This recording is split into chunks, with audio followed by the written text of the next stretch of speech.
Chapter 191. It's true that I've never seen such power before, but it feels very comfortable. Diana unconsciously reached out to touch Thea's shoulder. She didn't know if it was because it felt particularly good, but her fingers were full of artistic aura. They didn't become thick because of holding swords for a long time. A few of her fingers were neither fat nor thin, and when she touched Thea's smooth back, it made her feel strange. That. Her Majesty is your mother? What about your father? Thea was trembling from the touch. In order to divert Diana's attention, she asked the obvious. Sure enough, Diana's thoughts were diverted. She was a little depressed. She reached out and fiddled with the water in the pool. My mother said that my father is Zeus, the king of the gods, but I've never seen him. He probably doesn't care about me. Thea couldn't agree with this point. Doesn't care about you?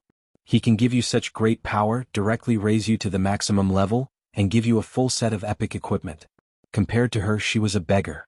This kind of god second generation was even more enviable than Superman. Superman's father had left his son a cape that looked cool but was actually a hindrance. The equipment that Boss Zeus had given Diana included attack, defense, escape, and control equipment. It could be said that all of them were practical. He was definitely her biological father. Your father must love you. Thea didn't dare to say more. What about your parents? They must be very good to you. Your aura is so bright, they must be a good couple. Diana obviously didn't want to talk about her situation, and changed the topic to Thea. My parents? They are very good to me. Yes, they were good to her. Of course, if you ignored Malcolm's cold-blooded killing and Moira's lies, then they must be good people. Diana was very curious about the structure of families in the outside world.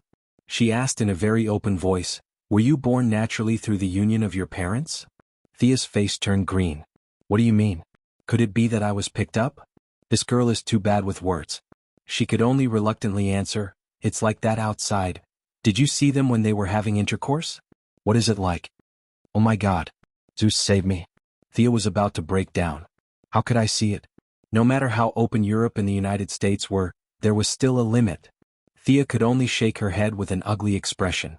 However, she soon realized that Diana's question was extremely profound, and her understanding was too narrow. What I mean is, how was life first conceived? Did it really grow out of his body? What was it like when you were first born from your mother's womb? She touched her smooth belly with a look of disbelief on her face. Thea really doesn't know how to answer her more and more off-topic questions. Nowadays, except for those who travel through time, who has seen the scene of their own birth. Fortunately, she was quite knowledgeable. She rambled on about the origin of living things to Diana. If someone were to eavesdrop on them, they would definitely think that two expectant mothers were discussing the problem of giving birth. In fact, they were light years away from that stage. The two sat in the pool very honestly, and talked about the process of the birth of life. Halfway through, Diana compared the theories she read from many casual books with Thea's explanation. She found that what the book said was very accurate. Thea was a little speechless about the books that she was holding on to. What's the point of just talking about theories? The most important thing is to combine theory with reality. Come lie down, I'll tell you the truth. Indescribable scenes floated past. The two returned to their room refreshed. Thea was like a caring sister who kept answering Diana's various questions. Fortunately, the original Thea was quite good at her studies. The fusion transmigrator also read more books. She could barely cope with Diana's questions from the sky to the sea. Later on, Thea's head became heavier and heavier, and she fell asleep in the midst of the endless questions. Thea, get up, do you people from the outside world all sleep like you? Diana woke up early and found that she was still asleep. She did not disturb her. According to the tribal practice, she went out to practice martial arts and went through a lot of trouble. After breakfast, she came back and found that Thea was still sleeping. The quality of sleep was too good. We shouted loudly outside, didn't you hear us? Thea sat up in a daze. She did not feel that there was a problem. How many young people did not like to sleep? Besides, her physique was the type that would grow naturally even if she did not exercise. There was no need for her to train in the hottest days of summer or winter. Before she finished yawning, an old woman in a robe walked out from behind Diana. Miss Thea, good morning. It seems that you had a good rest. This morning we will hold the first competition of Artemis in the square. You must maintain your strength. After that, the old woman patted her on the shoulder as if she was concerned. She left the hut with a smile on her face. Diana was also a little confused about the old woman who came and left in a hurry. She did not wait for Thea to wake up and ran away after saying a few words. She said it too simply. She didn't tell you what the competition was? This is against the rules. Sia waved her hand. This old woman was obviously an opponent of Hippolyte. She was just skirting the boundaries of the process. Did she mention the process? She said it, but she did not say everything. At most, she would say that she was not meticulous in her work. There was no big problem. But her purpose was very vicious. She was determined to teach Thea a lesson and finally destroy the reputation of Diana's mother. Sia was quite familiar with this kind of method. This kind of workplace method of making things difficult for others was a bit unpresentable. However, although she was familiar with it, she was definitely unhappy. She thought to herself, "Old woman, I'll remember your face. Just you wait. In a few months, when the Germans come, I will not save you even if you die in front of me." After putting on her clothes, she pulled Diana, who was still angry. "Let's go. Take me to breakfast first." When they arrived at the cafeteria, Thea was a little uneasy. This group of people was too explicit. They did not even leave breakfast for her. They used the excuse of exercising too much in the morning and finished it all. "If you want to eat, come early tomorrow. We are militarized. That's it. You can do whatever you want." Fortunately, Thea was not an ordinary person. She did not feel hungry even if she did not eat for 10 days or half a month. Her daily consumption was various kinds of light in her body. Now her absorption ability was banned, but her body was still there. Thea missed the breakfast on the Wave Rider very much. No matter how unpleasant Gideon was to her, he did not say that she should starve. Sure enough, the worst thing these days was people. Whether they were born naturally or made of mud, they were all bad. No wonder those artificial intelligences wanted to destroy the world after awakening. People were so bad that even machines could not stand it. If you don't want to eat, then don't eat. Thea angrily followed Diana to the square. Chapter 192. This was the second time Sia had come to their tribal square. Unlike the grand celebration last night, the square was filled with a solemn and dignified atmosphere. It was about the size of 4 football fields, and the ground was paved with green bricks. When walking on it, one wouldn't feel uneven at all, as if it was flat ground. Needless to say, this must be the work of the gods who had nothing better to do. The people here regarded fighting as glory and labor as a disgrace. They would not even pick up the fallen soy sauce. This road was definitely not built by them. At least, Thea did not see any excavators or other engineering equipment here. With their productivity and values, how could they build such a flat road without the intervention of divine power? There was no rostrum at the scene and no one was playing the athletes' march. There were only 2 participants. Thea saw a strong woman standing straight as soon as she entered the square. The woman was about 1.8 meters tall and was the second tallest woman after Diana. Her muscles were like cast iron. Her eyes were closed and her nose was slightly trembling. It was obvious that she was very nervous now. Thea did not care. She did not care about the name of the gods at all. Seeing Hippolyte standing in the middle, she went forward to greet her out of courtesy. "Your Majesty. How was your rest? Diana did not disturb you, did she?" At this time Hippolyte was full of smiles. She took her hand and chatted with her for a while. Then she turned her head and introduced her to her. "This is my sister, Diana's teacher, Antiope." "Oh, Wonder Woman's teacher." Thea looked at the capable middle-aged woman and bowed slightly. "I've heard a lot about you." Antiope frowned. "Miss Thea, do you know martial arts?" It could not be helped.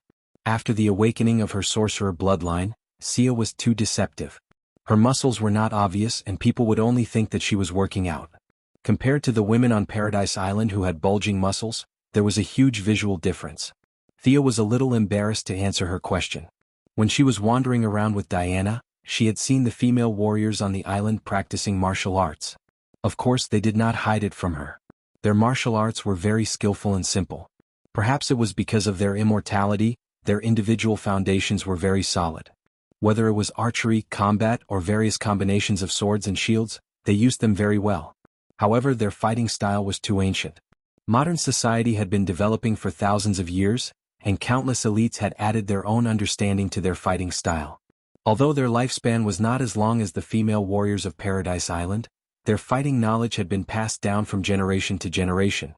The accumulation of knowledge was terrifying. On the contrary, the Amazonian female warriors had become more and more conservative because of their infinite lifespan. If the fighting level of the outside world had improved by 4,000 years, they had only improved by 200 years. Thea was very confident in defeating them. If she didn't use any strengthening spells, she could defeat 5 to 7 female warriors with her bare hands. This was under the condition that their physical fitness was higher than that of human beings. If she activated all her technological equipment to recover her magic power, then they would all die. Now, in the face of Antiope's question, they directly answered that they were all a bunch of weaklings? Definitely not. She could only evade the question and say, I practiced at home. As for what level they were at, they would see for themselves later. Hippolyte introduced her to the 3 middle-aged women in robes on the other side. One of them nodded to Thea with a serious face and ignored her. The other 2 were much more enthusiastic, and one of them was the woman who informed her about the competition in the morning. With Hippolyte's introduction, Thea knew that the 3 of them were priests of the temple. However, their miracles were rare now. The 3 priests were responsible for the daily worship of the 12 main gods of Olympus. Hearing this, Thea almost laughed again. You are too impious. If there is no miracle, you will reduce the number of priests? You will arrange for the clergy to have secondary jobs? Needless to say, it must be Diana's mother who did this. She changed the priests into warriors under her direct leadership. It would be strange if the remaining priests were of the same mind as her. Thea was really not interested in participating in this kind of traditional struggle between theocracy and royalty. This kind of thing could be seen everywhere in Europe's thousands of years of history. It was not rare. Thea chatted with a few leaders who seemed to be the leaders of the country, but in fact, the population under their jurisdiction was not even comparable to a village. She stood alone and rested. She originally wanted to find a place to sit, but when she saw several village leaders standing under the hot sun, she could only swallow her words. As a quasi-military management, the people of Amazon gathered very quickly. Thea stood for less than 5 minutes, and a large number of female warriors had walked into the venue. They stood in rows and rows, ready to be quiet spectators. Everyone is here? Thea was curious. How many people were there? It was too inefficient to count them one by one. She secretly opened the Eye of Horus, glanced at them and instantly understood. 1,550 people. The people on the field just felt a chill and did not notice anything strange, but Diana stared at her eyes in surprise. What did she feel just now? Divine power. Although it was completely different from her divine power, the nature was definitely not wrong. That was the real divine power. Was this girl named Thea the child of God? Diana was a little confused. Hippolyte waited for everyone to arrive and loudly announced the start of the Divine Name Challenge. In fact, there was a bit of a logical problem with calling it a challenge. Thea was muddle-headed and was challenged, but the other party put everything on the line, and several village leaders acquiesced to the name of the challenge. There should have been a segment to introduce the 2 sides, nothing more than who this person was, what achievements she had, why she came to challenge, and so on. But now Thea was not one of them, and they did not know what advanced deeds Thea had done. Who knew if what she said was true or false? They could not use the truth lasso to extort a confession before the competition, right? That would be too disrespectful to the gods. They thought about it and decided to skip this step. Hippolyte motioned for everyone to be quiet and roughly told them about the past of Artemis. The Amazons all knew about it, but Thea didn't care. She just said a few words in a neutral tone. Then several priests pushed each other, and finally the cunning old woman that Thea saw in the morning walked out of the crowd and shouted, Artemis is the goddess of the hunt, and her oracle tells us that the first game is javelin throwing. Wow, everyone exclaimed. It could not be helped. Although Thea was 1.7 meters tall, she was of average height among these people. Compared with the muscular women, she was definitely thin and weak. On the other hand, the dark-skinned woman was 1.8 meters tall, and her arms were as thick as Thea's thighs. She looked like a person with great strength. The basic conditions of this competition were clearly unfair. Chapter 193. Thea was well aware that these old fellows were up to no good. They had chosen the right time to do so. Normal people would not be able to sleep well on their first night in a new environment and guessing the content of the competition. However, Thea woke up naturally as if nothing had happened. Since their first plan did not work, they came up with a second one. They took advantage of the fact that she had just woken up and was not fully awake to call for a meeting. They even canceled breakfast in order to cause Thea to be mentally and physically exhausted. Then they called out the tanned and strong woman who had been recuperating for a long time to compete. Moreover, the opponent seemed to be good at throwing javelins.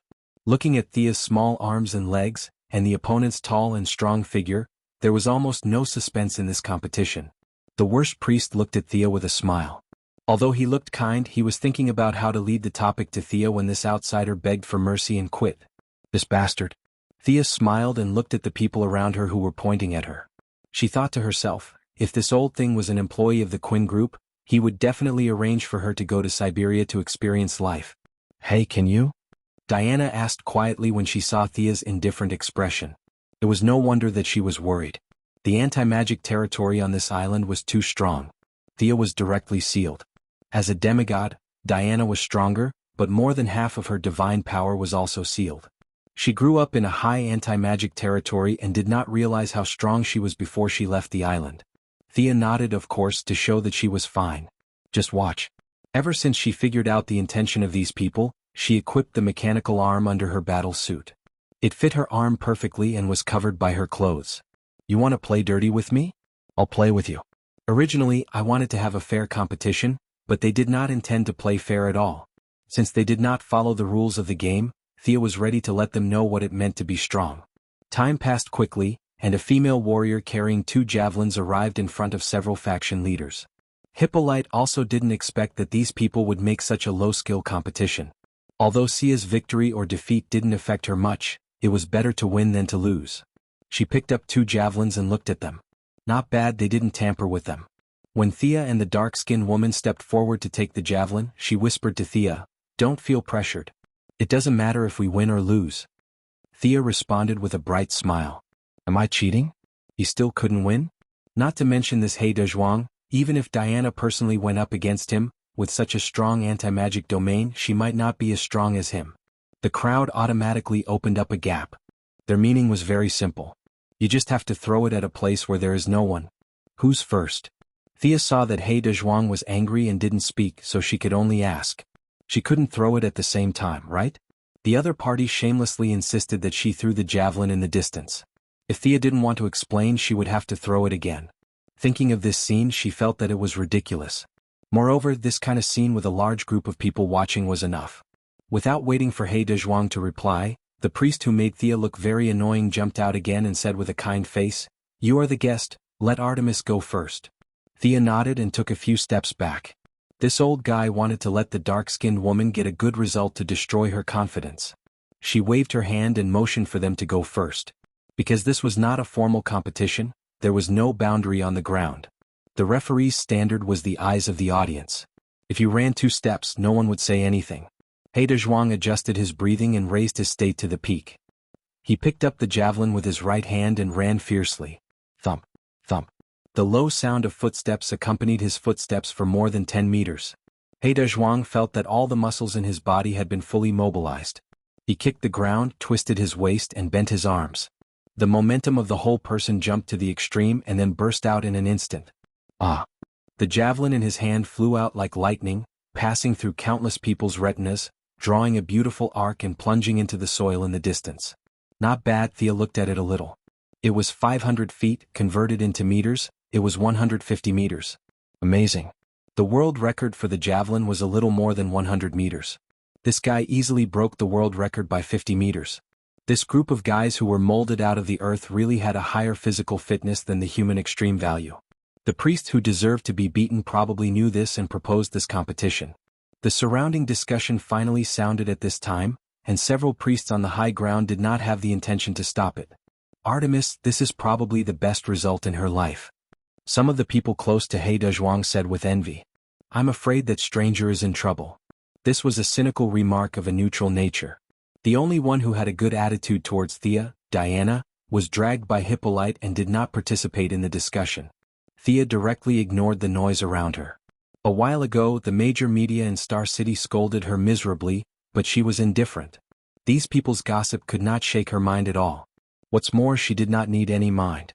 The mechanical arm was fully powered, and the strength value was increased to about 5 tons. He Dezhuang could not even reach 1 ton. She could easily crush her. Hey, why is this person throwing with his left arm? Left-handed? Her posture is so amateur. Has she never thrown before? The onlookers discussed with each other. Thea was also very helpless. She really did not practice the javelin. She had seen it on TV, but she had never touched it in reality. Moira's goal was to cultivate a lady. When she was young, she learned piano, yoga, and so on. Who would teach their daughter to practice the javelin? Old Ma and Miss Shiva were also skilled in martial arts. Perhaps the only person Thea knew who could throw the javelin was Batman. However, she had to put a question mark because she had never seen the old man use it. The surrounding people's discussion made her a little depressed. The tone of these people was completely like they were talking about a country bumpkin. This person has never practiced the javelin. Their tone was like saying that modern people had never touched the internet. Come on. Who in modern society would practice this? You guys are the country bumpkins. Automatically shielding the surrounding noise, she shook the metal javelin. She did not have any flexibility, feel and so on. She also did not know those professional postures. Standing in place, she grabbed the javelin with her left hand and bent her arm a few times. The weight was as if it did not exist. She turned her head and looked at the bad priest who was about to faint with joy. Then I will throw it. You guys watch carefully. Well, we are watching. You can rest assured and throw it boldly. The bad priest was so happy that he almost laughed out loud, but he restrained himself. Chapter 194.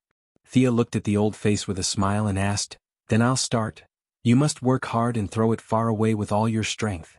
The bad priestess said as she made a throwing motion with an expression of encouragement. The two of them looked at each other and laughed happily. Diana, who was at the side, was a little confused. Thea began to make gestures on the spot. With her martial arts foundation and strong memory, such a simple throwing motion was not difficult at all. She could understand it at a glance, but she was not used to using her left hand to exert force. She tried it on the spot, but it was not coordinated. Forget it, I'm not practicing anymore. The force exertion method was not scientific, so the effect was definitely not as good. However, the force was too great. The run-up and lunge were useless. She bent her arm back and the mechanical arm operated at full power. Whoosh, she threw the javelin out. The metal javelin made a hissing sound in the air and disappeared from everyone's sight in 0.1 seconds. It turned into a small black dot and disappeared in front of everyone's eyes. The scene was silent for a moment. What was the meaning of this? Other than Thea and Diana, who was somewhat sure that she was the child of God, everyone else was stunned. The bad priestess widened her eyes and glared at Thea, who was smiling like a flower. Trick. She did not know what to say. She wanted to say that the result did not count, but she was not so thick-skinned as to say that in front of thousands of people. Hippolyte looked at the three priestesses with a smile. What do you think of this result? As long as they said that the result did not count, she would immediately counterattack. There were so many people at the scene and no one would support their nonsense. Let's discuss. The old priestess, who had been silent all this time, pulled two of her companions who were blushing. The three of them went to the side to discuss. They went to the side and whispered. The thousands of people at the scene were almost in an uproar. Did you see that? It flew to the horizon. That's terrifying. How can she have so much strength with such a small body? Could it be the divine power of Hercules? I wonder who is stronger, her or Diana. The crowd was whispering, but Thea did not care. She put away her mechanical arm and walked to Diana's side. Thea did not know that her actions had caused a new misunderstanding. She and Diana are very close. They are indeed the same type of people. As the three priests reached an agreement and returned to the center, the crowd quickly quieted down. The solemn leader of the priests pointed to a female warrior. Go and see, where did you throw it? You calculate the distance. She no longer had any hope for this competition, so she chose the neutral female warrior. She only wanted to get a result and end this awkward scene quickly. The female warrior glanced at Hippolyte and got the queen's nod. Then she mounted her horse and galloped in the direction where the javelin had disappeared. 15 minutes later, the female warrior rode back with an anxious look on her face.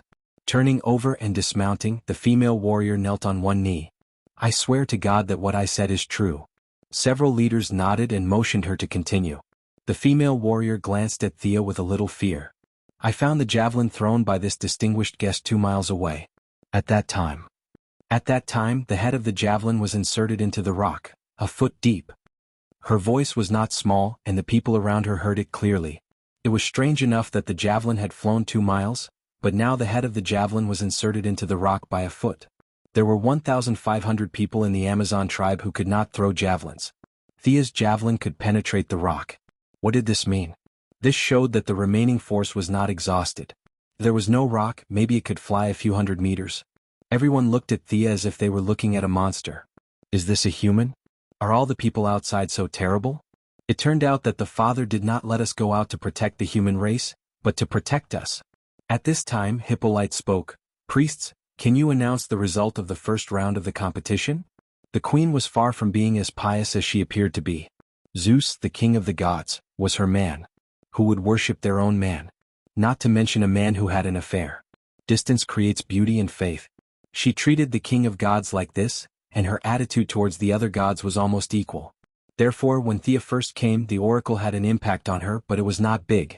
At that time, she did not care about the face of the priests of the temple and directly interpreted the oracle, which was the fuse of today's incident.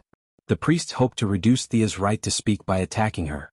As long as they defeated Thea, they could say that Hippolyte's interpretation of the oracle was wrong, and they could regain some of their right to speak. Unfortunately, now it was all destroyed by Miss Thea. The old priest reluctantly announced, "The first game is the distinguished guest from outside, Miss Thea Quinn wins." After that, he pretended to hold Thea's hand to show goodwill. These guys kept talking about outsiders and outsiders. Originally, this was an indisputable fact. Thea was not crying and shouting to join them, but their words reminded the people around them that Thea was not one of them. Now that they let an outsider win, where was their sense of honor and shame? Everyone thought, "That's right, we have to surpass her." All of a sudden, even if there were people who wanted to be friendly with Thea, they did not dare to get close. If they did not get close to her, she was still one of them, but if they got close to her, they would be regarded as a traitor. They had indirectly isolated Thea.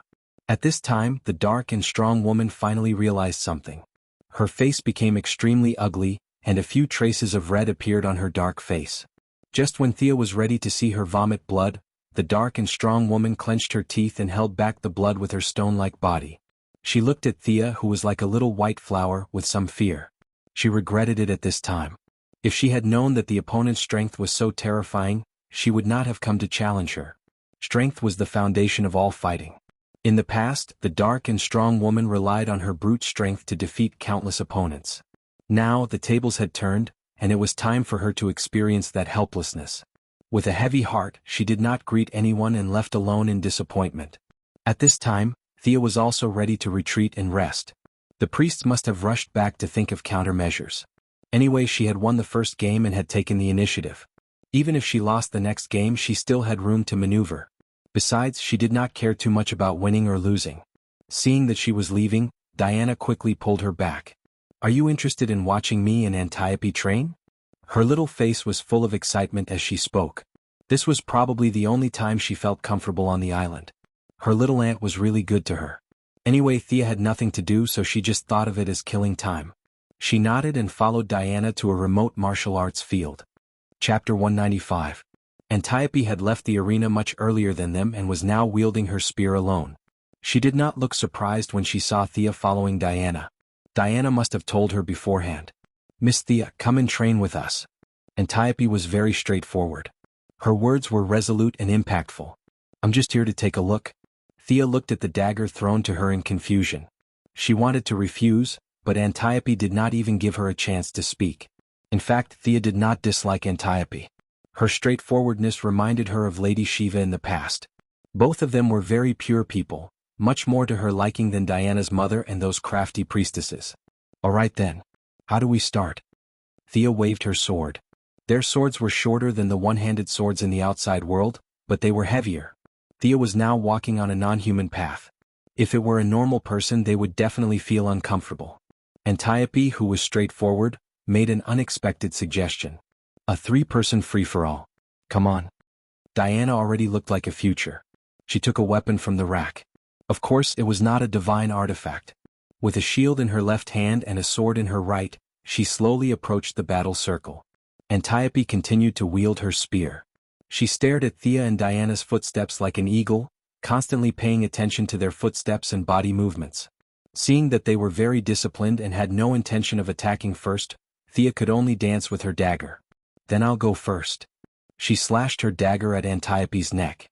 "You're very fast." Antiope used her spear to block the slash and praised casually. At the same time, she leaned to the side to avoid Diana, who was charging at her. Since it was a three-person free-for-all, Thea could not just attack one person.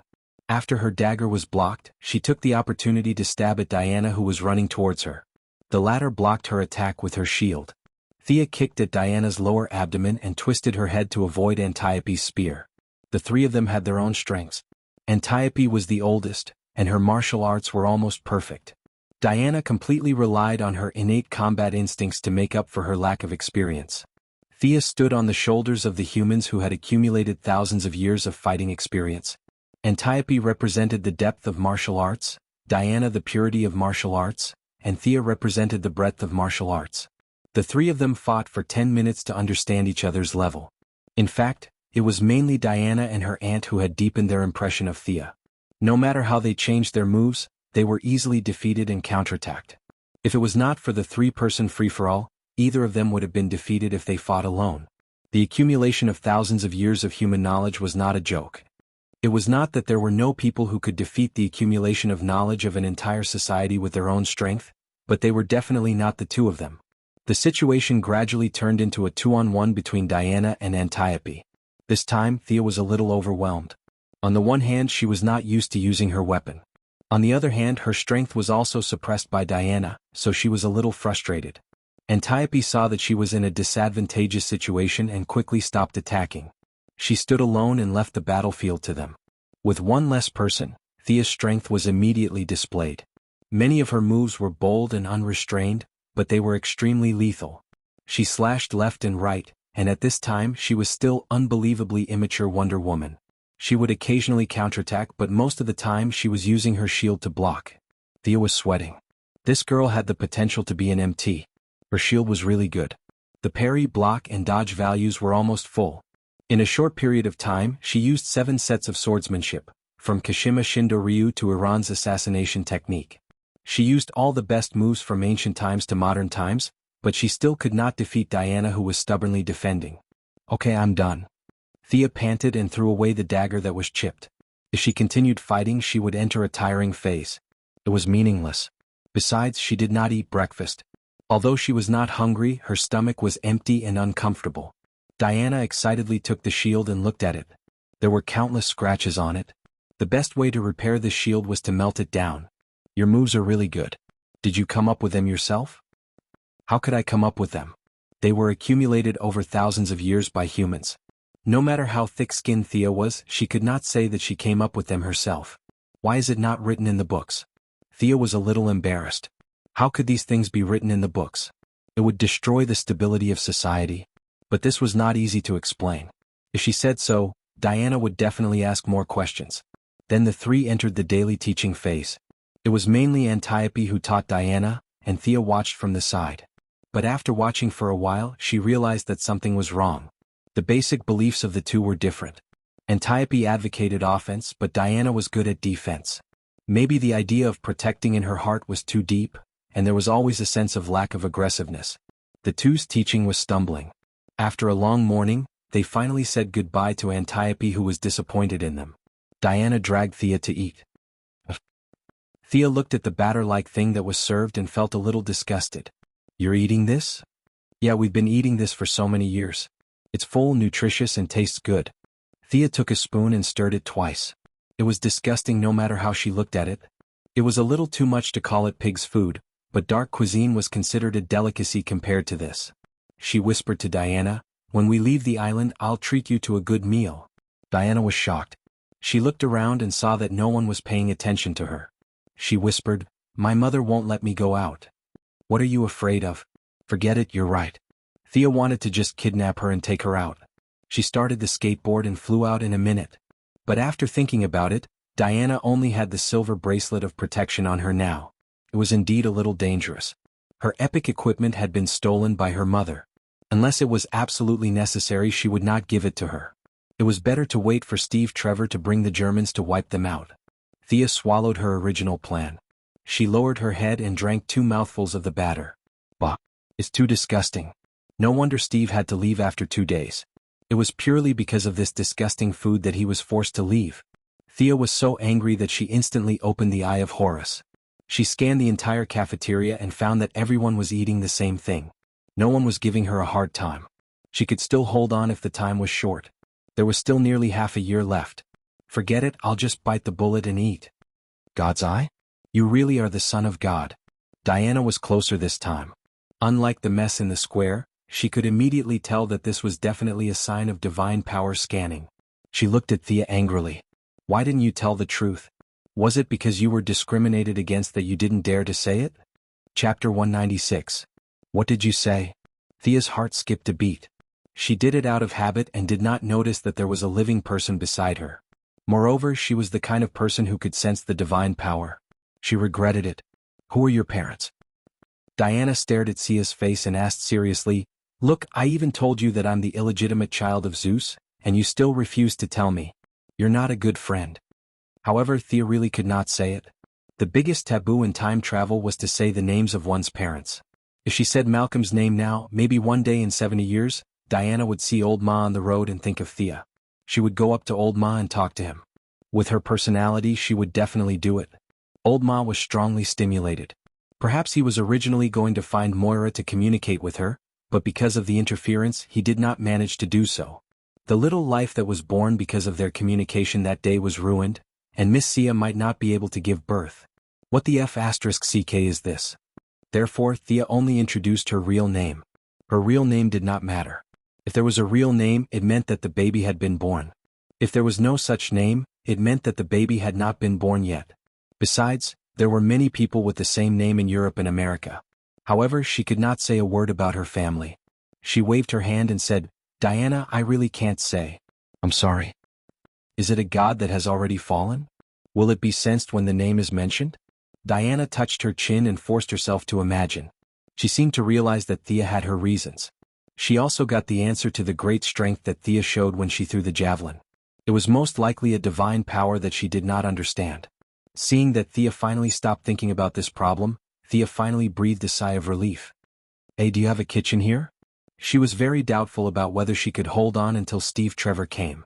She could endure it for a short time, but she still had nearly half a year to go. What if she starved to death before the old man came? Her idea was very simple. There were no guns or cannons.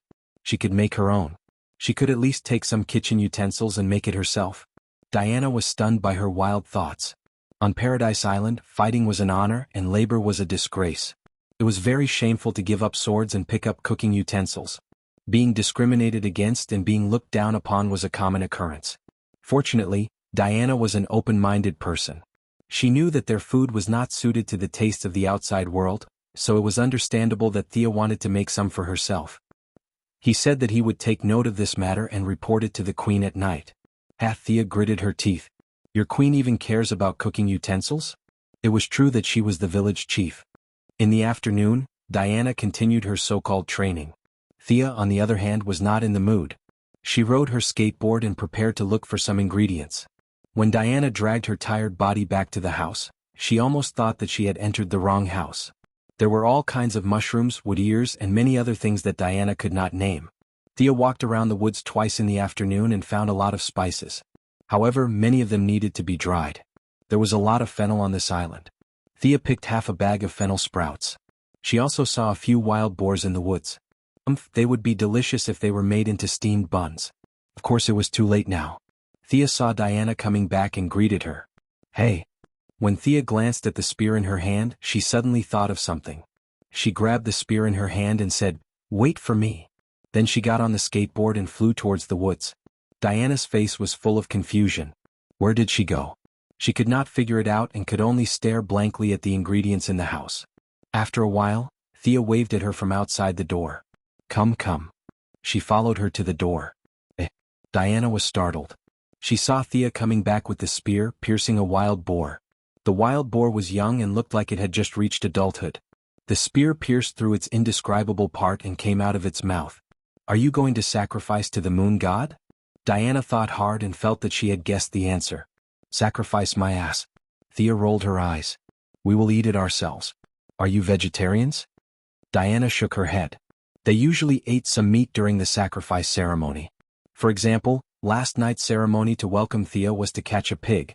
However, there were more than 1,000 people eating it, and each person's share was pitifully small. Now that she heard that the pig was for 2 people, although she felt a little sorry for the gods, she could not help but drool. She asked hesitantly, Do you know how to handle it? Thea definitely had not done this before, but now the situation was so serious that she could only roll up her sleeves and do it. Diana also helped her. Their martial arts skills and strength played an important role. They let out the blood, removed the hair, removed the internal organs and the pig's brain. The whole pig was evenly grilled over the fire. After 20 minutes of grilling, when the surface of the pig's skin was a little brown, Thea felt that it was about time. She secretly used the Eye of Horus and found that the inside of the pig was a little red. Knowing that the fire was uneven, she carried the pig with one hand and grilled it for 5 minutes. At this time, the skin was already golden. Done. There was no hygienic condition to put out the fire. Fortunately, both of them had special physiques. Thea had eaten the fruit given by the swamp monster, so she was almost immune to poison. Diana was even more so. The drug that could poison her had not been developed yet. They found a clean robe and spread it on the ground. The whole pig was placed on it. Thea and Diana each took a short sword to cut the meat. Although there was no sweet and sour seasoning, the taste was very good after being hungry for a day. Thea felt that this pig was better than the Star City chef. Diana was a little excited. God took pity on her.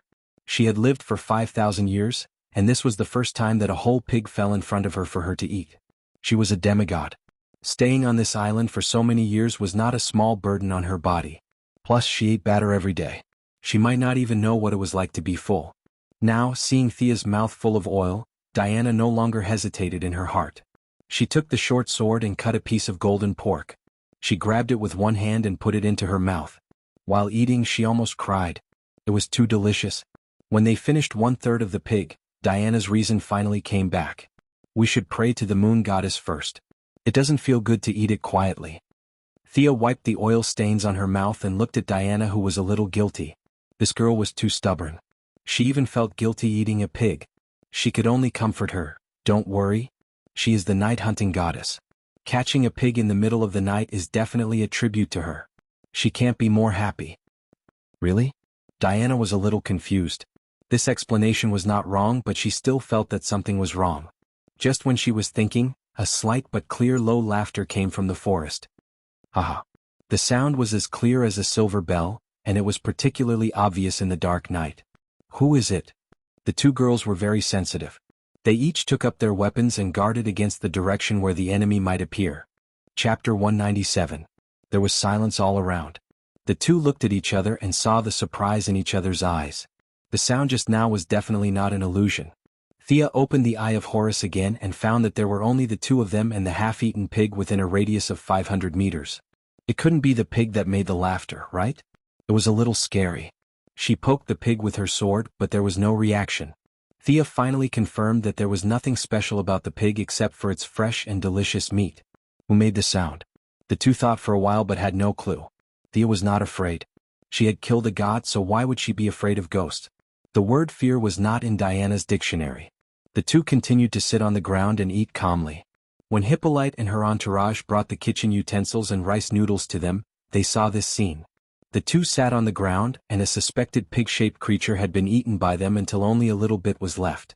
However, the smell of meat drifted out for half a mile, and the two entourage of the queen couldn't help but swallow their saliva. The smell was refreshing enough, let alone eating it. "What are you doing?" the queen asked with a smile. The good girl Diana was embarrassed and couldn't answer. Thea, who could lie like drinking water, replied casually, "For the venerable moon goddess, we are offering a sacrifice." Thea could see that as long as it was against the temple, the queen would support it.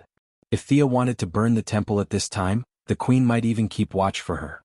The queen glanced at the oil stains on their mouths indifferently and said lightly, "Gods should be respected in the heart, not on the surface. Well, I have given you the things. You should finish the sacrifice early and have a good rest." After that, the queen asked the female warrior to put down the rice noodles and pots and turned away. "You see, your mother also thinks that we are offering a proper sacrifice." Now she is relieved. Thea said to Diana jokingly. Diana is completely confused, but what her mother just said is still in her ears. She has always believed in Hippolyte's words since she was a child. She looks down at the residue on the ground. Is this really the right way to sacrifice? Thea didn't think too much about it. She cleaned up the place, took Diana to take a shower, and went to bed early. The next day, early in the morning, Diana went to do her daily training and eat breakfast. Thea had completely given up on their meals, so she decided to do it herself. She jumped on the skateboard and prepared to go out to see if there were any other wild animals. Flying over the coast, he unexpectedly found a person training alone. It was none other than Thea's opponent, the tanned and strong woman. At this time, the tanned and strong woman was running with a giant log on her back. The top of her head was like a steamer with steam coming out of it. Her body was covered in sweat, and her mouth was constantly cheering for herself. What a fierce woman. Thea has never trained so hard even when she was at her most hardworking. No wonder her body was out of shape. This kind of training is like jumping 1,000 times. If she can't do it, she will run 10 kilometers with weights. If she can't run 10 kilometers, she will jump rope 800 times. She can't stand it. It's too much of a test of perseverance. Thea is impressed that someone else can do what she can't do. She didn't disturb her and flew away. At the same time she was thinking, is the second round a test of endurance? Then I might as well just admit defeat. She didn't want to run around the island like the tanned and strong woman. She didn't know if she was lucky or not, but she was targeted by 2 eagles. Just as she was thinking about how to shoot the eagles, the 2 eagles rushed at her like crazy. She twisted their necks and carried them back to the place where she lived. Is it because of the fall of Horus that all the eagles are hostile to me? But that's a matter of the future. How did the eagles in 1918 know? She couldn't figure it out, so she didn't think about it anymore. She skinned the eagles and roasted them over the fire. She sprinkled some salt that the queen sent. The taste was not good, and the meat was a little dry. It was like heaven and earth compared to pork. After breakfast, Thea began to get busy for her future rations. Compared to Gideon's sci-fi spaceship, this is a primitive society. She wanted to eat buns, but she didn't know how to make dough. Unfortunately, there is no Baidu in this era. Fortunately, the study Hippolyte prepared for Diana had a lot of miscellaneous books. She flipped through the books and roughly understood the process. When Diana rushed to her, Thea was kneading dough with her face full of flour. The second round now. What are you talking about? Come with me. It's impossible to leave quickly. Thea's face is full of flour. This is the competition for the name of the goddess of hunt, not the competition for the god of cookery. Diana could only watch her wash her face and change clothes. She looked around and saw that there were no mistakes. She took her to the dense forest on the east side of the island. What are we doing here? Thea was very familiar with this place. She got her wild boar here, and many of her mushrooms were also picked here. Because they took some time to change clothes and wash their faces, when they arrived at the scene, all the people on the island were waiting for her. The 3 priests were very serious this time. No one pretended to be a grandson to her. They all stared at her fiercely. The leader of the priests cleared her throat. The goddess of hunt needs the best hunters. Your task this time is very simple. Enter the dense forest and win by the number of prey you catch. After that, she seemed to kindly remind Thea, Miss Thea, you can shoot arrows, right? This was the idea that they came up with after much thought. They wanted to play to their strengths and avoid their weaknesses. Don't you have great strength? Let's change the competition to skills. Although the dark and strong women were not good at archery, they had lived on the island for 5,000 years. These abilities were almost instinctive, so they felt that they had a good chance of winning. Can you shoot arrows? Diana also asked in a low voice. There was no other way. Thea had lost her bow and arrow. These days she had been hunting with javelins. No one had seen her shoot arrows. Okay, but you have to lend me your bow and arrow. Thea said modestly, but the villain in her heart was roaring. What a joke. We are going to become an archery family. There are black arrows, green arrows, and red arrows. How dare you ask me if I can shoot arrows? Her vague words coupled with the act of borrowing the bow and arrow made several priests show a knowing smile. This time they could finally equalize a point. She could not shoot arrows, so naturally she would not carry a bow and arrow at ordinary times, which was very reasonable. Worried, Diana handed her bow and arrow to her and told her to be careful. Thea took the bow and tried it. Unlike the modern composite bow she was used to, Diana and the others used a very old horn bow, which required high arm strength, but accuracy required more experience and eyesight. Fortunately, she was not short of arm strength or eyesight experience. She learned that there was no arrow limit, but there was a time limit until the sun went down. She took 2 pots of arrows and found a direction with the dark and strong woman. She took 3 female warriors who were said to be assisting but actually monitoring into the dense forest. Chapter 198. Thea didn't talk to the people behind her, and they didn't have the intention to communicate with each other. Both sides treated each other as if they didn't exist. The 3 female warriors who assisted in the surveillance were watching her from a distance of more than 10 meters. This forest is really dense. Thea sighed after walking for more than 10 minutes. She didn't feel it when she was riding a skateboard. Walking in such deep and shallow places was really not enjoyable. Affected by the forbidden area on the island, she couldn't use her earth-shattering magical power, but she still had her powerful psychic power. She condensed her psychic power into a line and explored in all directions. She received a lot of feedback. There were some small animals hidden in the bushes and piles of fallen leaves in the tree hole. She could totally learn from Alpha Centauri and not eat or drink all day long and kill 318 rabbits as trophies. But it would be a very ugly scene. The goddess of the hunt was hanging on to her last breath. If she saw how cruel she was to the small animals, would she die with a bang? The title of God Slayer was enough. Killing 2 gods wouldn't upgrade the title. Thea decided to follow the orthodox hunting method to avoid angering the goddess. She identified the direction and ran towards the place where she caught the wild boar yesterday. Wild boar had the word pig in its name, but it was actually quite fierce. No one in the Foot Basin country had ever seen a tiger or a lion. They thought that the bravest animal in the world was the wild boar, so they often crowned the warriors with the title of pig warrior. If you didn't know the truth, you would think that he was scolding you. In fact, it was really a compliment. Thea was looking for the wild boar at this time. She was in a hurry yesterday and didn't see it clearly. She only remembered that there were a few of them. It was completely worthy of the goddess to treat this thing as prey. She just wanted to show respect to the goddess. There was no need to hunt animals that sounded fierce. What's more, the prey was hers.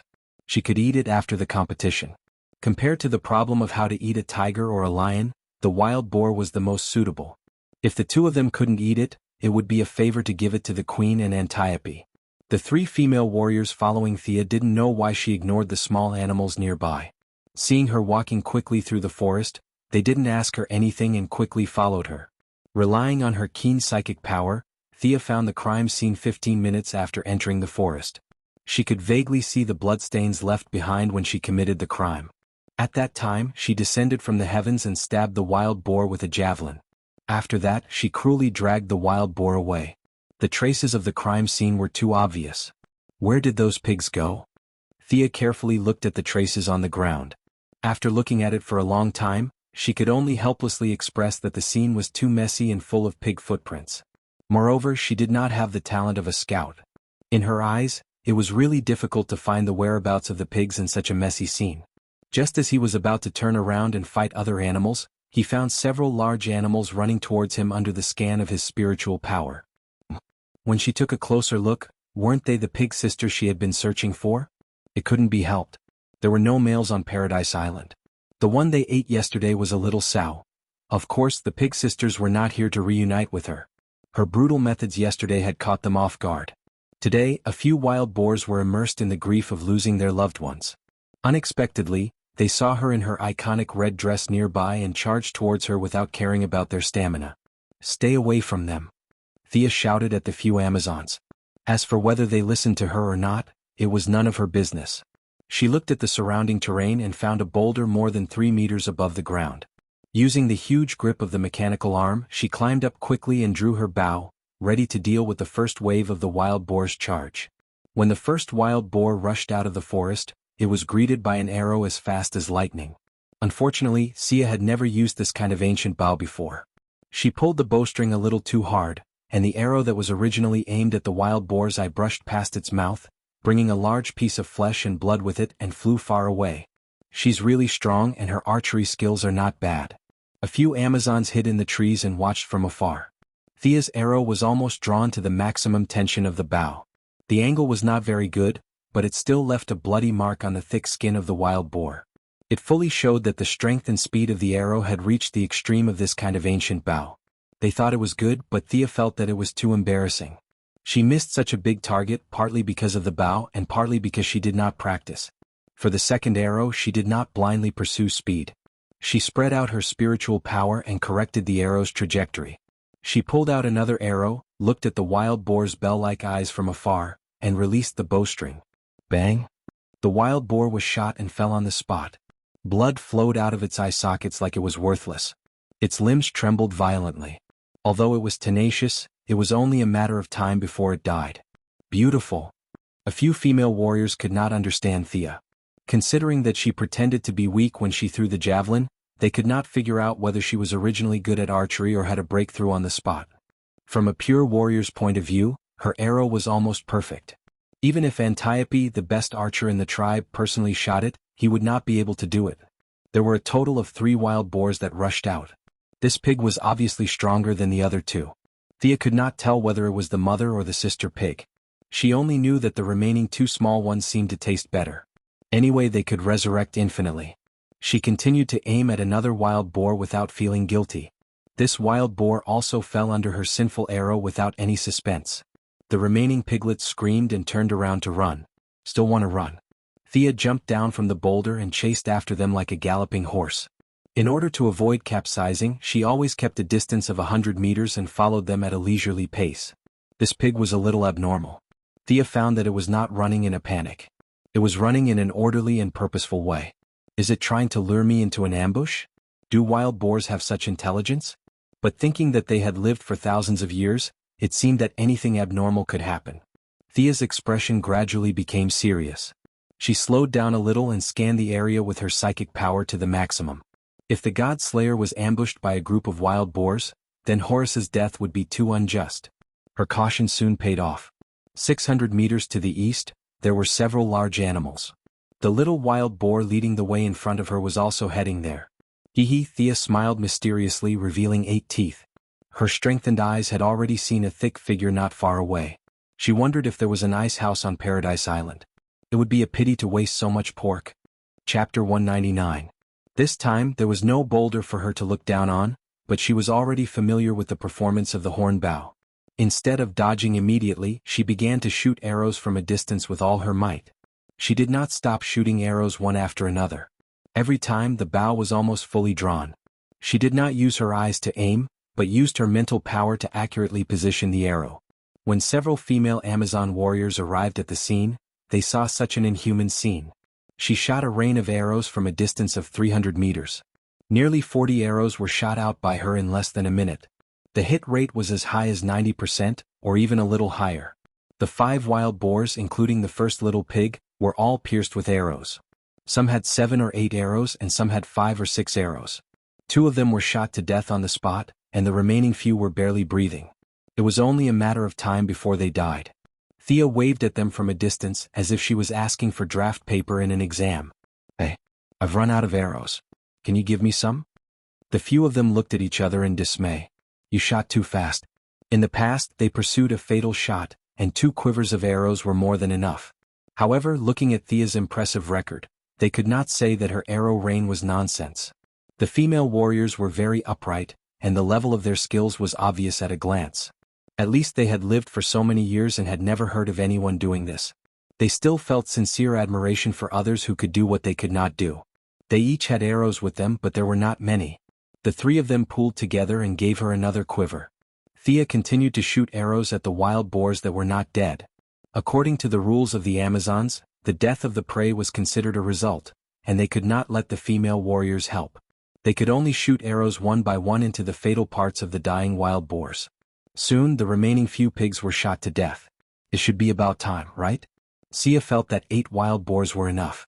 The dark and strong woman might fight for the last second, but she was not so eager to win. Going too far was as bad as falling short. For this meaningless battle she was too lazy to play. She just wanted to find a way to go back to her original time and space. If she could not go home, not to mention the name of Artemis, even if you gave her the name of Zeus, it would be useless. Pack up and go out. She turned to the female warrior who was tying the dead boars with ropes. Miss Thea, it's only been less than an hour? One of the female warriors tried to explain to her how sacred and noble it was, but she swallowed the words on the tip of her tongue when she saw her resolute expression. They sped up their movements. It was almost impossible for the 4 of them to transport 8 pigs out. Fortunately, they had Thea, who was suspected to be the reincarnation of Hercules, to help them. Using 2 strands of rope to tie the pigs together, they could still pull them out by force. The 3 of them each carried one while Thea pulled the long string by herself. As they were slowly walking out, she suddenly felt a sharp pain in her back. Someone launched a sneak attack? She immediately thought that the 3 female warriors were going to use underhanded means, but in the next moment she judged that it was not the case. The danger came from the sky. He threw the rope away and rolled sideways on the spot, dodging the fierce attack from the sky. Thea was a little shaken when she saw who the enemy was. Damn. Why is it another eagle? She couldn't tell what species the creature that had ambushed her was, but it wasn't small at all. It was dark gray all over, 1 meter long with a wingspan of 3 meters. It had a sharp hook-shaped beak. After missing its attack, it returned to the sky and stared at Sia with its 2 fierce eyes. Thea felt that her reputation with the eagle tribe had solidified into hatred. Why was every eagle looking at her as if she was an enemy? This was too illogical. Your boss can still live for more than 200 years. What method did you use to determine the murderer of the God Slayer so early? The eagle could not hear her complaints. It turned around gracefully in the air and cried out loudly. Its hoarse and high-pitched voice spread far and wide. In less than 30 seconds, it was as if the forest had come alive, and birds of prey kept converging in this place. Thea kept shooting from below, but the eagle was extremely agile. It dodged left and right. Even with Thea's excellent archery skills, it took her a total of 5 arrows to shoot it down. It was too late. Thea looked at the black shadows that appeared in the distance and used the Eye of Horus to observe them. There were a total of 17 birds of different sizes and colors. They were obviously not of the same species. She didn't know if these eagles were stimulated by her divine eyes or because the first eagle had been shot down, but their speed suddenly increased by a large margin. How unlucky. Thea quickly put the quiver on her back. The arrows used to kill the wild boar had been retrieved. The Amazon's iron smelting skills were good, so the arrows could be used again. It was just that the tail feathers had dropped a lot, which affected the shooting accuracy. She activated her spiritual power and the Eye of Horus, and the mechanical arm in her left hand was almost at full power. She drew the bow fully and aimed at a bird of prey with a white head and iron claws that was about to enter her shooting range. Is this a bald eagle? Thea was a little dumbfounded. Is this an American bird? This is the national bird of the United States of America. It was full of free democratic will. You have a Mediterranean climate here, how did this American bird fly here? Thea did not have time to complain. She shot down the national bird that represented the spirit of freedom and democracy without any guilt. She then drew the bow again and aimed at the second bird. As she continued to draw her bow and arrow, she shot down 6 different birds of prey. The female warriors had already hidden themselves. Many of these birds had not been seen in the past 5,000 years. God knows which rock crevice they had jumped out from.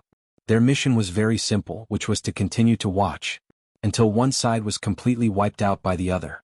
Thea had no time to calmly shoot arrows at this time. The speed of the eagles was too fast. Compared to them, the wild boars were as slow as turtles.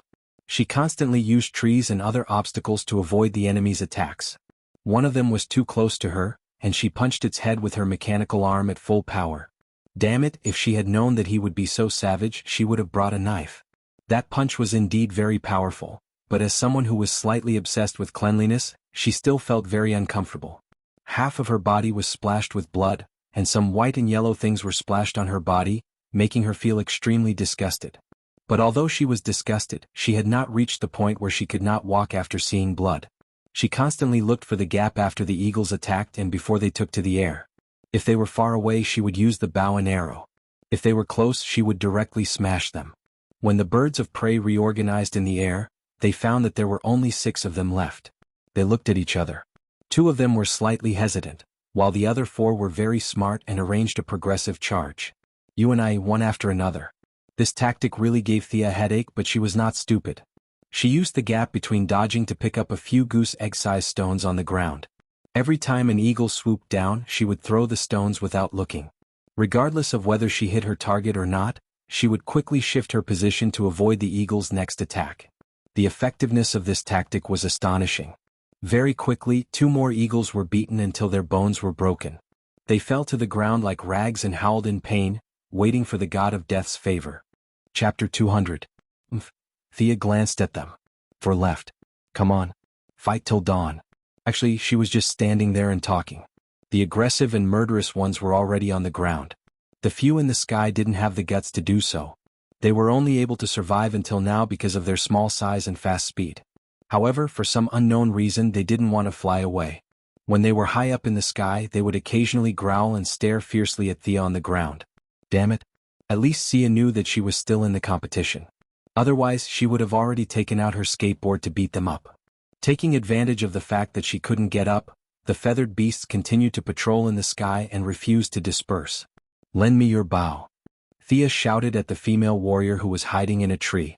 Although the female warrior didn't understand what she meant, she still threw her bow to Thea.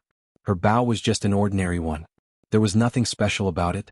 She didn't feel guilty about throwing it. However, 2 seconds later, she couldn't stay calm anymore.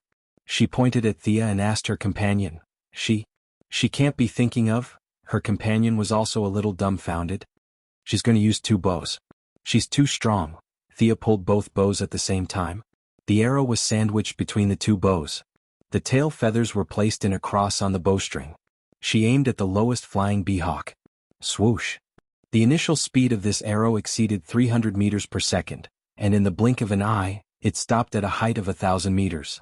The huge kinetic energy pierced through the left wing of the wasp hawk, and it fell to the ground in a crooked manner.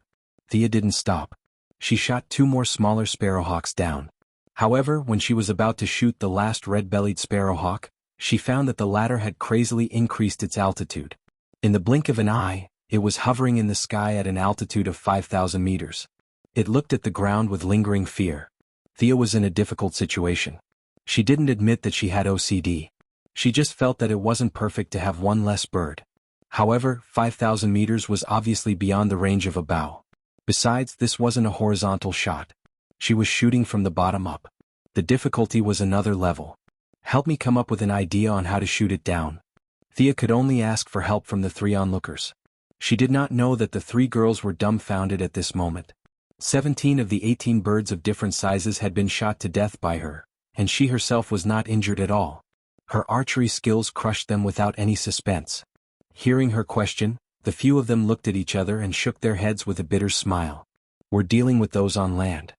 What they meant was that she had to think of a way to deal with those in the sky. Thea gave the eagles who were still breathing a final blow. Her method was extremely cruel as she tried to provoke the one in the sky. However, the other party was completely indifferent. It neither fled nor swooped down. It just cruised in the sky. No matter how heinous Thea was, it was determined not to come down for revenge. As she had met a coward. Thea's first plan had failed, so she came up with another plan, which was to pretend to retreat. She called the 3 female warriors to clean up the battlefield. The 3 girls were relieved and went down the tree. They could not defeat 18 birds of prey, but now there was only one left. What was there to be afraid of? They had trained for thousands of years. They would not lose in a one-on-one fight. Thea strung all the eagles into a string and dragged them side by side with the few wild boars. What she meant was, look at you guys. You're the overlords of the sky. Aren't you being treated the same as the wild boars? Let me ask you, are you angry? Sure enough, the red-bellied eagle in the sky had suffered a great psychological trauma. Its companions were all killed, and it was the only one who survived. Now that the enemy had humiliated the body of a brave warrior, it could not stand it anymore. Feeling the eagle's agitation, Thea added fuel to the fire and brazenly glanced at it with the eye of Horus. A low cry was heard, and the sound quickly spread from the sky to the ground. The red-bellied eagle that was controlled by anger completely gave up on the idea of flying again. It did not reserve any energy and increased its speed to the maximum. It only wanted to pierce a hole in this blasphemous creature. It did not care whether it would die or not. Come on.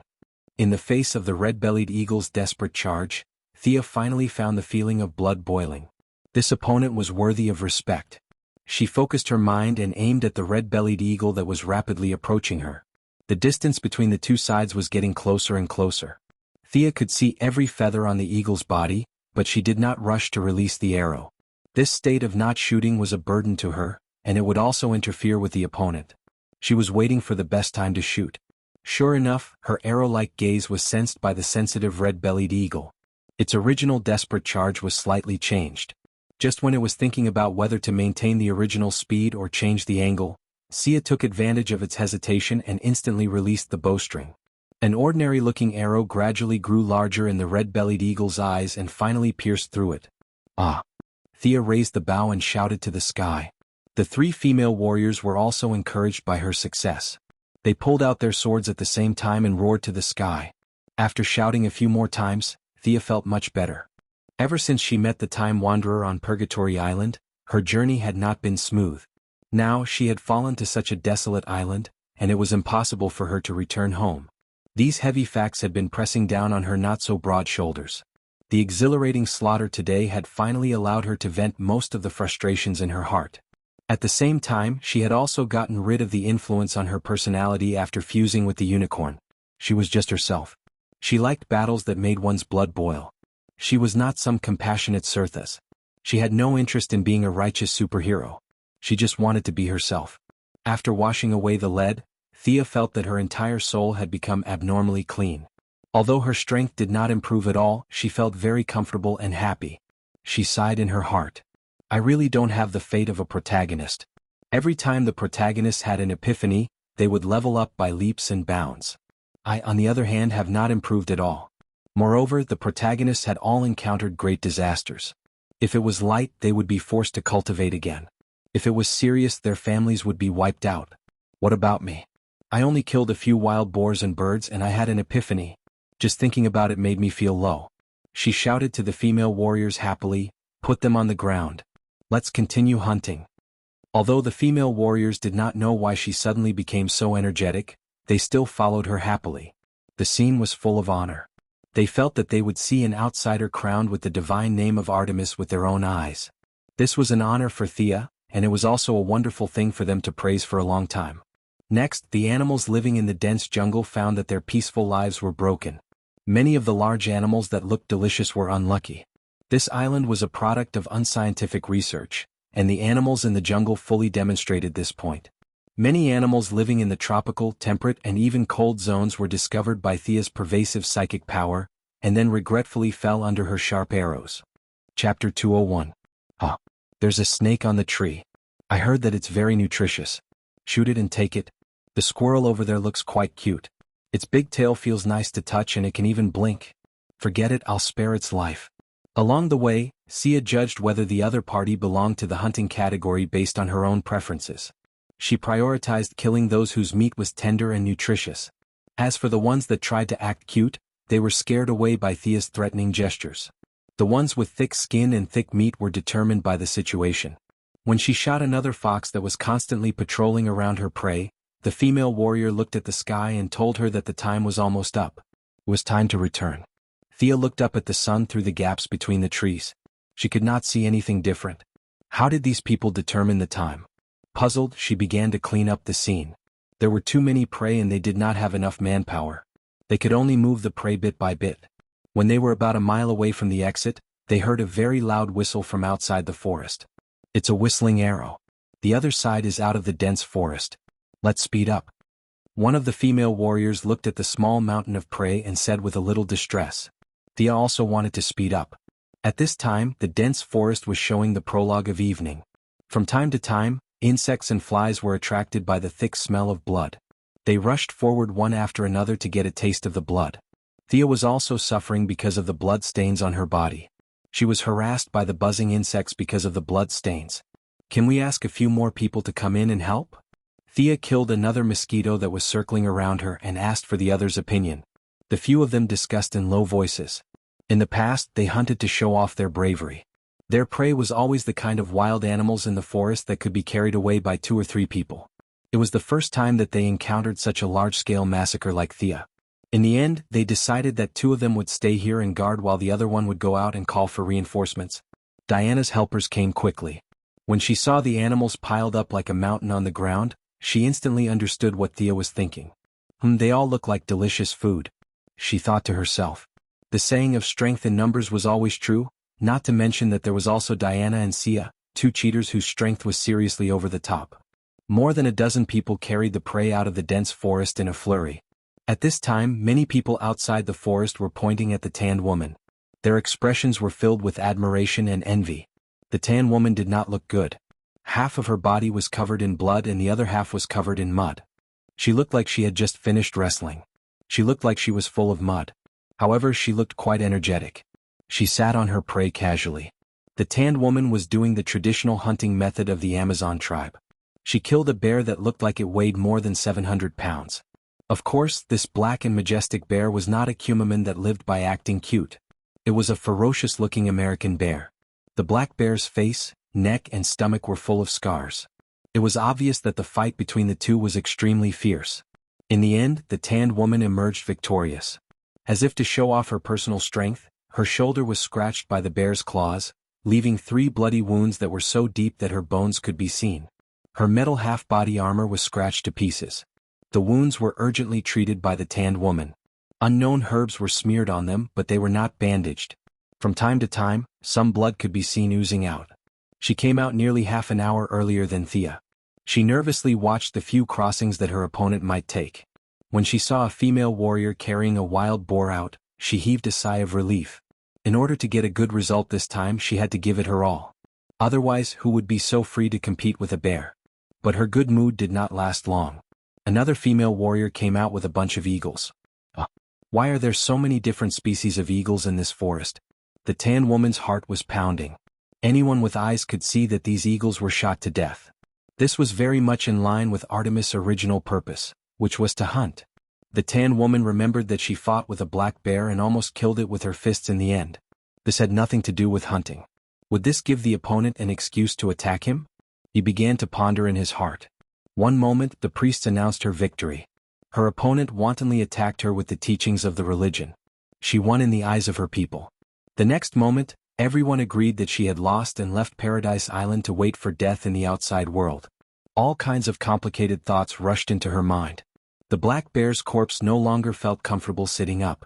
She could not help but stare at the direction of the exit, waiting for her opponent to appear.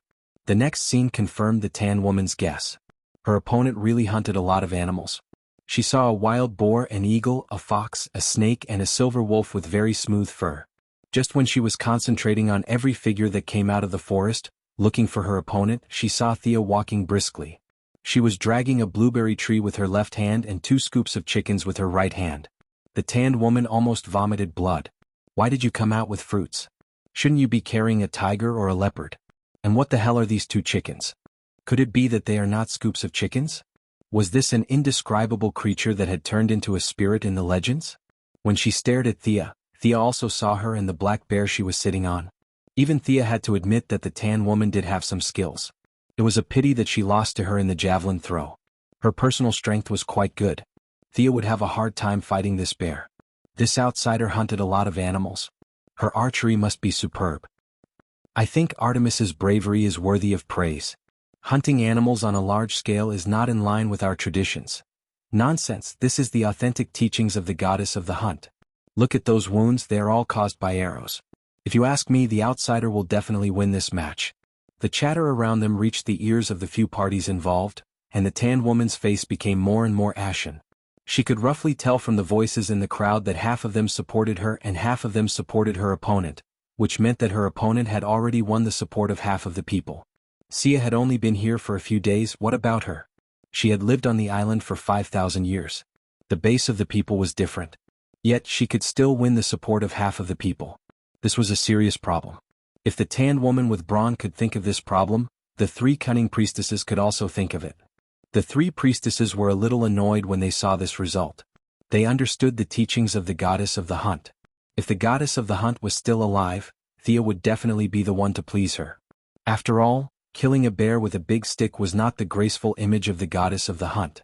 Although Thea had a lot of blood on her, it was obviously the blood of prey. She looked much better than the tan woman who looked like she was fished out of the mud. Chapter 202. But they couldn't say that and directly declared Thea the winner. The black woman was completely finished and there was no need to compete in the 3rd round. The 3 racked their brains and began to make up excuses. Say that she killed too much and was disqualified? Are you retarded? We don't have a ban on killing. Then say that she used more arrows than the stipulated number? Do we have a stipulated number of arrows? The 3 of them racked their brains, but they couldn't find any flaws in the doctrines. Moreover, they were sloppy. Many of the word-picking entries were not sure if it was the goddess or the 3 of them who said it. Many of the female warriors at the scene used to be priests, but they were transformed into warriors by Hippolyte. Their familiarity with the doctrines was not worse than the 3 of them. If they were caught talking nonsense, they wouldn't even be able to keep their current jobs, let alone fighting for power. The 3 of them had lived comfortably for 5,000 years and didn't want to be warriors. In the end, the oldest priest made up her mind and whispered a few words in the ear of the priest who deducted Thea's breakfast. The more she listened, the more dumbfounded she was. Finally, she asked with an ugly face, "Will it work?"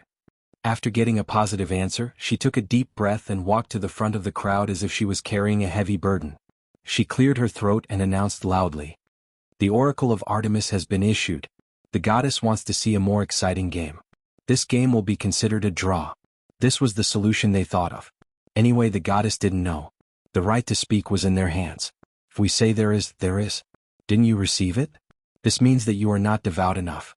Sure enough, she didn't mention who won or lost, and pushed the blame to the goddess regardless of the facts.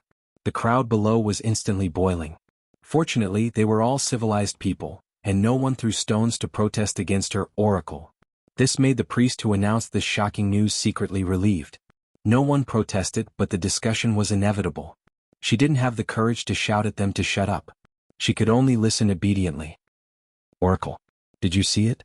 Why didn't I see it? Their faces are too ugly. This is all to fight for power with the respected queen. Sigh. They should at least affirm Artemis's achievements. The Outlanders' results are also good. Are the two of them just ignored? Paradise Island still had a strong democratic atmosphere, and the female warriors were not all muscleheads. After living for so many years, they could still judge the basic right and wrong. Whether it was those who supported Thea or Artemis, they all expressed dissatisfaction with the way they pushed the blame to the gods. As the leader of the camp, Hippolyte naturally heard the discussion of the people. She covered her mouth and pretended to be shocked by the news. In fact, she was laughing in her heart. Great joy appeared on the corner of her mouth, but she forcibly covered it and pretended to be surprised. Diana, who had a fiery temper, was furious. On one hand, she felt that it was unfair for her friend. On the other hand, she felt that the three of them were blasphemous. As a demigod, she had the right to say whether or not there was a miracle here. However, other than herself and Thea, there was not even a shadow of a supernatural being here. The actions of these people were undoubtedly blasphemous. It was simply unforgivable. Thea did not know why she was suddenly so angry. She thought that she wanted to stand up for her, and she was touched. She pulled her back, fearing that she would charge up and kill the three old things. The bad priestess and the others' discussion calmed down a little. She asked Hippolyte very respectfully, "Does the queen have any opinion?" Of course the queen had no opinion. If this kind of thing happened twice more, your reputation would be completely gone. Didn't you see that the tan woman was dissatisfied? She thought that she was treated unfairly and that it affected her honor. Perhaps if it happened again, Hippolyte would be able to truly rule Paradise Island. She nodded solemnly, indicating that she had nothing to say. Since they said that it was an oracle, then it was an oracle this time. Just as she was about to announce the end of the meeting, Thea finally spoke up. "Wait, I have a question." It was normal for her to have questions. It would be strange if she did not have questions. At least, the bad priestess thought that if she was the one who was treated unfairly, she would have already fought with her. In fact, she was not the only one. The other female warriors were also waiting for her to speak up. Some of them were even secretly cheering her on. "Kill these old bastards. If you dare to start a fight, I'll kick your ass." Many of them thought. "You said that there was an oracle just now?" Thea asked loudly. The bad priestess was not shameless enough to eat her words on the spot. She nodded. "That's right. The oracle wants to see a more exciting match?" She was right. That was what she said just now. The bad priestess could only continue to nod. Thea smiled innocently. "Since we have attracted the attention of the gods, we can't let them wait any longer. I suggest that we start the third round immediately." Wow! Suddenly there were a lot of unintelligible sounds in the hall. "It seems to make a lot of sense. There's nothing wrong with that. We should start the match immediately." Thea's counterattack broke the three's plan. The moment they heard her words, they felt a dull buzzing sound in their heads. They quickly exchanged a few glances. Damn it! How could they communicate with glances? No longer caring about the criticism, the three gathered together again and whispered. What should they do? This question flashed in the eyes of all three of them. Sia's question happened to be stuck in their so-called oracle. She was absolutely right. The gods were paying attention to us. Since we were so pious, we definitely couldn't let the gods wait. In that case, let's hurry to the next round. They could not say that the gods left behind an oracle and run away. Now that the gods were not at home? That was too ridiculous. They could not even fool the simple people on their island, let alone the knowledgeable outsiders. Their own gods were hanging on by a thread. Even when they were full of divine power, the Greek gods were famous for playing around and not doing anything serious. They were far from being busy. It was pure nonsense to say that the gods were very busy. As for denying the oracle, it was even more impossible. Even if they wanted to take back what they had said, they could not just take it back 2 minutes after saying it. The three old faces had not been trained to the point of being invulnerable. They still had some sense of shame. After careful consideration, they finally decided to do as she said. Continue the match. As for what to compete in, the three of them were a little confused. They competed in strength and skills. Was there any other specialty on Paradise Island that they could compete in? In a hurry, the three of them saw more and more female warriors pointing at the three of them. Needless to say, they were definitely not praising the three of them for their piety and honesty. Especially the distrust in Artemis's eyes, which hurt the three of them. Damn it, we are wasting our brain cells for you. Chapter 203. If the black and strong woman looked at them like this in the past, they would have already given up. Who do you think you are? But now the situation is different. No matter what the original purpose is, they must pull the black and strong woman. They have been forced into a corner. If they want to live peacefully, they have to fight. However, even if he was capable of making bold claims, it would be too difficult for him to actually execute them. The black and strong woman is a very typical Amazon female warrior. She can do nothing but fight and kill. Now the strength and skills are better. Do they want the two to fight? The three shook their heads at the same time. Thea's pretending to be a pig to eat a tiger left a deep impression on the three of them. Is it possible that she is a fighting master? The leader of the old priest thought hard. When she saw the puzzled eyes of the female warriors around her, she thought of a good way and whispered to the two of them. In fact, there is no need to discuss at all. She has a way. The other two are almost crazy by the situation in the field. Every second here, their popularity will drop by a lot. It is definitely better to have a way than to have no way. This time, the bad priest will not read the oracle. So many people at the scene are watching. The idea discussed by the three of them is immediately packaged as oracle? Do you think these more than 1,000 people are fools? The head of the old priest can only go out in person. She is not so courageous to disguise herself as an oracle under the eyes of the public. She is afraid that she will be stoned to death by the angry female warriors. Finally, she has a bit of quick-wittedness and changed their ideas to disguise themselves. Through our interpretation of the oracle, we think the gods are going to personally assess the third game. Next, we will go to the temple for the final game. It has to be said that her words are quite clever. Out of the fear of the gods, the female warriors who were originally excited were suppressed. Is there really an oracle? Are they not lying? Let's look at the situation again. The female warriors were instantly shocked by her actions. Not to mention them, even Thea and Diana were surprised. What happened? Did the oracle really come? The two looked at each other and were a little confused. Hippolyte, who had been chatting with them for more than 5,000 years, was not so easy to fool. She pretended to be very excited and asked in the tone of a crazy fan, "What did the gods say? Can I go and listen to it myself?" In any case, she was the queen and she and Zeus still had several legs of friendship. The priests couldn't refuse at all. Not to mention them, even if Artemis came down in person in terms of identity, Hippolyte was not afraid of her. Now she just asked to watch and no one dared to refuse. The old priest acquiesced to Hippolyte's proposal and replied, "The oracle is very obscure. Let's not let the gods wait for a long time. Let's go." For a moment, a big question mark appeared in the minds of those who understood. What were they planning? Thea was naturally a smart person. She also didn't understand what these old guys were trying to sell, but looking at the tan woman's puzzled face, it was clear that she didn't know what they were trying to compete in. It was still fair. Thea just wanted to end this farce as soon as possible. If you want to fight for power with Hippolyte, then go ahead. Why do you have to drag me into this? I have to go back and knead the dough. Knowing that Diana would also go, she was even more relieved. These three old guys can't summon Ares, right? There was nothing to be afraid of, so she calmly followed the three people. As she walked, she took out a handful of blueberries from her bag and handed them to Diana. The two followed the large group slowly as if they were on an outing. Diana, who had been with her for 2 days, was obviously thick-skinned. She took the food and ate without scruples. She didn't know if it was because she was influenced by the company she kept. Hippolyte and Antiope, who had been paying attention to them, were thoughtful. As for what they were thinking, only they knew. From the dense forest to the temple in the center of the island, the distance was not close. Thea saw that everyone was walking solemnly and didn't dare to mention riding a horse. On the way, she found an apple tree. Without saying a word, she broke the branches with a punch and picked up 7 or 8 apples to eat on the road. Several camp leaders pretended not to see it for their own purposes. Many female warriors saw this scene, but most of them chose to ignore it. A few thought that she was showing off her personal bravery and cheered loudly for her. This made Sia a little embarrassed. Since everyone was cheering for her, it would be inappropriate for her to eat alone.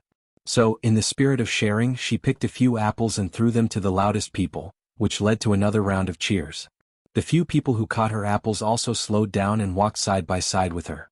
Several people began to discuss how Thea killed the huge prey. Thea made a cameo appearance on the scene and shot an eagle that was pulled in front of her by Horus. This ignited the emotions of the female warriors. Many female warriors slowed down and walked into the group to observe her amazing archery skills. Thea didn't refuse any of them and shot 2 sparrowhawks in front of everyone. The cheers were earth-shattering and even Diana was a little eager to try. They were so happy as if they were celebrating a festival, but the faces of the priests were pale. As the general of Paradise Island, Antiope couldn't help but turn around and compete with Thea in archery after seeing her kill another gray eagle. It had to be said that Antiope's archery skills were better than the spear. Thea and her were evenly matched. The two of them went from shooting dead animals to shooting living animals, and finally they shot 3 arrows at the same time.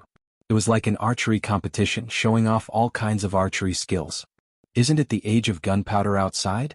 Why do you want to specialize in archery? Antiope was very happy now. The female warriors of Paradise Island didn't dislike archery, but they advocated hot-blooded battles with swords and axes. They weren't very keen on long-range attacks. Now that they met Thea, who came from an archery family, they naturally felt unexpectedly close to her. It was a kind of respect that both sides were on the same level. Of course, Thea couldn't say that her father and brother were all archers, and she couldn't reveal too many details about the future. She could only vaguely explain, "Archery can give me courage to protect my city from the invasion of bad people. Gunpowder can't. Gunpowder can only further increase the killing." Diana, listen, Thea's philosophy is different from yours, but it's also noble. This is the concept of protection that I mentioned to you before. It's not the only concept you should. Antiope was deeply impressed after listening to her half-truths. Thinking of the naughty child that she taught, she turned around and began to discuss with Diana whether there was any room for improvement in her life principles. Chapter 204. Thea did not have many beliefs for her to think about. She just wanted her family to survive in the future. Of course, it would be better if they could live comfortably. Antiope went to teach the naughty children. Thea was surrounded by a group of female warriors who had lived for 5,000 years but were still very innocent. Archery required talent and some tricks, so she could not teach them. However, she could teach them the thousands of years of fighting experience she brought from the outside world. She found a few moves that were very similar to their original style and taught them. The female warriors did not care that Thea was much younger than them. They all happily learned the moves. By the time they reached the entrance of the temple, there were already hundreds of people gathered around Thea. Diana could not stand her aunt's nagging. In the name of proving her beliefs, she was actually annoyed by her aunt's nagging. She dragged Thea to play another round. The two of them were not serious. They were purely playing around. They walked for a few miles and attracted a lot of attention. In front of them, there were constantly people who deliberately fell behind to watch from a close distance. The whole group walked in a very strange way. A large group of people in front of them walked in an orderly manner, but there were people who looked back from time to time. The large group of people behind them was much more lively. It was as if they were celebrating a festival. There were endless cheers and shouts, mixed with the sound of weapons clashing. A group of female warriors who regarded fighting as their lives cheered even more. When the group in front of them stopped, they realized that they were at the entrance of the temple. "We're here. Time flies. Oh no, Miss Thea has used up a lot of energy. Will this be bad for the competition later? No wonder the old guys didn't stop them. They're so cunning." After playing around for a while, many people had a better impression of Thea. They were not completely loyal to her, but at least they were friendly. Many people realized that they should have rested for the whole journey, but Thea obviously did not stop. Diana was also a little regretful. All the female warriors on this island were adults from the moment they had consciousness. She was the only one who had gradually grown up from childhood. She, who had no playmates, had a lot of fun playing with Thea along the way. Now that she realized that she seemed to have been a burden, she felt extremely regretful. Thea patted her on the shoulder, indicating that she was fine.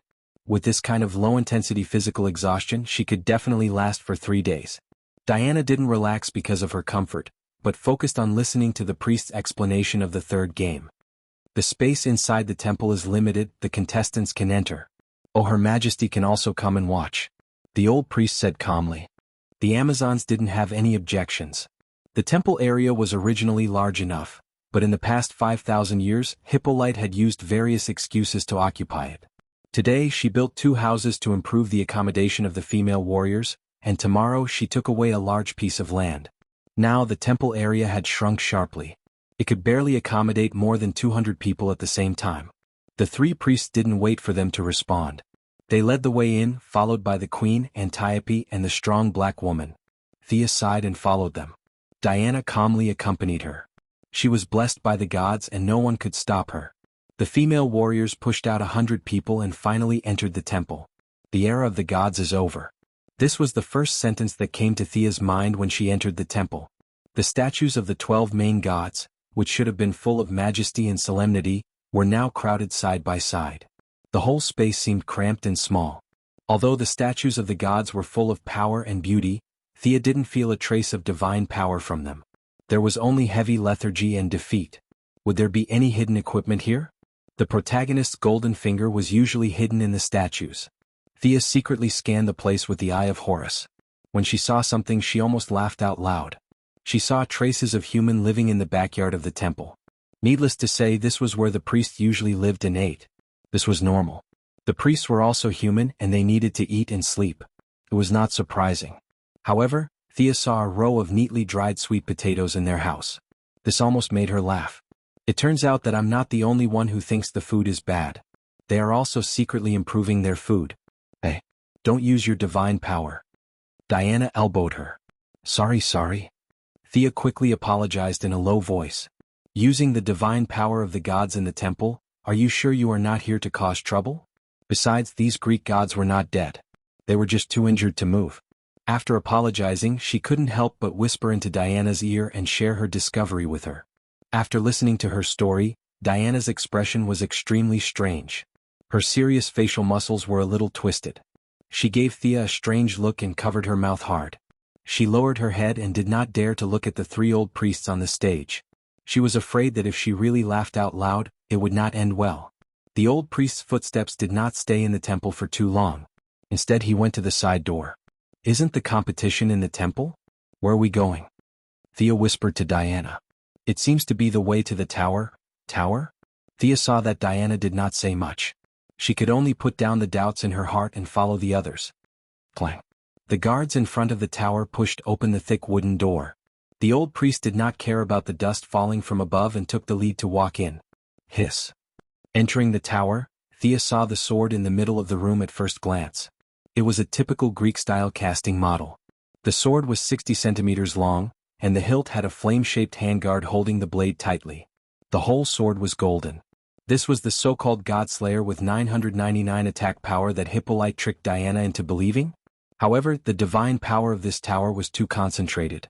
Thea could feel that some of the gods will still remain here. She did not dare to rashly observe with her divine eyes. She just felt that the divine power on the sword was a little too gorgeous. Even her eye of Horus could be instantly attracted. This was very strange. In the original plot, it was easily shattered by Ares. Did this mean that this was a fake sword? The real sword was stolen by Hippolyte? Thea could only say that this way of caring for her children was really unique. As the priest moved forward, Thea saw a lot of divine equipment. There was the shield of the future Diana, the lasso of truth, and many other equipment that she could not name. What a pity. What a pity. If only they could give me all of them. The further she went, the stronger the feeling of being watched by the gods. Even Horus could borrow divine power from his father. That was only a second-tier god. There were a lot of main gods. Plus, there was the unfathomable god King Zeus.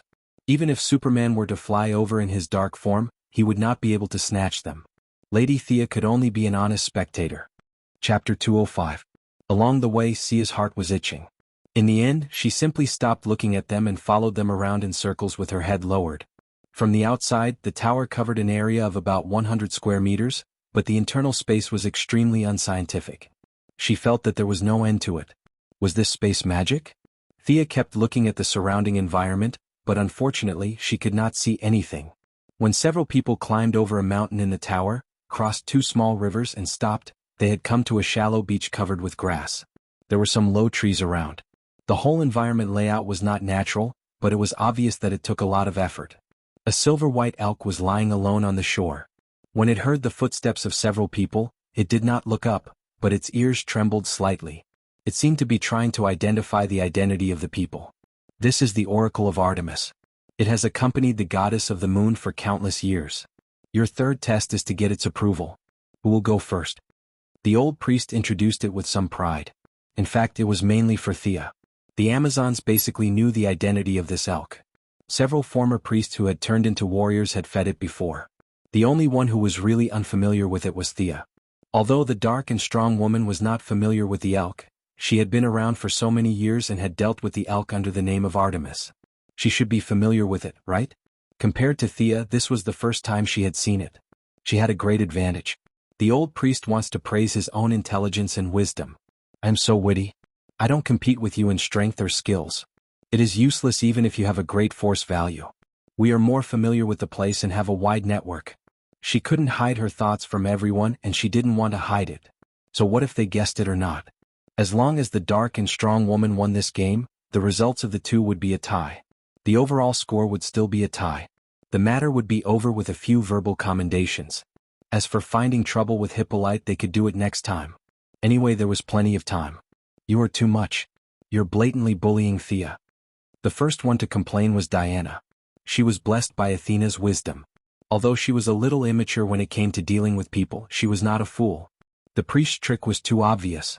It would be abnormal if he couldn't tell. Several female warriors also protested.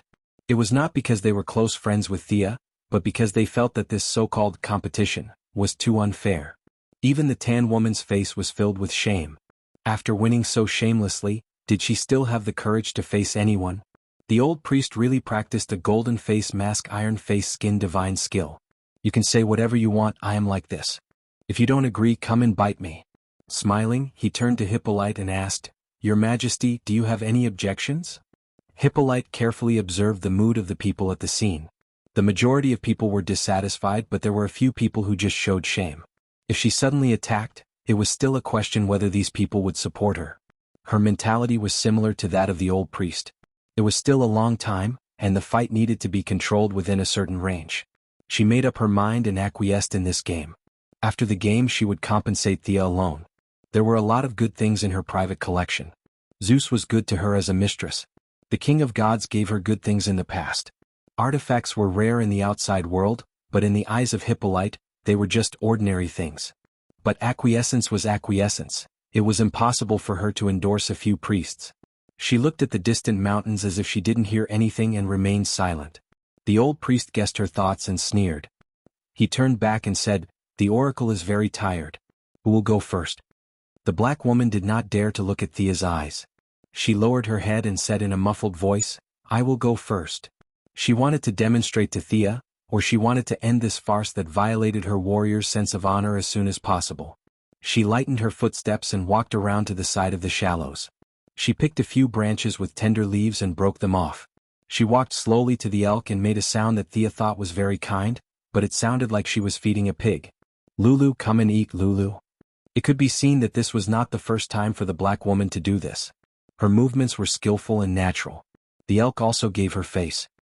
He raised his head slightly and took a few bites of the tender leaves that were sent to his mouth. After that, he nodded gently. His action made the black woman breathe a sigh of relief. In her heart, she was glad, but more than that, she was ashamed. She did not return to the crowd and sat alone on the grass without a word. Miss Thea, it's your turn. Come on. The old priest said with a smile. Thea angrily gave her a middle finger. Although the old priest did not understand the meaning of this gesture, he knew that it was not a compliment. He smiled and waited for Thea to make a fool of herself. Should I pick some leaves to feed it? When Thea walked closer, she found that the elk was really very old. Compared to the animals on the island that were constantly reborn, it did not enjoy the eternal magic of Paradise Island. It seemed that its life was consumed every minute and every second. Time had left many traces on its body. Its eyes that should have been clear and transparent were now full of turbidity. Could not see. The horns that had defeated countless powerful enemies were still as sharp as blades.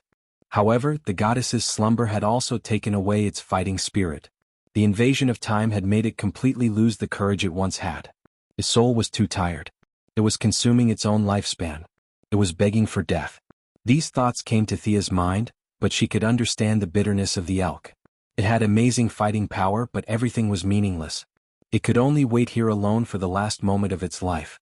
Why are you so sad? Can I help you? Thea ignored the sharp horns, knelt down beside the elk, gently stroked its cheek and said slowly but firmly. The elk did not notice her at first. It only thought that she was one of the priests, but when Thea said these words, it instantly felt different. If she was not one of the priests with complicated thoughts, who was she? Where did this sense of intimacy come from? It tried hard to raise its head, and opened its gray eyes with difficulty, as if it wanted to see the appearance of the person in front of it. Wow! The crowd made all kinds of unintelligible sounds. The oracle had a reaction to this outsider. This was the first time in their thousands of years. The priests' hearts were suddenly filled with thunder, accompanied by thousands of galloping horses. Of course, they were the ones who were struck by thunder and trampled by thousands of horses. They looked at each other and saw the fear in the corners of their companions' eyes. No way? Again? Why did I say again? This is different from the script. Chapter 206. Thea did not have time to think about their feelings. She only felt a weak connection between herself and the elk. It was not that they knew each other before, but it was a bond that came from the deepest part of their bloodline. How did I establish a blood bond with it? Thea was a little shocked by her own thoughts. Was it because of the unicorn? Maybe they were distant relatives? In a flash, he found a relatively reliable answer for himself. She did not understand, and the elk did not understand how this connection came about. It only wanted to see her face with its cloudy eyes. So sad. Thea was a little sad when she saw the signal. She made up her mind and hugged the elk's head with both hands and put her forehead on it. Thea was ready to transfer part of her eye power to let the elk see the light again. Don't. Diana only said one word before she stopped. She did not know whether she should stop or agree. She was so anxious that her little face turned red. What is she doing? Antiope saw the mysterious light flashing between Sia and the elk. Something she couldn't understand was floating around, which made her very puzzled. Seeing Diana's anxious shout, she asked in a low voice, "What's the matter?" Diana hesitated for a long time before she whispered, "She is transferring her divine power. She is also a child of God?" With the common values of Paradise Island, she instantly thought of this word. As for killing a god, it was not in her dictionary at all. She is a noble child of God, Diana said with absolute certainty. At the same time, the spirit of sacrifice, protection, and dedication in her heart deepened by a few %. In fact, Thea was not as noble as she thought. She could help others when they were in trouble, but she was not willing to sacrifice herself to help others. Horus was known for his good eyesight. His eye power was almost endless. It was not an exaggeration to say that he could go up to heaven or down to hell. Now, although he only had one eye and did not have a body, the transfer of his eye power would only make Thea's eyes sore for a few days. It would not have a big impact. In addition, the elk itself also had divinity. It was just that its desire to die was too strong previously, so it did not heal its eyes immediately when it was damaged. Now that Sia's eye power had overflowed and its own self-healing ability, the white mist in its eyes dissipated at a visible rate. The elk saw Thea as soon as it regained its vision. It intimately rubbed its face against hers. Thea had used too much eye power at this time and her eyes began to ache. She rubbed the corner of her eyes, and a few drops of tears flowed down her cheeks. When this scene fell into the eyes of Diana and other inexperienced young girls, it was like a man and a deer crying with joy after seeing the light again, causing the eyes of several female warriors to turn red. Sia was about to turn back and greet the bad priests. "Look, this young lady has passed, right? Let's see what you have to say." Suddenly she felt the elk send her a "come, follow me" signal. The elk saw her squatting there in a daze, so it bit her sleeve and dragged her inside. Don't pull, I'll go with you." This guy was really strong. Conservatively speaking, she estimated that he had more than a ton of pulling force. He almost pulled Sia down. What was it doing? After sending several signals, the elk did not respond. It just signaled to follow it. Thea sighed and had no choice but to follow it. The few people who saw this scene were a little confused as to where the moose was taking Sia. Diana, who had infinite courage, was the first to follow. The queen and Antiope were worried about her safety and also wanted to follow. "You can't go up. That is the eternal resting place of the gods," the old priest shouted at Thea. The response to her was the moose's teeth and Sia's middle finger. The old priest saw the moose's sharp horns and his heart trembled a little. Their Amazons were not the same as the animals who were constantly reborn on the island. When they died, they died. The G.O.D.S. only gave them eternal life, but they did not give them the ability to resurrect indefinitely. If they were stabbed to death by the elk, they would really die. They were not afraid of death, but if they were killed by the oracle, it would be too bad. It would make them look like they had done something heinous. At first, they just wanted to take back part of the right to speak. It was far from blasphemy. Hippolyte, as the god king's mistress, was careful to play the game. They did not dare to do anything that crossed the line. The three of them could only watch in fear as Sia disappeared from their sight. As for Diana and the others, they did not dare to stop her. The blessings of the gods were not a joke. In addition, many of these main gods were her brothers and sisters. She could wander around all the temples as she wished. Even the gods had no objections, let alone the three of them divine servants. The queen's status was similar. She didn't even look at the three priests and walked over calmly. Antiope didn't say anything. She just pulled out her sword and followed after her sister with a flash of sword light. Seeing that the female warriors also wanted to go inside, the three priests were completely angry. You can't go in. I have the right to go in. I still have the name of the gods. The black strong woman looked at the three old things seriously. She was very sad when they mentioned the name of the gods. Even the blind could see that Thea had won the competition. It was them who urged her to make trouble. Otherwise, how could she fall to this point now? Without waiting for the three to answer, she waved her hand and walked inside like a black bear. The rest of the female warriors did not have as good a reason as her. They could only stop under the strict gaze of the priests and look from afar. The elk pulled Thea and walked for a short distance. It stopped in front of a cave and looked at the few people who were following behind it. It had the best attitude towards Diana. It rubbed her arm and nodded slightly to the queen. As for the rest of the people, they were all ignored. It lowered its head and drew a deep mark on the ground with its sharp horn, indicating that the others should not follow it. Then it pulled Thea into the cave. The few of them knew very well what it meant. It meant that unrelated people were not allowed to enter. Even if you, Diana, are the sister of the goddess, you are still not allowed to enter. Thea could only say goodbye and followed the elk into the cave. The moment her left foot stepped into the cave, she felt that something was wrong. After experiencing the explosion of the Eye of Arcane Core, she immediately sensed that the surrounding environment had changed dramatically. A huge amount of time flowed around her. No way. Did I wear it again? But soon she realized that she was still in the original 1918 time period. It was just that the space had changed drastically. She was teleported to a very conceptual place. There was no definition of time and space around her. There was only silence and eternity. Hello, young time traveler, I am Artemis. Just as Thea was looking around, a vague figure of a human figure appeared in the open space on her left.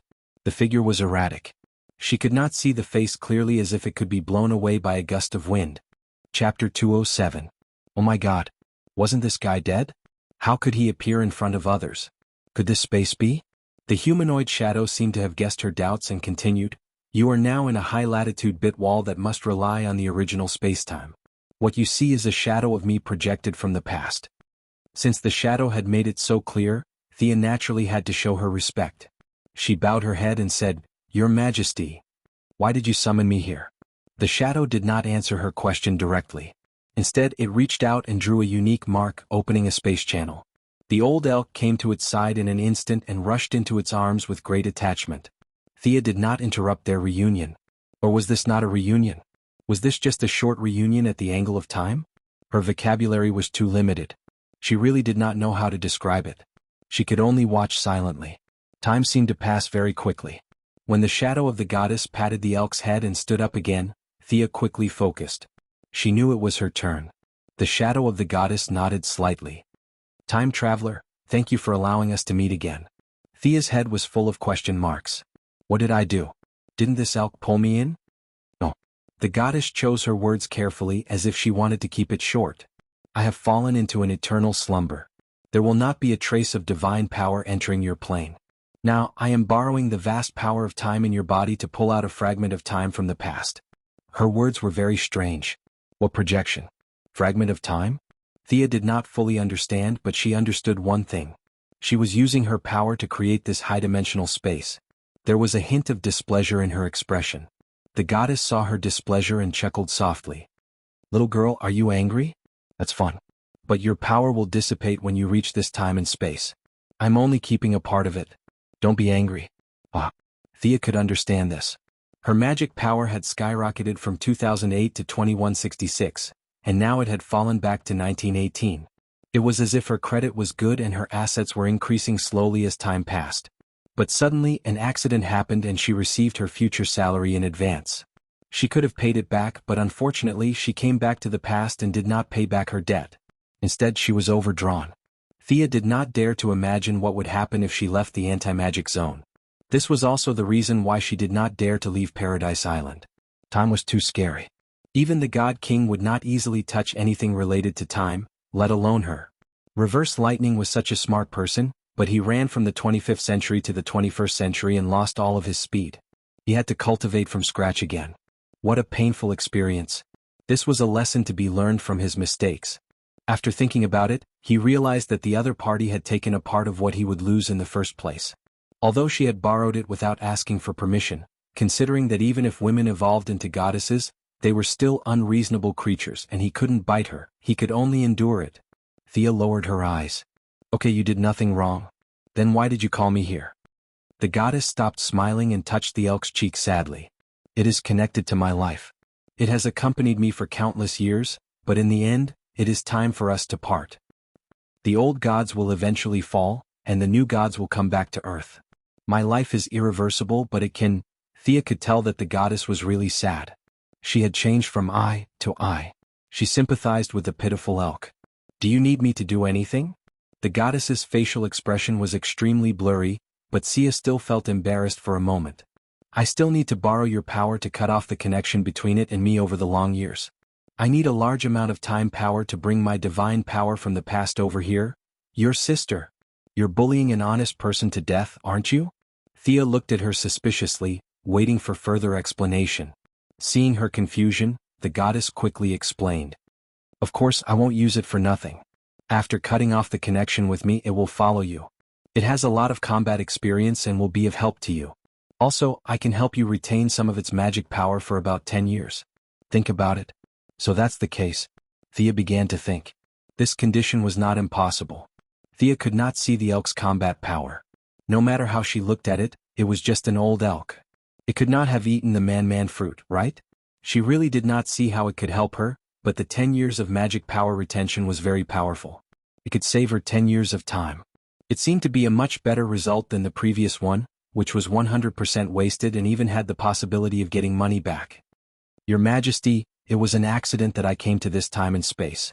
Will my bloodline cause me some time trouble after I leave the island? Thea thought about it again and again. This was a serious problem.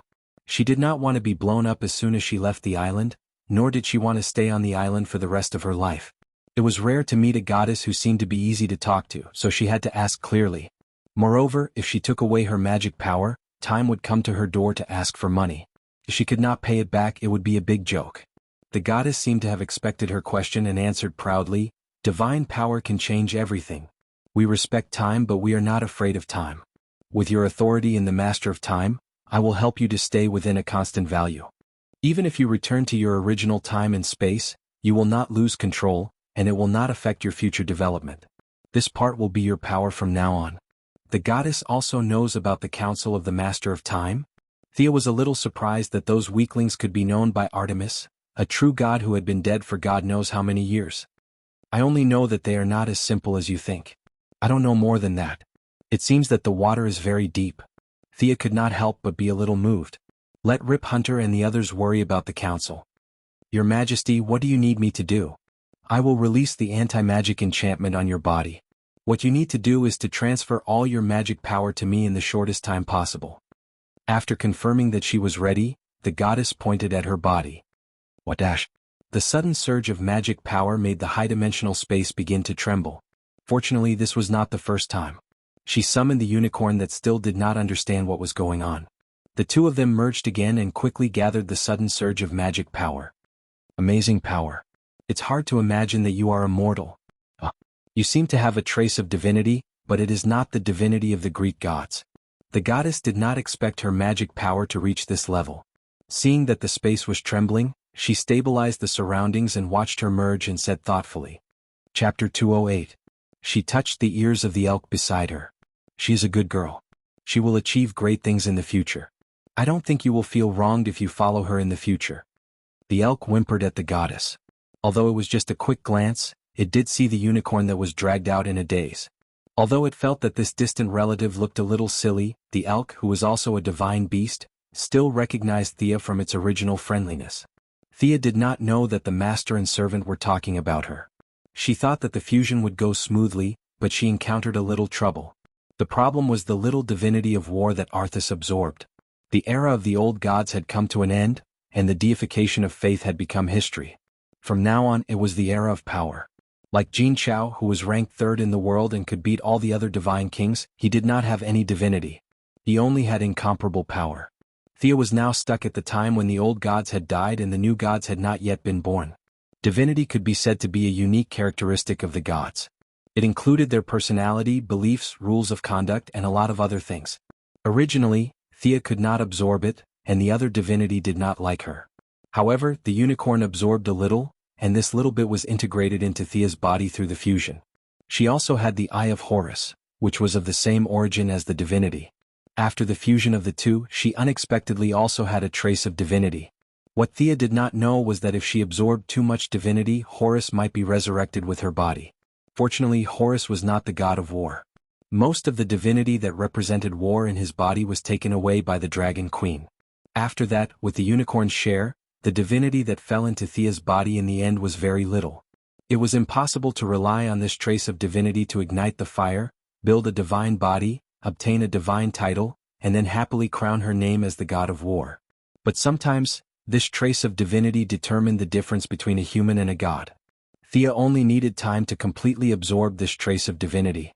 No matter how weak it was, she would be considered as having divinity. It took a Herculean effort to temporarily control the divinity. It would take a lot of time to completely understand it. He put on the golden armor again. Due to the divinity of war, the patterns on the armor were more detailed. "Quick, you don't have much time left. Give me your hand." The goddess saw that she was looking at her armor and quickly reminded her. "Oh, okay." Even without his reminder, Sia also felt that her magic power was rapidly dissipating, and the speed was getting faster and faster.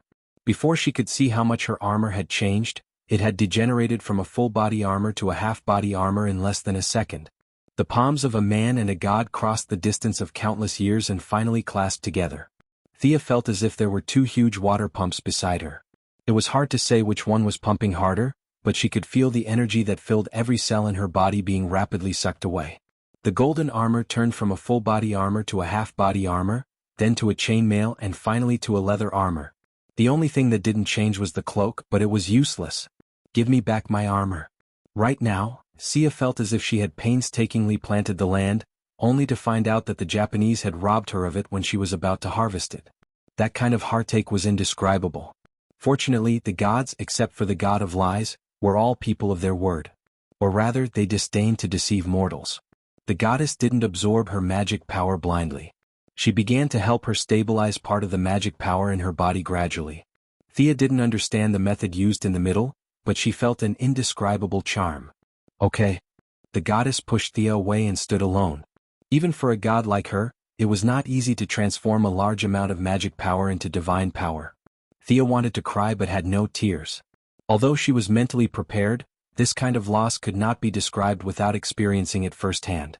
The elk seemed to be very experienced in comforting people. He walked to her and rubbed his face against her hand. "Even you are comforting me?" "I'm still very strong." "Ouch, don't push me. I'm a little sad. My magic power is invincible in the world." Thea wanted to brag, but the elk, who had lived for countless years, saw through her disguise and exposed her hypocrisy. The elk joked for a while, and then Thea began to pay attention to her own situation. The goddess was not lying. Although the original magic power was very strong, it was also very vague and unreal. Thea felt that the magic power in her body was now a part of her, just like her hands and feet. The weakness of insufficient control had been greatly alleviated. She believed that after a few days, this part of the magic power would be completely integrated with her. After checking herself, she focused on the goddess again. The shadow goddess finger kept drawing strange patterns, and many shadows appeared one after another in this narrow space. There were young dancers, old huntresses, and female lords sitting on chariots. There were all kinds of shadows. Hoo-hoo, it could be seen that this kind of summoning across time and space was also a great burden on the goddess. She did not waste any time. All the shadows seemed to have received a signal and quickly rushed to her. Finally, they merged into a huntress in a green robe and carrying a silver longbow on her back. Thea was far away from the elk. She knew that the next step was to tamper with the elk's timeline. She was now completely afraid of time. The goddess method was not strange. She used her divine power to summon herself in different time periods, and with the help of Thea's power of time, they each projected a part of their power and merged into the current form. Although Sia was now a little stronger than Newbie, her previous height would not disappear. She had also fought battles from a commanding position. Her intuition told her that the current goddess was stronger than Horus when he first descended. As for how much stronger she was, it was hard to tell. But Thea touched her chin. I don't mind if you carry a bow on your back, but why are you wearing a green robe? This image reminded Thea of Olivier on Purgatory Island. Could it be that the green arrow could not be killed? Was he her true believer? Suddenly, Thea saw the goddess pull the bow and arrow and aimed at the elk. A huge vortex appeared behind her. This time the space shook more violently than before when Thea exploded. Some of the ground had cracked, and the whole space was distorted violently. Oh my God! What did I see? Thea knew that her previous judgment was wrong. She still underestimated the difficulty of cutting off the timeline. The shadow of the goddess was just a catalyst. She was attracting the main body to come here. As the vortex expanded, Thea took a few steps out. She had no choice. She had felt a huge energy fluctuation on the other side of the vortex. This was probably the main body of Artemis, the strongest attack across time and space in her heyday. Chapter 209. The elk was on all fours, lying on the ground and shivering. Of course, it didn't think that the goddess was going to shoot it to death, but it was distressed that its master had wasted her divine power for it, so it couldn't help but lie on the ground and cry. Here it comes. The momentum of the phantom goddess reached its peak and she loosened the arrow. At the same time, there was a crisp sound of a bowstring in the whirlpool behind her. Faster than lightning, faster than light, and even faster than the concept of speed itself, an arrow flew out of the whirlpool and instantly pierced in front of the elk, while the arrow of the phantom goddess fell behind it. Two low sounds sounded in Thea's heart. This was not the transmission of sound but some kind of conceptual resonance. The elk's past and future were cut off. A shadow that was exactly the same as the elk on the ground quickly ran out of the whirlpool, and the two quickly merged and could no longer be distinguished. The phantom goddess closed the whirlpool, and her green robe and bow disappeared again as if they had never existed. She gently stroked the side of the elk's face. Child, you are free. Go and live a new life. The elk walked to Thea's side, and the goddess pointed at their foreheads. In the future it will accompany you until the end of your life. It will accompany you back to your original time and space. You must treat it well. Thea, who was going to ask how to go home, quickly seized the topic. Your Majesty, can you let me go back to my original time and space? Or let me contact the spaceship that I was on before? The goddess was silent for a long time as if she was searching for something. Finally, she shook her head in Thea's expectant eyes. Sorry, I didn't find any trace of them. Although my divine power is not enough to search too far into the future, I feel that they are not in the same timeline as you. Before Sia showed a desperate expression, he continued, However, after you go out, you can take my bow and arrow. In the quiver that Father God made for me, there is a divine arrow blessed by Father God's divine power. When this arrow absorbs enough divine power, it can help you open the time channel. With your authority in the Time Council, you should be able to find your original time point smoothly. What did she mean, her bow and arrow? She didn't want to borrow it, did she? Thea asked cautiously and uncertainly, What do you mean by bow and arrow? Hee little girl, you don't have to test me. It's just as you think. I've already fallen, so I don't need a bow anymore. Your hunting and philosophy are very much in line with my teachings. But next time, don't mention my name when you're eating wild boars. The goddess' face could not be seen clearly, but after saving the elk, her tone had become much more relaxed. Ah. Thea covered her mouth. Did he hear her nonsense when she was eating the wild boar? These deities have too much time on their hands. You're already a corpse, yet they're still in the mood for leisure. Thea smiled awkwardly as she hurriedly apologized to her goddess. What child's words were, what inexperience. No matter if she was right or wrong, she should at least express her attitude. The goddess nodded and seemed to accept her explanation. Her tone became serious. Where did the divinity in your body come from? If I'm not mistaken, this is an Egyptian temple? Judging from the divinity, it contains waves of unwillingness. Could it be that a mortal like you can actually kill a god? Thea did not know how to answer, but she remembered the books she read from Diana over the past few days. It seemed that the Greek and Egyptian deities were mortal enemies.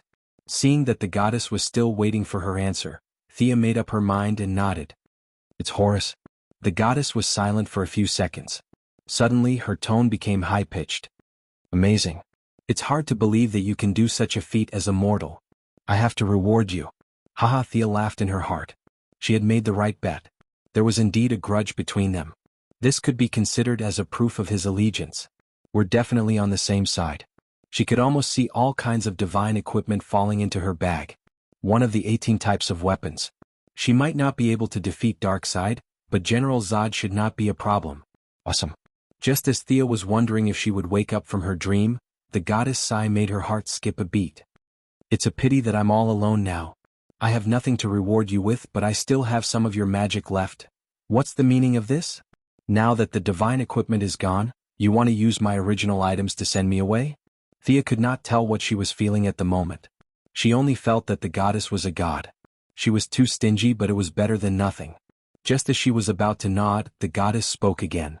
I've converted all of this magic into divine power. You can't use it even if I give it back to you. What should I do? Sia's mood was in a mess because of her, sometimes high and sometimes low. She could tell that the goddess was not teasing her. She was indeed shy and could not take out anything. Seeing the goddess thinking hard, Sia did not dare to urge her. She could only stand straight and wait. Young time traveler, are you willing to be my chosen one? The goddess finally asked a question. Chosen one? The first thing that came to Thea's mind was the scene of Moira fooling the people. Those were her mother's chosen ones, but she soon realized that the goddess did not mean that. Thanks to Diana, Thea had recently read a lot of books about the gods. She had also attended literacy classes for 2 nights. Her knowledge of the gods was not shallow. She immediately understood what the goddess meant. What responsibilities does your chosen one have to bear? The reward was proportional to the effort. It was not that there was no such thing as a free lunch, but in theory it was not her turn. The goddess waved her hand. I've already fallen. My chosen one doesn't need any responsibilities. If you're in a good mood, help me spread the word. If you're in a bad mood, don't. Such preferential treatment. Thea was immediately tempted. According to Diana, the chosen one was different from the priests. The priests were the servants of the gods. No matter how powerful the priests were, they were still servants. The role of the chosen one was similar to that of a disciple and an assistant. Seeing that she was a little tempted, the goddess added another weight. I originally thought that you were of the light attribute, so I absorbed more magic. I didn't expect that you also have the dark attribute and a lot of it. If you become my chosen one, you will be able to master countless spells under the moonlight, and the power will be increased by 30%. I'm willing to be your chosen one. Thea immediately knelt down on one knee. It was too embarrassing to have magic but not the corresponding spells. Since there was no responsibility or obligation, why not get a lot of free knowledge? You stand up first. The goddess was a little embarrassed. She pulled Thea up again. In her puzzled eyes, the goddess asked very seriously, Time traveler, tell me your name. Thea's mouth twitched a little. Are you kidding me? We've been talking here for a long time, and you don't even know my name. This goddess looked very serious, but in fact she was a little funny. After thinking about it again, she could not blame her. Horus, who was stabbed to death by her, probably did not know her name until he died. Chapter 210. This group of gods, whether it was Greek or Egyptian, had this problem. They looked down on mortals.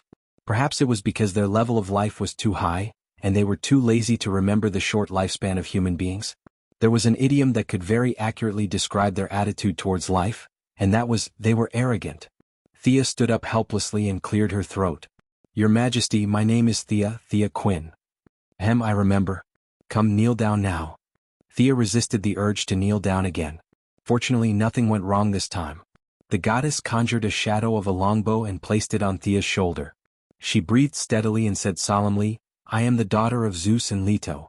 My name is Artemis. I am the goddess of hunting and moonlight. Today I bless Thea Quinn, my chosen one, forever. At first, Thea thought that it would be like a Western wedding where she would have to say something like, I do. But the truth was that this ceremony did not require her consent at all. The gods meant what they said. If they said you could do it, you could do it. The goddess then repeated it twice in 2 strange languages. Thea did not understand a single word. A soft silver light connected the foreheads of a human and a god in the blink of an eye. Countless knowledge poured into her mind.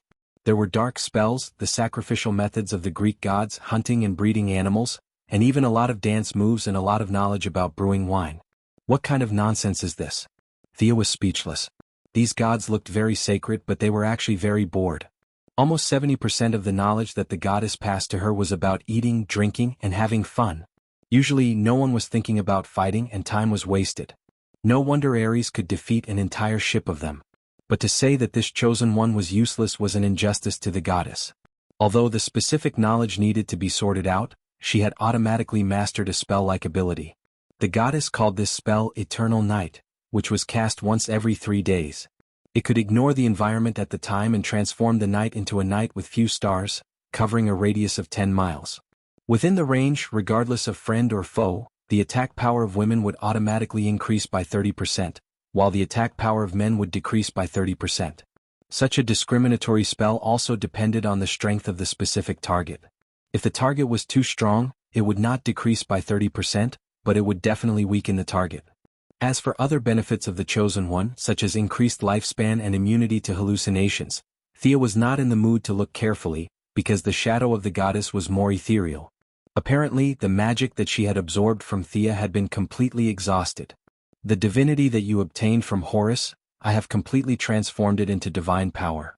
Divine power is the foundation of the future. I will teach you a method.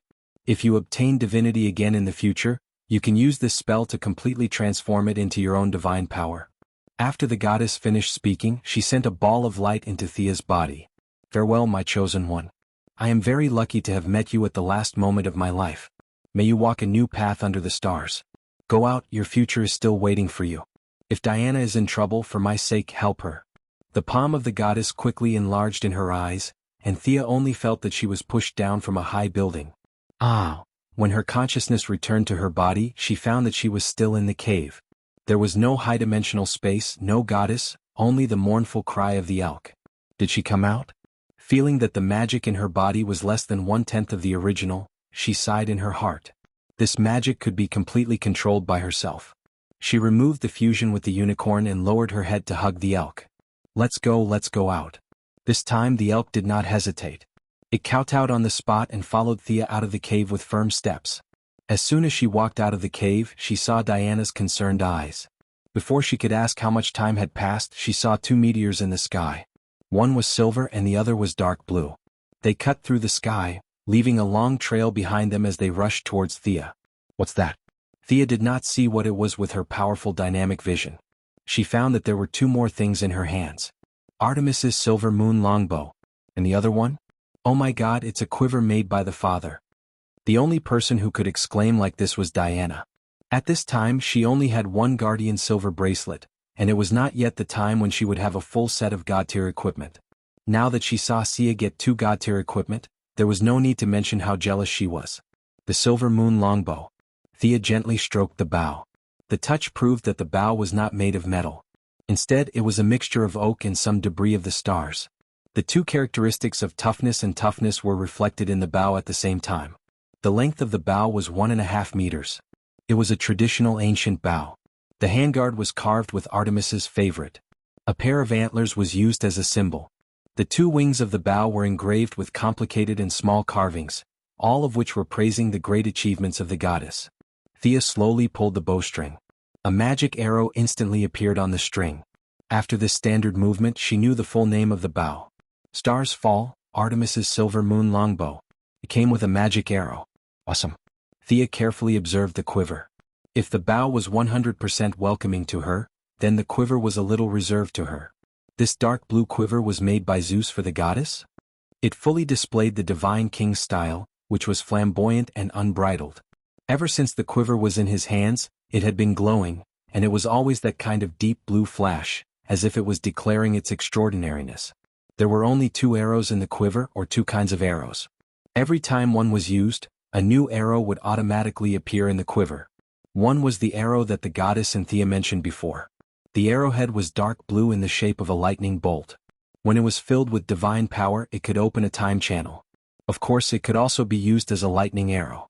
The goddess's original words were, "The divine power of the Father is unfathomable." He completely did not understand all the uses of this arrow. The other arrow was a sharp arrow blessed by the goddess herself.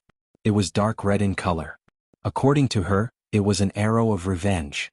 In fact, Thea thought that it was an arrow used to bully women. As long as it was a woman who had lost her virginity, in theory, she could kill her with 1 arrow.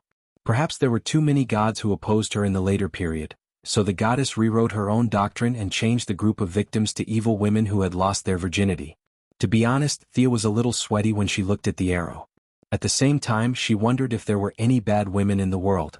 The killing attack sounded beautiful, but there were a lot of restrictions. In the future, she would not use this arrow if she could.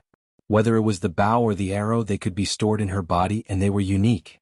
That was to say, as long as she took away these two artifacts, even if she was in the original time and space of Paradise Island, there would be no trace of these two artifacts. Unless she was killed, these two artifacts would be bound to her. She did not immediately put them away. She still wanted to see the faces of these bad priests. If she put them away, what if they did not admit it? Chapter 2:11. Thea grinned as she approached the third priestess.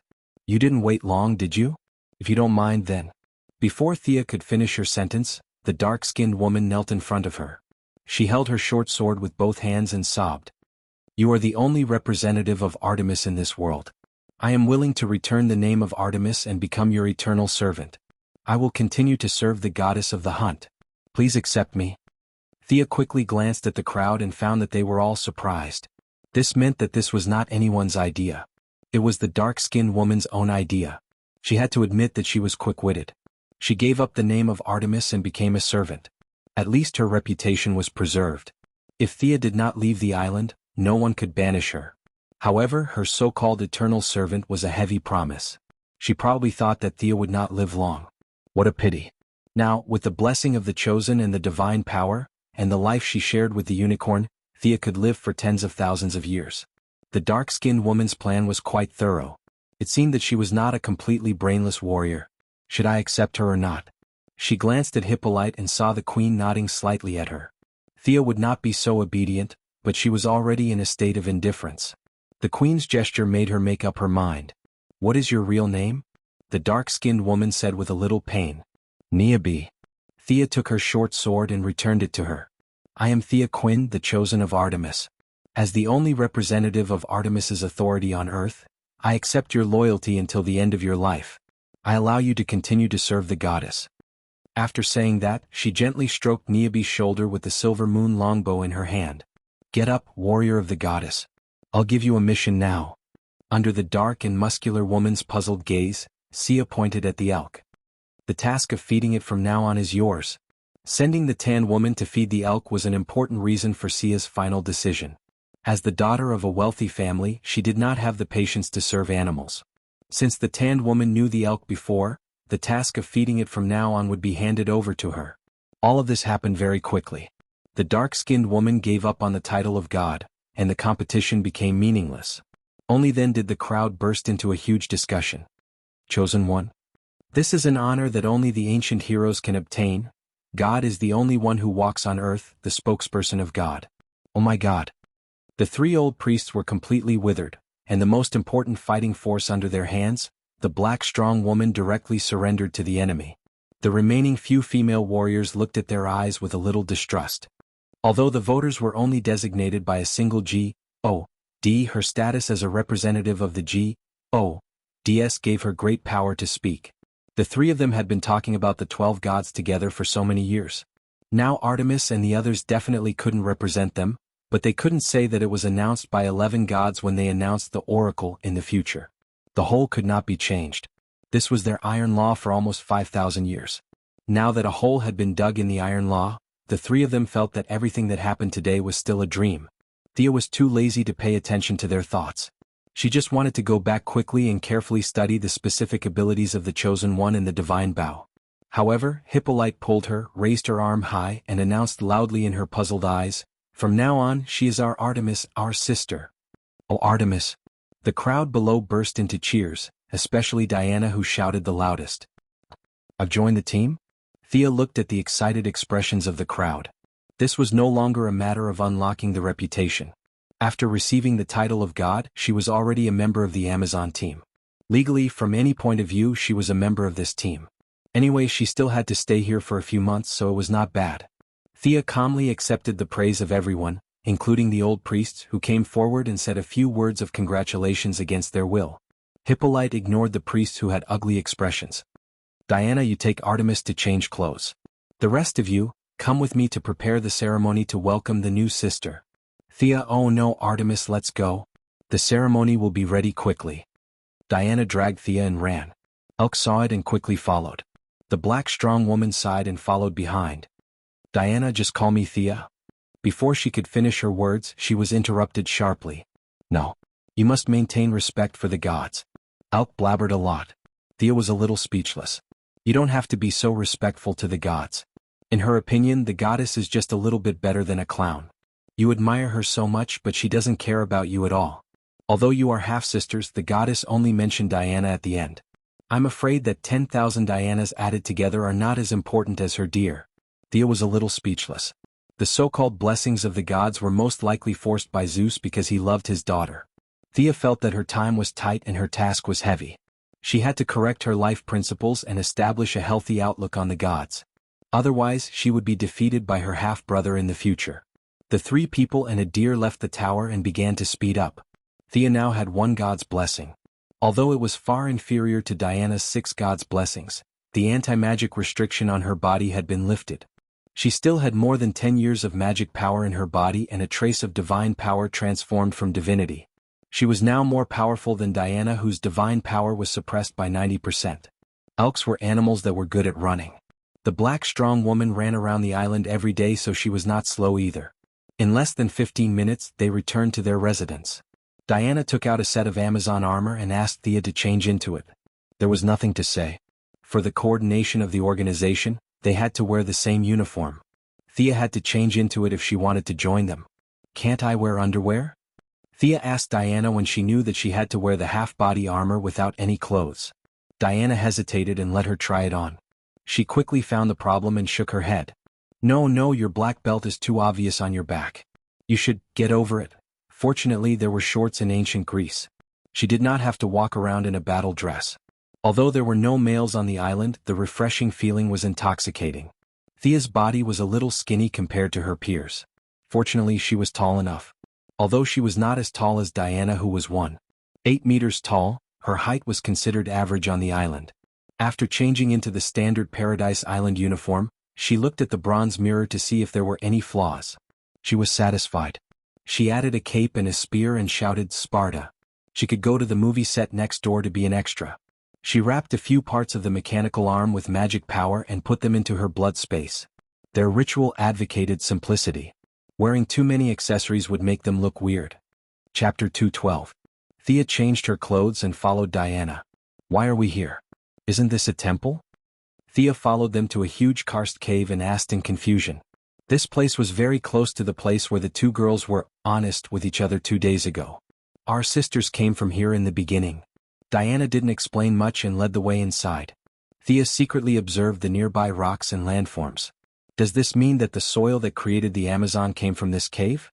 Should I take some soil back for testing before we leave? She followed Diana into the depths of the karst cave. Wow, this place is huge.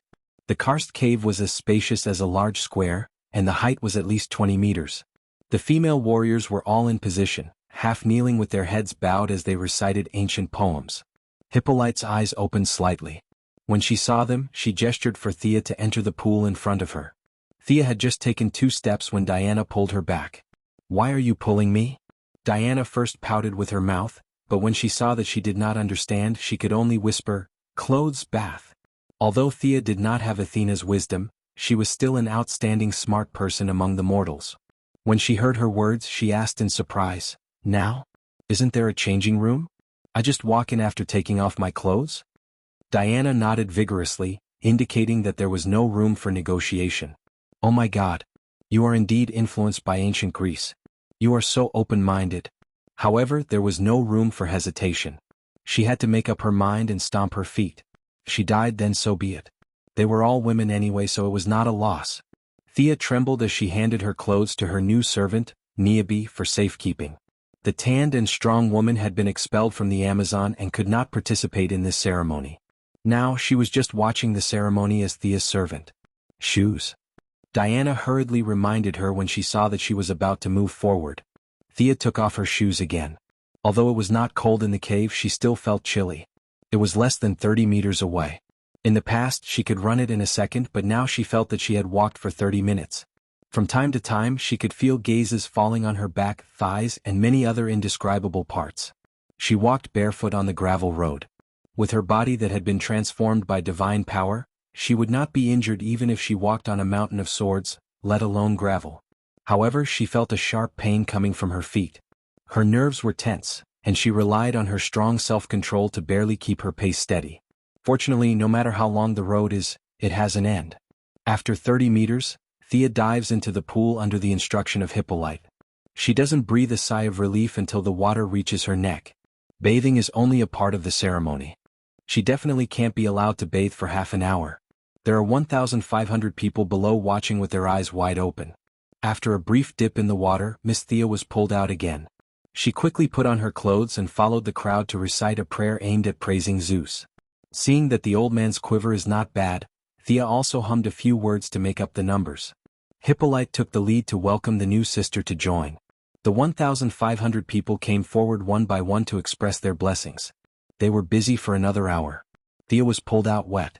Now her hair is dry. Seeing the crowd gradually disperse, she breathed a sigh of relief. It's finally over. Diana, take Artemis to the temple to leave an image. The queen's order made Thea's heart skip a beat. There's more.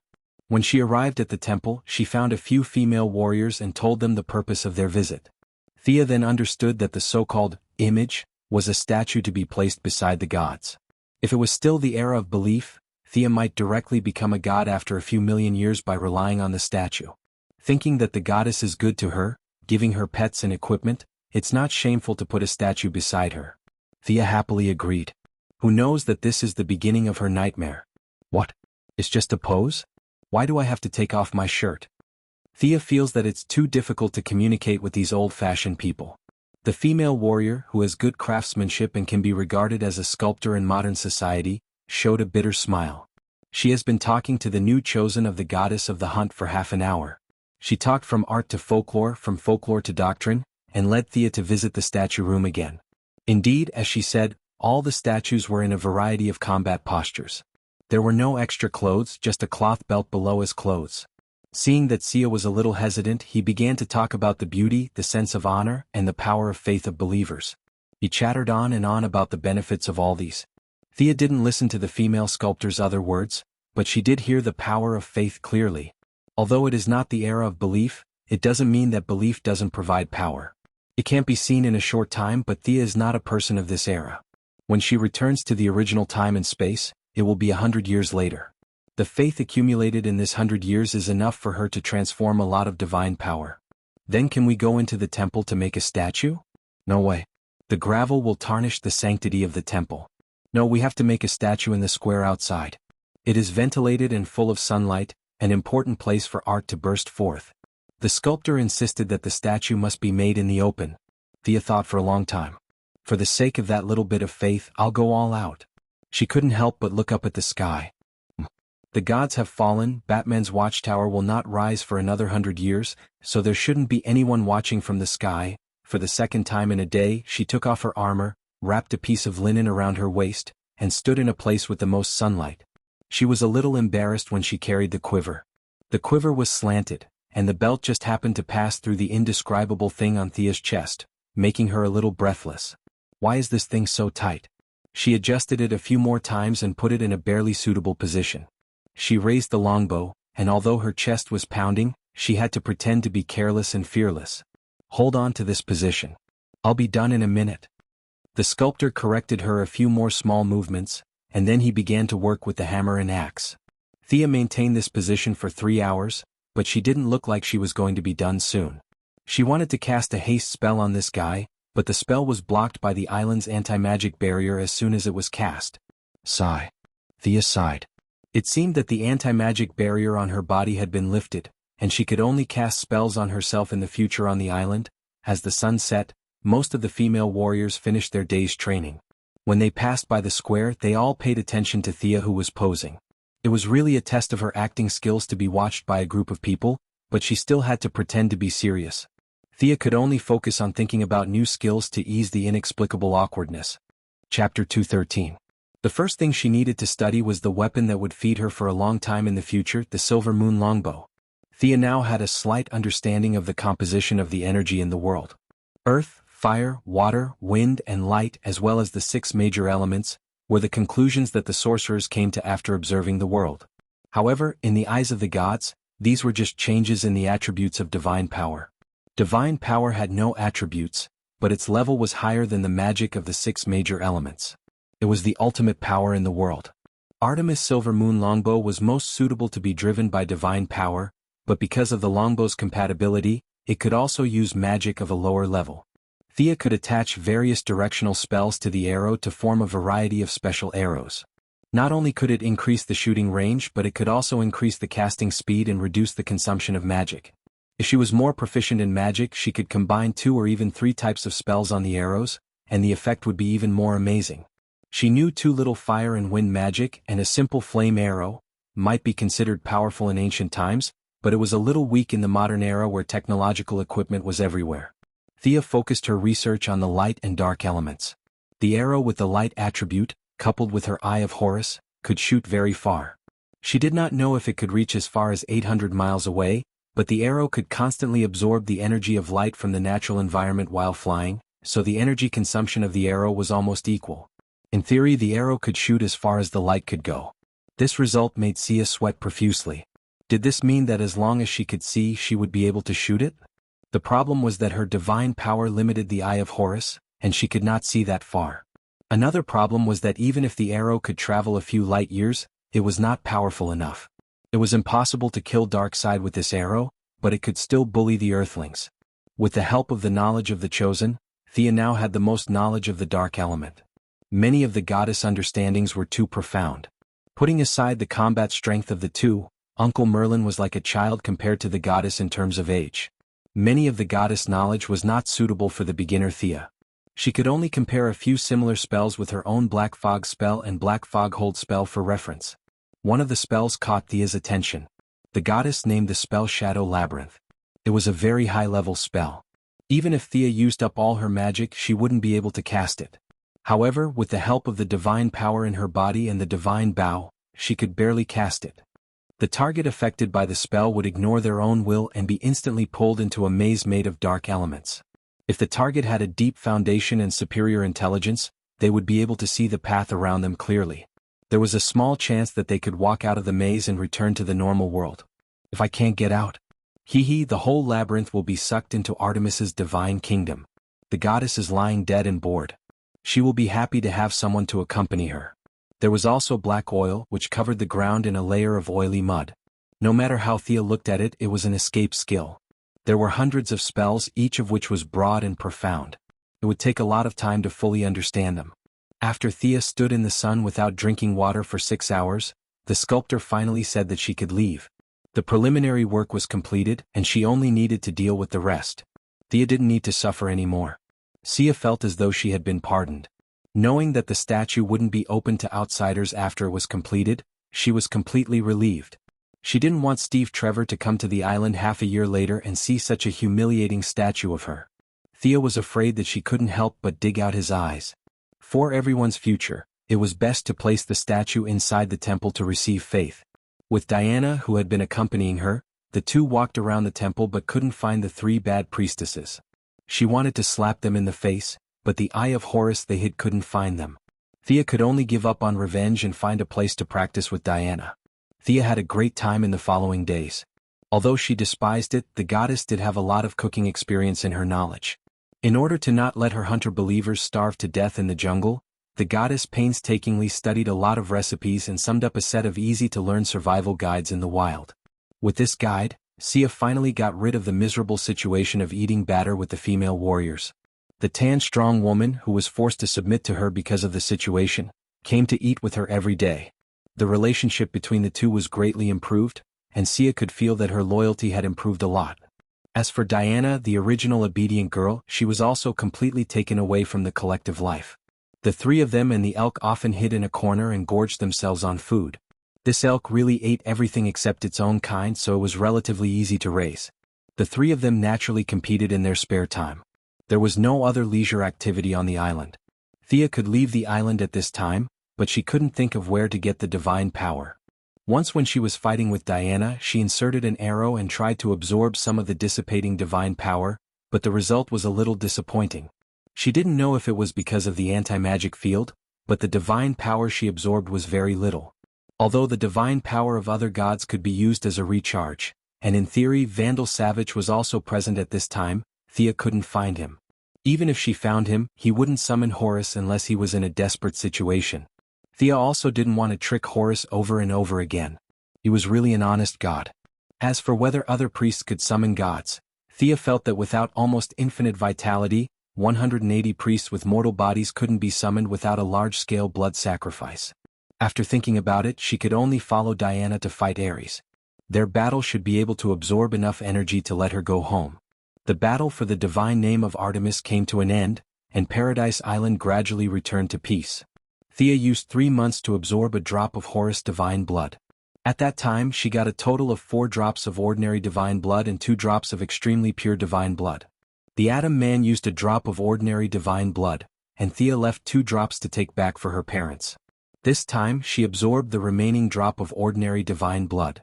Her foundation was completely different from ordinary people like the Atom Man, and with the secret method taught by the goddess, she turned divine blood into divinity, and then divinity into divine power. The initial absorption process made her absorb without eating, drinking, or moving for 3 days. The remaining energy was also constantly extracted and digested, and the whole process lasted more than 3 months before it was finally completed. The divine power in her body changed from the original hair to the thickness of a toothpick, and Thea's strength, speed, and endurance were all improved. On this day, Niobe was arranged to take the elk for a walk, and Thea and Diana were sparring at the beach. Diana may have realized how strong she was, and her strength increased rapidly like a rocket. From the beginning she lost more than she won, and now the two were very close in strength. This kind of battle had been carried out many times in the past 6 months. Huh? What's that? The two of them who were sparring suddenly heard a rumbling sound in the air. Both of them stopped what they were doing at the same time and turned their heads to look. It's a plane? Chapter 214. That's the plane? Why does it look like there's someone on it?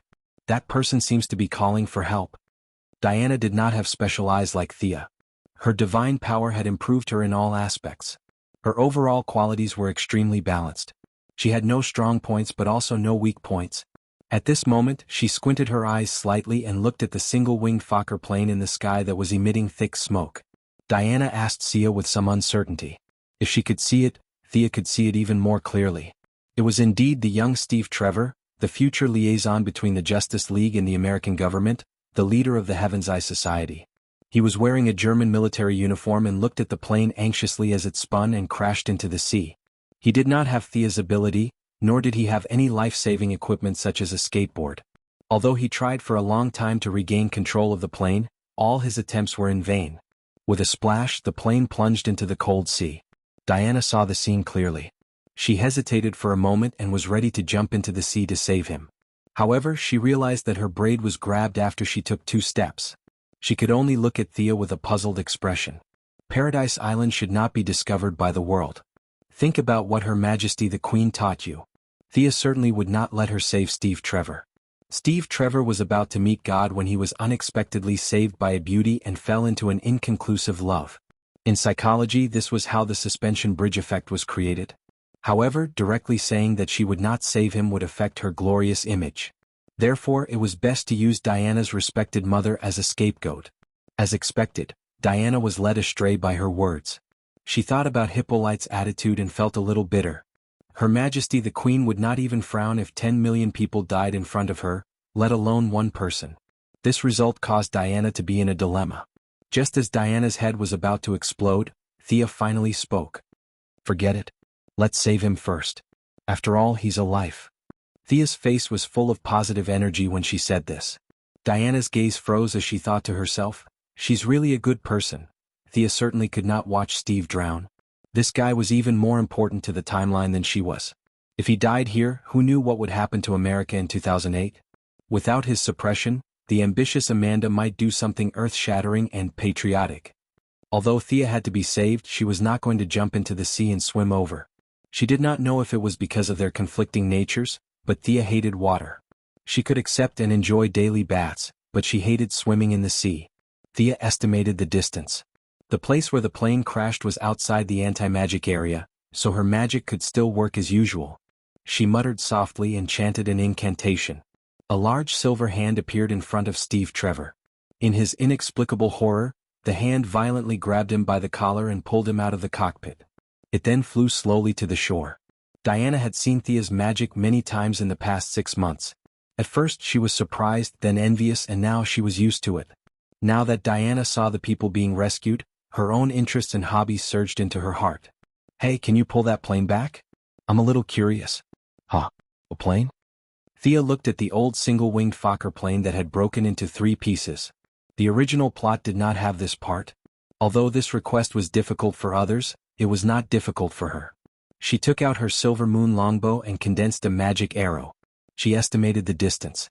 It was only 3,000 meters. The arrows attached to the magic ropes were stuck to the fuselage. In the hands of the 2 girls with unscientific strength, the fuselage seemed to be non-existent. The fuselage that had broken into 3 parts was quickly pulled back by their great strength. As the giant magic hand sent Steve Trevor to the shore, Diana was a little hesitant. Is that a man? Thea was too lazy to answer such a childish question. She turned her face away and ignored her. Diana hugged her elbows and fell into deep thought. Should she study the man first or the plane first? In the end, the light of humanitarianism prevailed. Those machines could not escape anyway. Diana was a little excited and pulled Thea to see the man. It was the first living man she had ever seen in her life. Thea knew that the war was about to begin. The Germans and Hippolyte would appear one after another. The Germans did not care, but she did not want Queen Hippolyte to think that she was the one who saved Steve.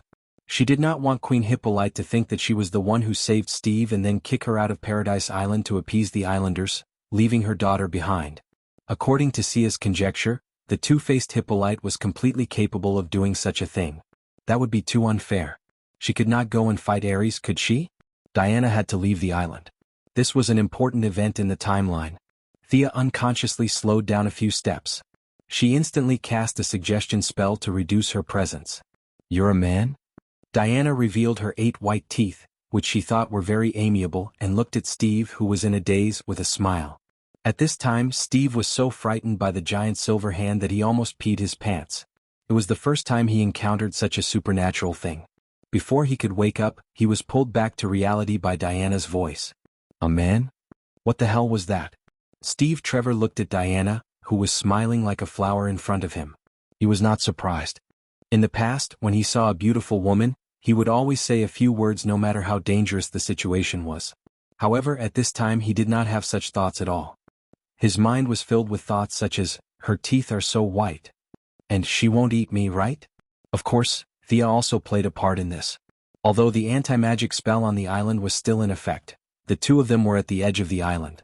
The anti-magic spell was extremely unstable where they were now, which was one of the reasons why they could break in one after another.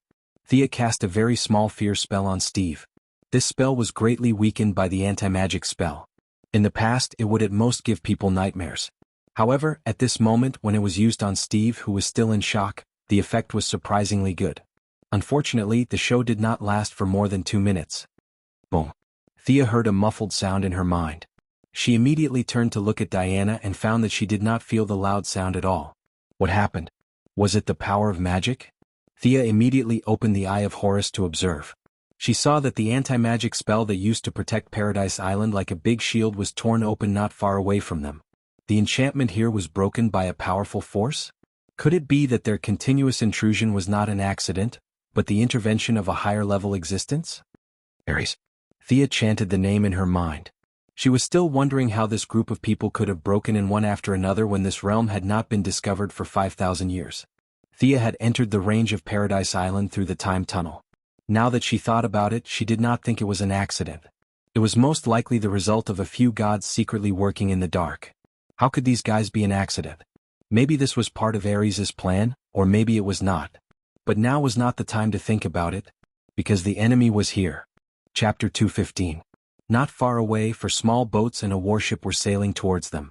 Just as Thea was wondering if she should sink the warship first, she realized that the warship, which could barely be considered a light cruiser, had hit the rocks right in front of her eyes. It hit the rocks. The hull of the ship tilted violently, and soldiers kept swimming to the boats. In less than 3 seconds the warship began to fill with water, and in less than 10 seconds, it sank to the bottom of the sea.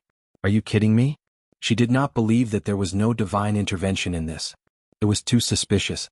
There were many submerged reefs near Paradise Island, but the bottom of the warship in the early 20th century was already very thick, and there were also repairmen on board. The speed at which it sank was too fast. With a loud noise from the warship, Diana finally woke up from her academic discussion about men.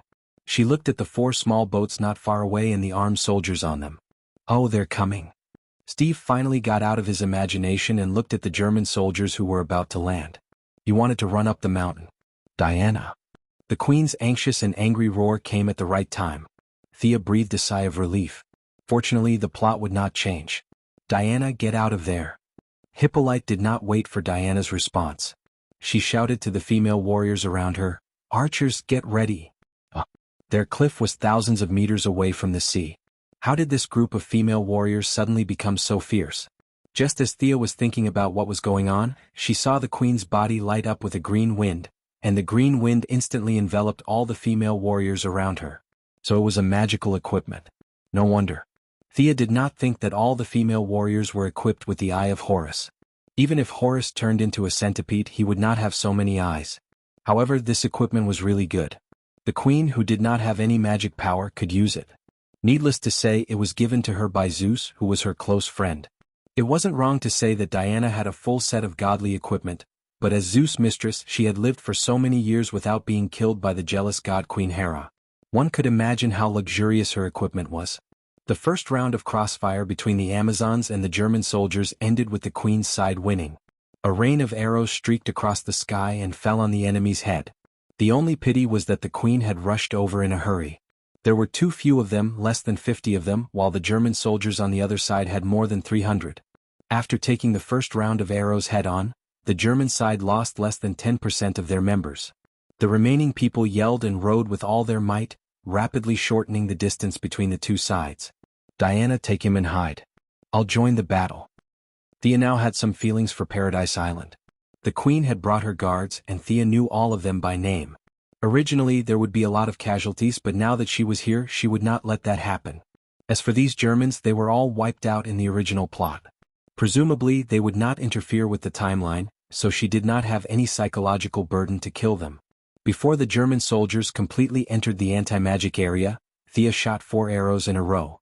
Each arrow was accompanied by a flash spell. Although this beginner spell was originally invented by the old sorcerers for illumination, it was very effective in battle. The German soldiers on the 4 ships felt like they were on the edge of the sun. The strong light made them unable to open their eyes.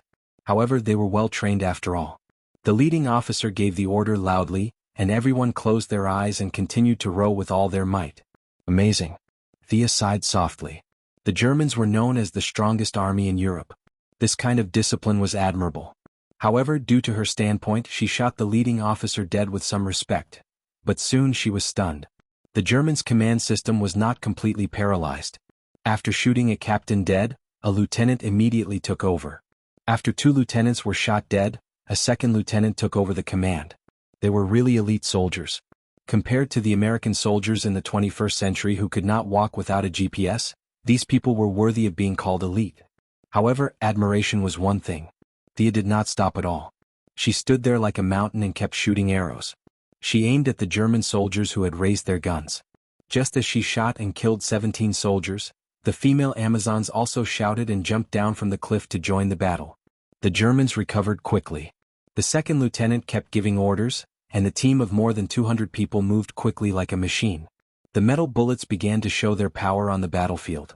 The second lieutenant with a big beard, who might have been very stylish at the time, but looked a little dirty in Thea's eyes. He touched his beard and looked contemptuously at the female Amazons who were gathering. Natives? Ah, let them see the power of science. His contemptuous look made Thea angry. Natives, my asteriscus. I haven't even said that you have a big beard. The people of the 21st century were mocked as natives by the people of the 20th century. She could not tolerate it. Shooting him with a bow and arrow would be letting him off easy. Thea was ready to take him back and let him see the torture of the natives. She instantly cast the Windwalk spell on herself. With the blessing of divine power, the power of her spells was much stronger than before. She rushed toward the bearded man as fast as lightning. Fire. The bearded man did not know that he was in danger. Seeing that many soldiers had regrouped, he loudly gathered the soldiers and pointed their guns at the female warrior who jumped down from the cliff. Bang bang, the sound of gunshots rang out continuously. There were 50 rifles aimed at the female warrior who was rushing over. Thea's dynamic vision was instantly activated. From the analysis of the trajectory, she could see that many female warriors would be shot. They might not know the power of guns, or they might be fearless. Of course, Thea could not just watch them die. She did not have time to catch the bearded man. She ran at full speed like an arrow and rushed to the crossfire area. Although she was far from the speed of the flash, her instantaneous speed at this time exceeded 800 kilometers per hour.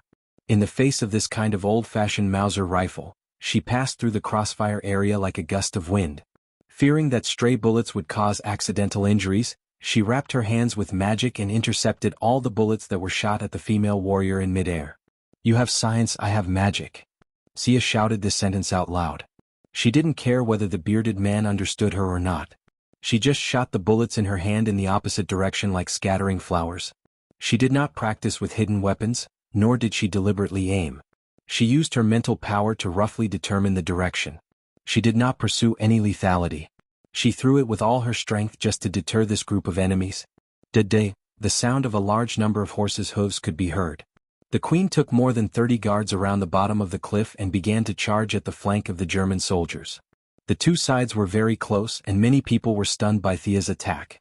It was not until the queen, wearing a gorgeous-looking armor, charged into the German team that they were shocked. The formation was directly broken up, and they could only try to stop the Amazons' attack in twos and threes. Chapter 216. At this moment the queen was as valiant as a valkyrie. She rode on a tall white horse and slashed left and right with a long sword. Wherever she went, it was as if she was invincible. Thea could see spiritual light that ordinary people could not see.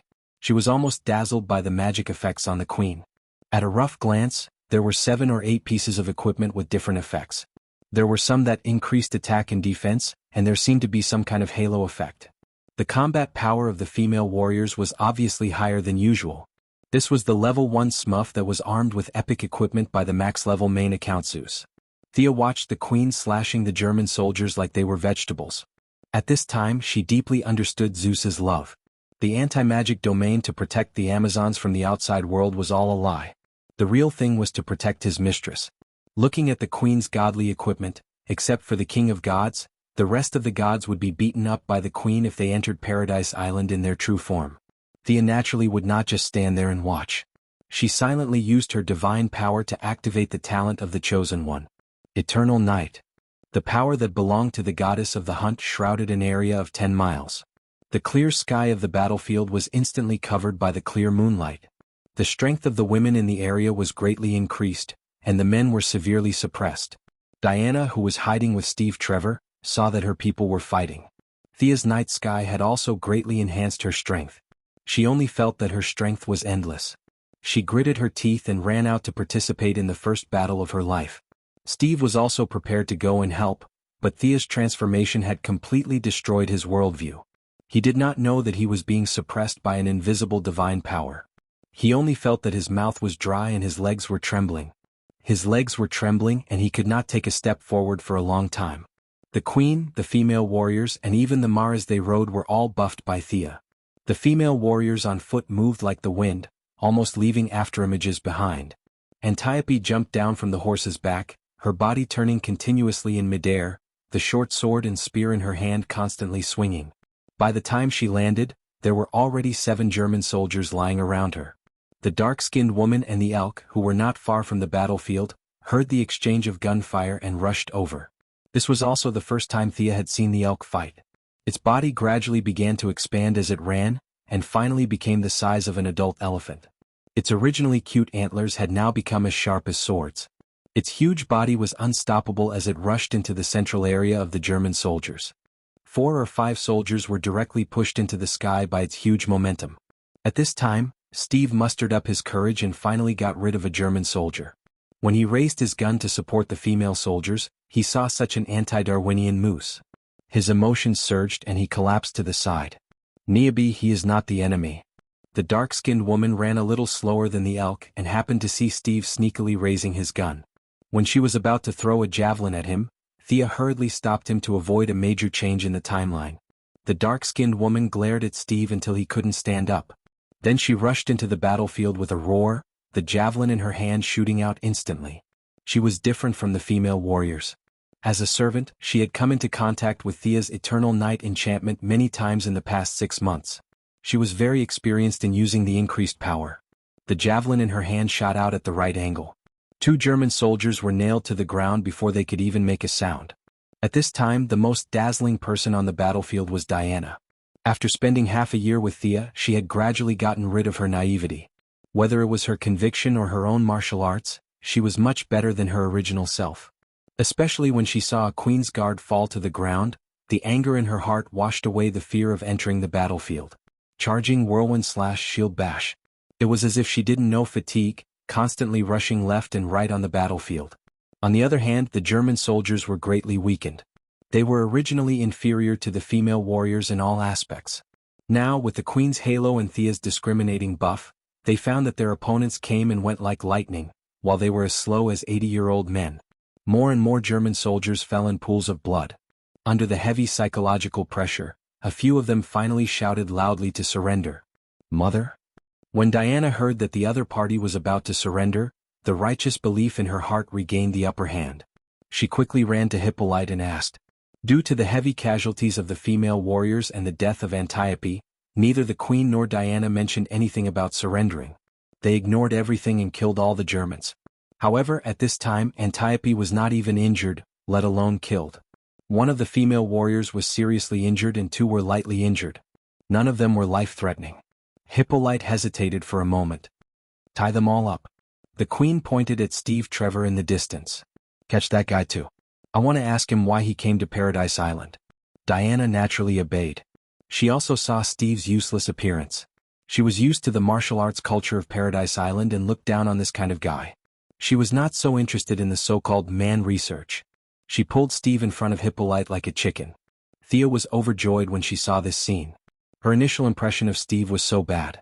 The two of them should not have anything to do with each other anymore. Great. She also happily came to the Queen's side, ready to watch the show. What are you doing here? I can't say. What's your name? I can't say either. The Queen asked 5 or 6 questions in a row.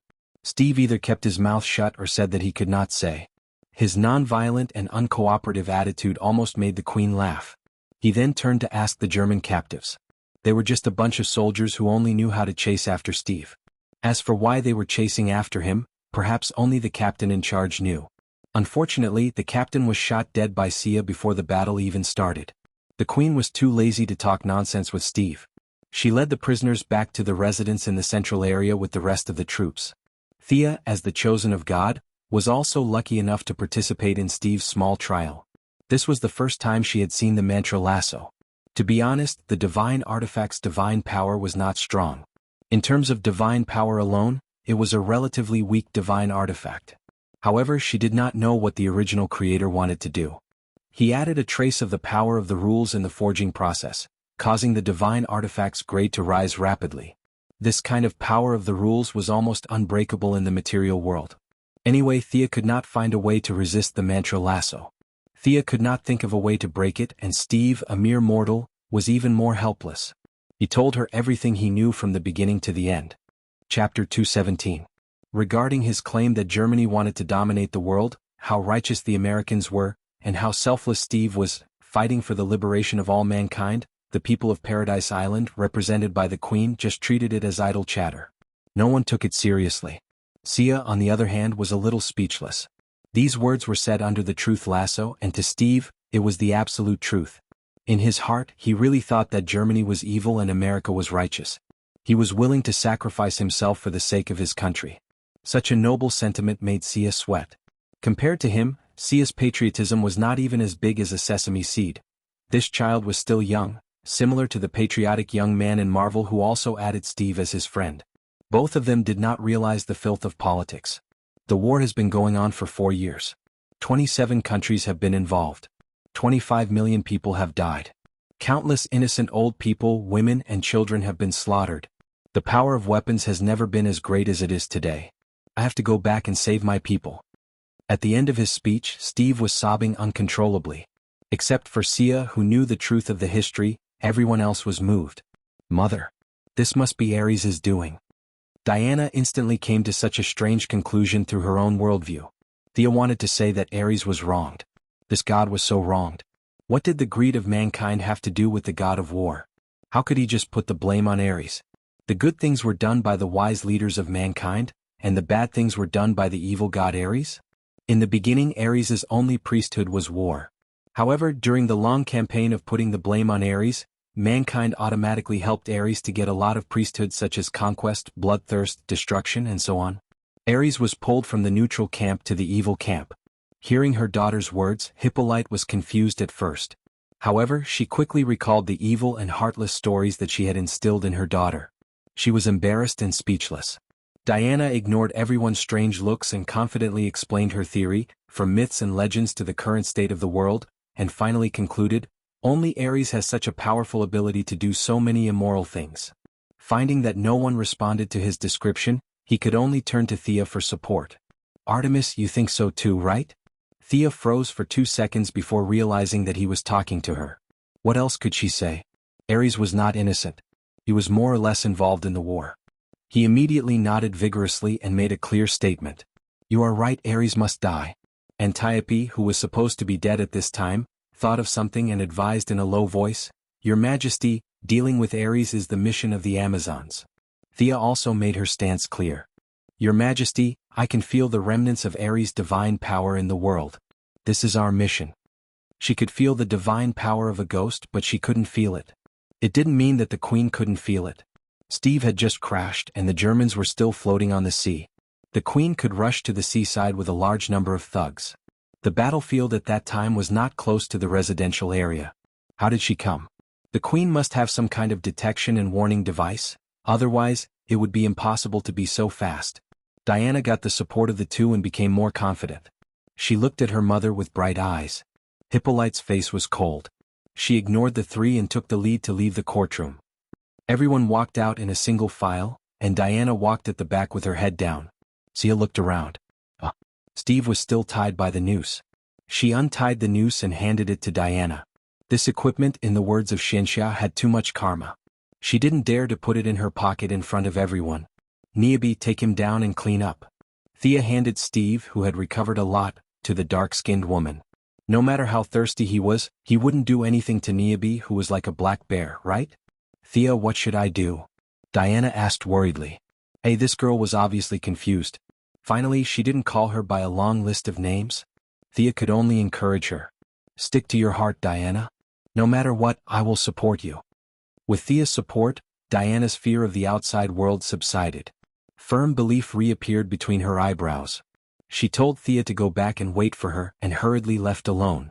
What was she doing? Thea thought to herself.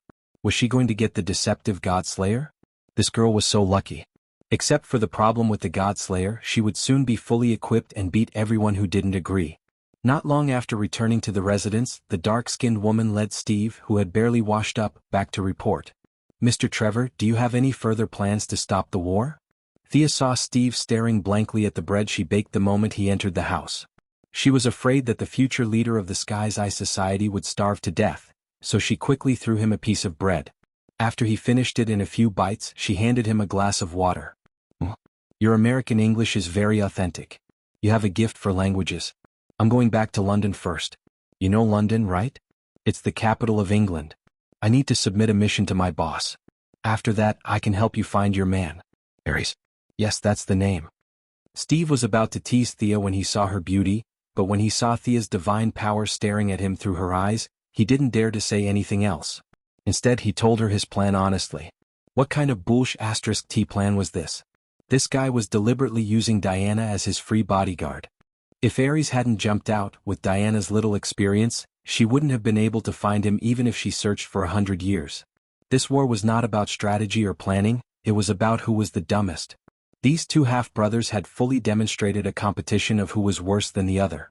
Although this mission was stupid, and the outcome of the battle had nothing to do with the world, Thea had no choice but to participate in this so-called epic battle with them in order to collect enough energy to go home.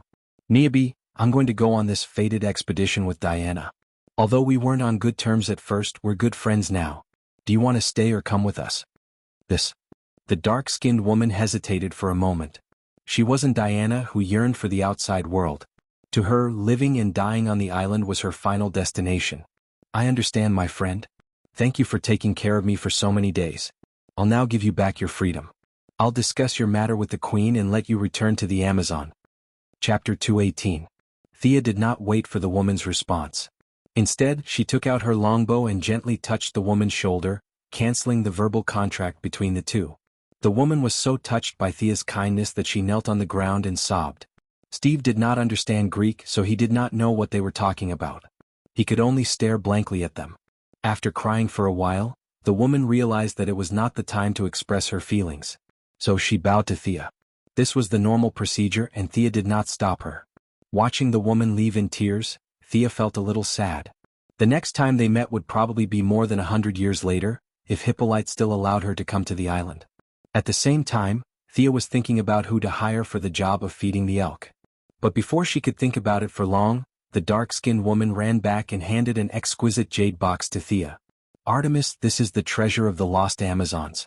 We abandoned the Greek gods and went into the arms of the Egyptian gods. It was not until 2,000 years ago that we returned to Paradise Island, but we can no longer activate the magic on it. Perhaps you are its master. She stuffed the jade box into Thea's hands and nodded before she could refuse. Then she left like a gust of wind. What is this? It's so mysterious. Thea first studied the jade box. It was square and airtight, and even her psychic power could not penetrate it. It should be a special box. When she opened the jade box, she saw a palm-sized disc. The disc was a little broken and seemed to have been crushed by a strong force. It was made of neither gold nor silver, and there was a dazzling metal chain on it. It seemed to be an amulet. Thea took the amulet out of the jade box and looked at it carefully. She was completely dumbfounded. The front of the disc was engraved with a rising throne, and the back of the disc was the image of a goddess sitting cross-legged on the ground with her wings spread out. Thea, who was now proficient in theology, put the amulet back into the jade box with lightning speed. This was the image of Isis, the Egyptian god who was famous for his powerful magic power. This god claimed to know the true names of countless gods. Except for Ra, the father of all gods, he could control all the true gods. He was now on the side of the Greek gods, and he was an activist with the identity of an elector. He could not get along with the Egyptian gods. More importantly, this goddess of boundless magic was the mother of Horus. Although Thea often deceived herself by saying that Horus could live for more than 200 years, she knew that this matter could not be hidden from the eagle's efforts to avenge him. How could Isis, the mother of Horus, not know what the eagles knew? The dark-skinned woman was not trying to trick her. Although she only glanced at it, she knew the effect of the amulet. It was really a fool's move. As long as a person with a certain amount of spiritual power wore this amulet, he could use the remaining magic power in the amulet to be possessed by Isis. In ancient times, Isis might come in person, but now, in the era where the gods were living under subsistence, she could only be a projection. But Thea did not dare to take the risk. What if Isis rushed into the main material plane to avenge her son's death? Perhaps they could kill him together with Diana. After that, they would kill his son and his wife. Would it be time for Osiris to make his appearance next time? At that time, she and the Egyptian gods would become mortal enemies. Although there was a great chance that she could get a pair of eyes of Horus, it would be a terrible thing. It was normal that the dark-skinned woman and the others did not respond to this amulet. This was the anti-magic field set by Zeus, and there were no gods at the level of the king of gods here. Even Diana, his daughter, was suppressed like an ordinary person, let alone this amulet from an enemy god. After so many years, it was tenacious to have only a few cracks and not be broken into powder. Sigh, what should I do? This amulet was full of magic power. She was reluctant to give it to the dark-skinned woman, but she did not dare to use it. Fortunately, all the modern gods were dead. Otherwise, this amulet would have been sensed as soon as it left Paradise Island. After thinking for a while, the only stupid idea that Thea could think of was to use a dark spell, the greater energy absorption spell, to continuously absorb the magic power from the amulet and feed it back to herself. But Thea's magic was far from enough at this time, so she could only put this idea aside for now. Artemis, are you still willing to help me? Just as Thea lowered her head and thought about what else she could do to deal with this amulet, Diana rushed in. At this time, Diana was wearing a fiery red half-body armor, with the guardian silver bracelet that had accompanied her for many years on her arm, the fake Godslayer sword and the lasso of truth on her waist, the divine shield on her back, and the winged god's boots of Hermes on her feet. Thea's eyes lit up at the sight of her shiny godly outfit. She was so envious. Thea had been waiting for this moment for half a year. She said firmly, Diana, I'm willing to help you. This must be the mission that the gods sent me here. The so-called mission was a theory that Thea had come up with in the past half a year. In order to continue their friendship, she had to make an explanation for her disappearance after the war. It was best to blame everything on the gods. In the meantime, no matter what Diana imagined, she could blame it on the gods. Let's go. Diana was happy that the two had come to an agreement. She pulled Thea and walked out. Thea took 2 steps before she remembered Steve. She quickly turned back and pulled Thea with her. Diana was a little confused about why she brought this man with her. Thea's explanation was that the outside world discriminated against women, and having a man by her side could solve a lot of problems. Discrimination. Diana was furious when she heard this word. She did not care about her secret plan. She grabbed Steve and wanted to ask him what was going on. Do you have female soldiers in the outside world? Steve shook his head without hesitation. Do you have female generals? Steve thought about it carefully. It seemed that he had never heard of such a thing. He continued to shake his head. How could that be? This question was too vague. Even a professor would not be able to answer it, let alone a soldier like Steve. He could only shake his head again. Women have no status at all? It's not written in the books. This time Diana did not ask poor Steve. She asked Thea, who she thought was very wise. It's not that they don't have any status at all. The highest leaders in several countries are women. Thea then sprinkled a handful of salt in Diana's bright eyes. But they don't have any real power. As for the books you mentioned, I can only say that those books were written by men. Women don't have the right to publish them for now. These words made Diana dizzy. She stared at the only man in the room with an unfriendly face. If it were not for her kindness, she would have stabbed a few holes in him with the Godslayer. Chapter 219. Although Thea was determined to break them up, she could not watch Diana, who was now in a bad temper, stab Steve to death. After comforting Diana, she returned to the room and changed into her Kevlar combat suit. Wearing the suit again after so many days, it was as if she had returned to the days when she was fighting a bloody battle in Gotham. Looking at the Amazon half-body armor that she had worn for more than half a year, Thea thought that even if she came back 100 years later, Hippolyte might not let her on the island. It was a souvenir after all. She kept it in the bloodline imprint. When she put it in the bloodline imprint, Thea realized that the armor could be considered a piece of magical equipment, but its effect was extremely weak.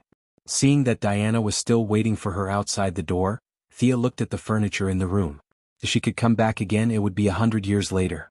She gently closed the door and walked out of the small house that she had stayed in for half a year. Let's go. Diana did not know that the two of them would not be back in a short time. She only thought that Thea had made a lot of determination to help her. She held her hand and whispered words of comfort in a low voice. As a follower, Steve's eyes were very sharp. He immediately noticed that Thea's clothes were different from the others. It was dark red and had a very beautiful appearance. Was this the local clothes? You must be kidding me. Steve compared it to the female warrior's armor that he saw during the day. No matter how he looked at it, he felt that it was a completely different style. However, Steve did not ponder for long. He found that the very anti-Darwinian elk that he saw during the day was following them. He quickly walked 2 steps to the 2 women, pointed at the elk that was following them and whispered, "That elk is following us." Thea looked at him and did not say anything. How interesting. I called it over. I haven't even summoned my unicorn yet.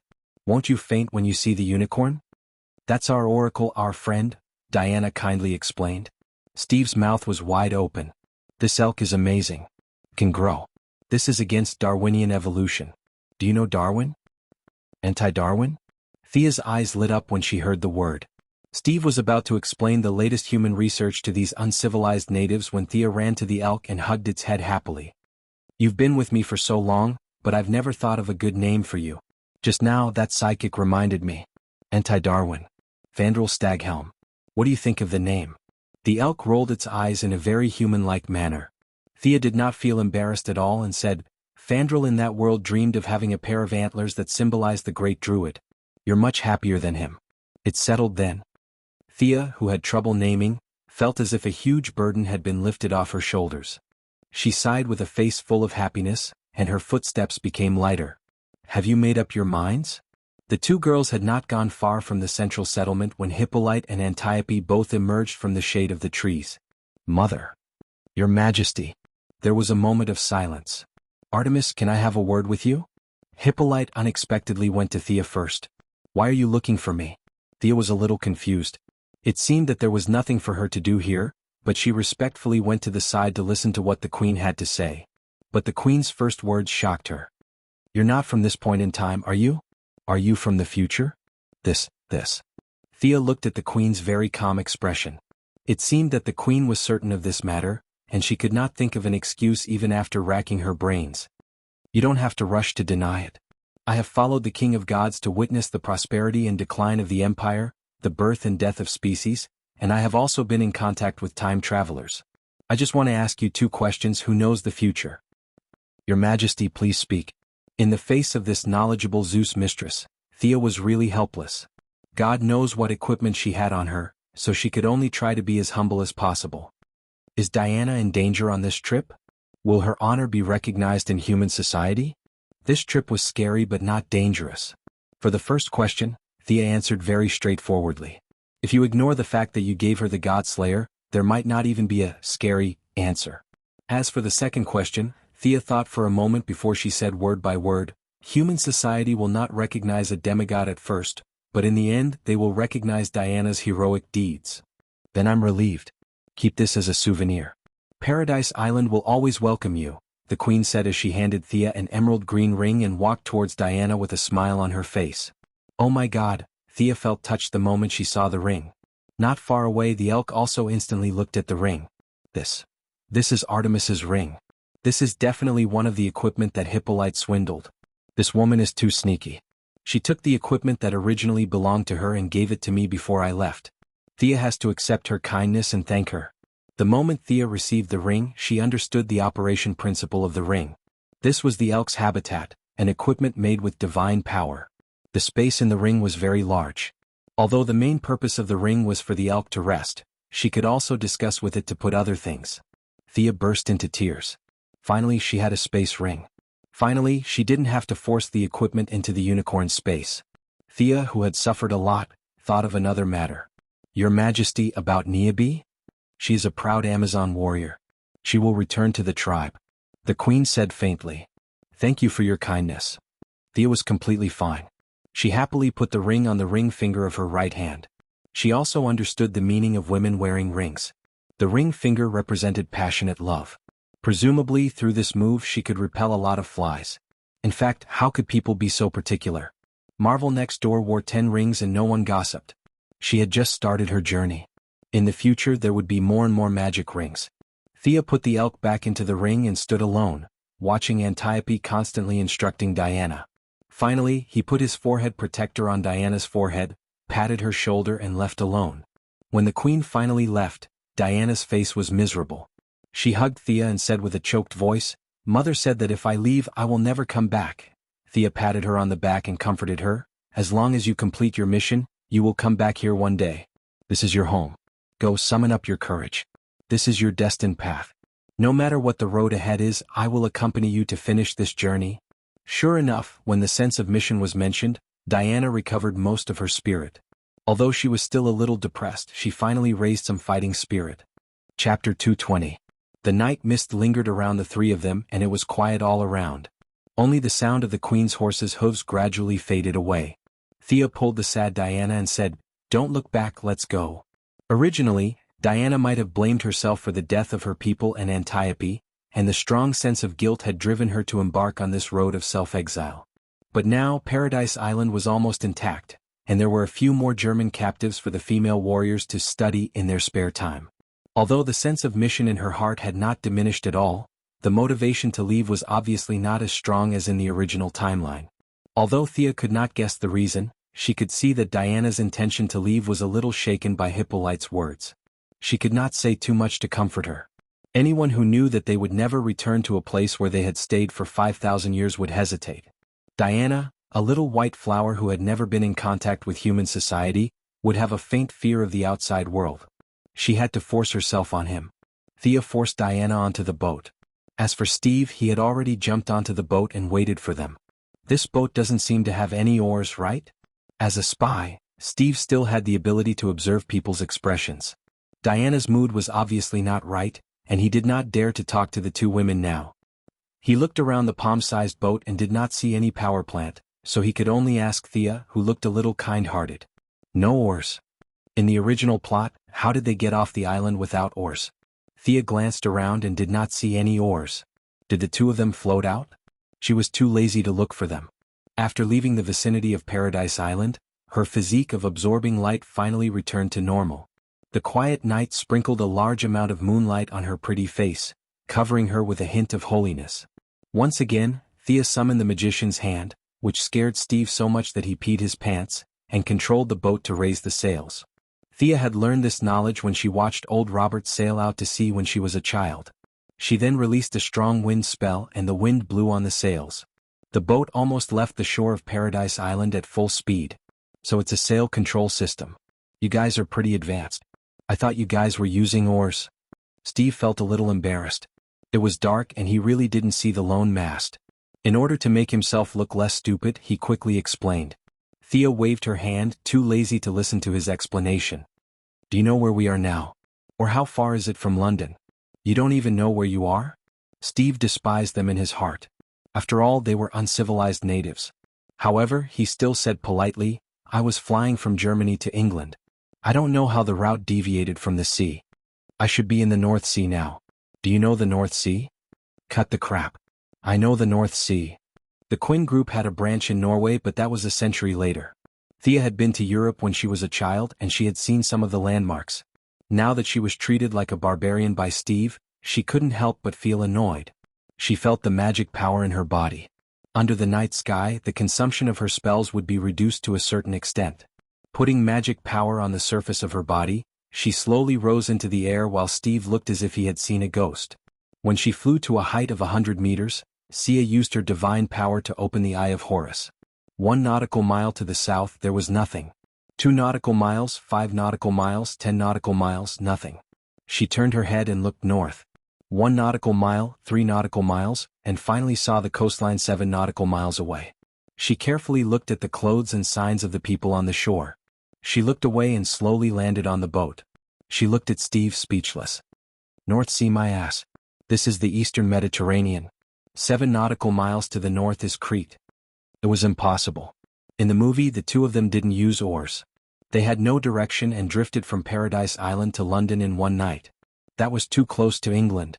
It was true that Zeus was ferocious, but he belonged to the Greek gods. England was the territory of the Celtic gods. How could Zeus hide his mistress at the enemy's doorstep? Weren't you afraid of being captured by the enemy? It was logical to hide in Crete. That was the place where Zeus often visited. There were too many people in Greece and it was inconvenient for Zeus to do many things.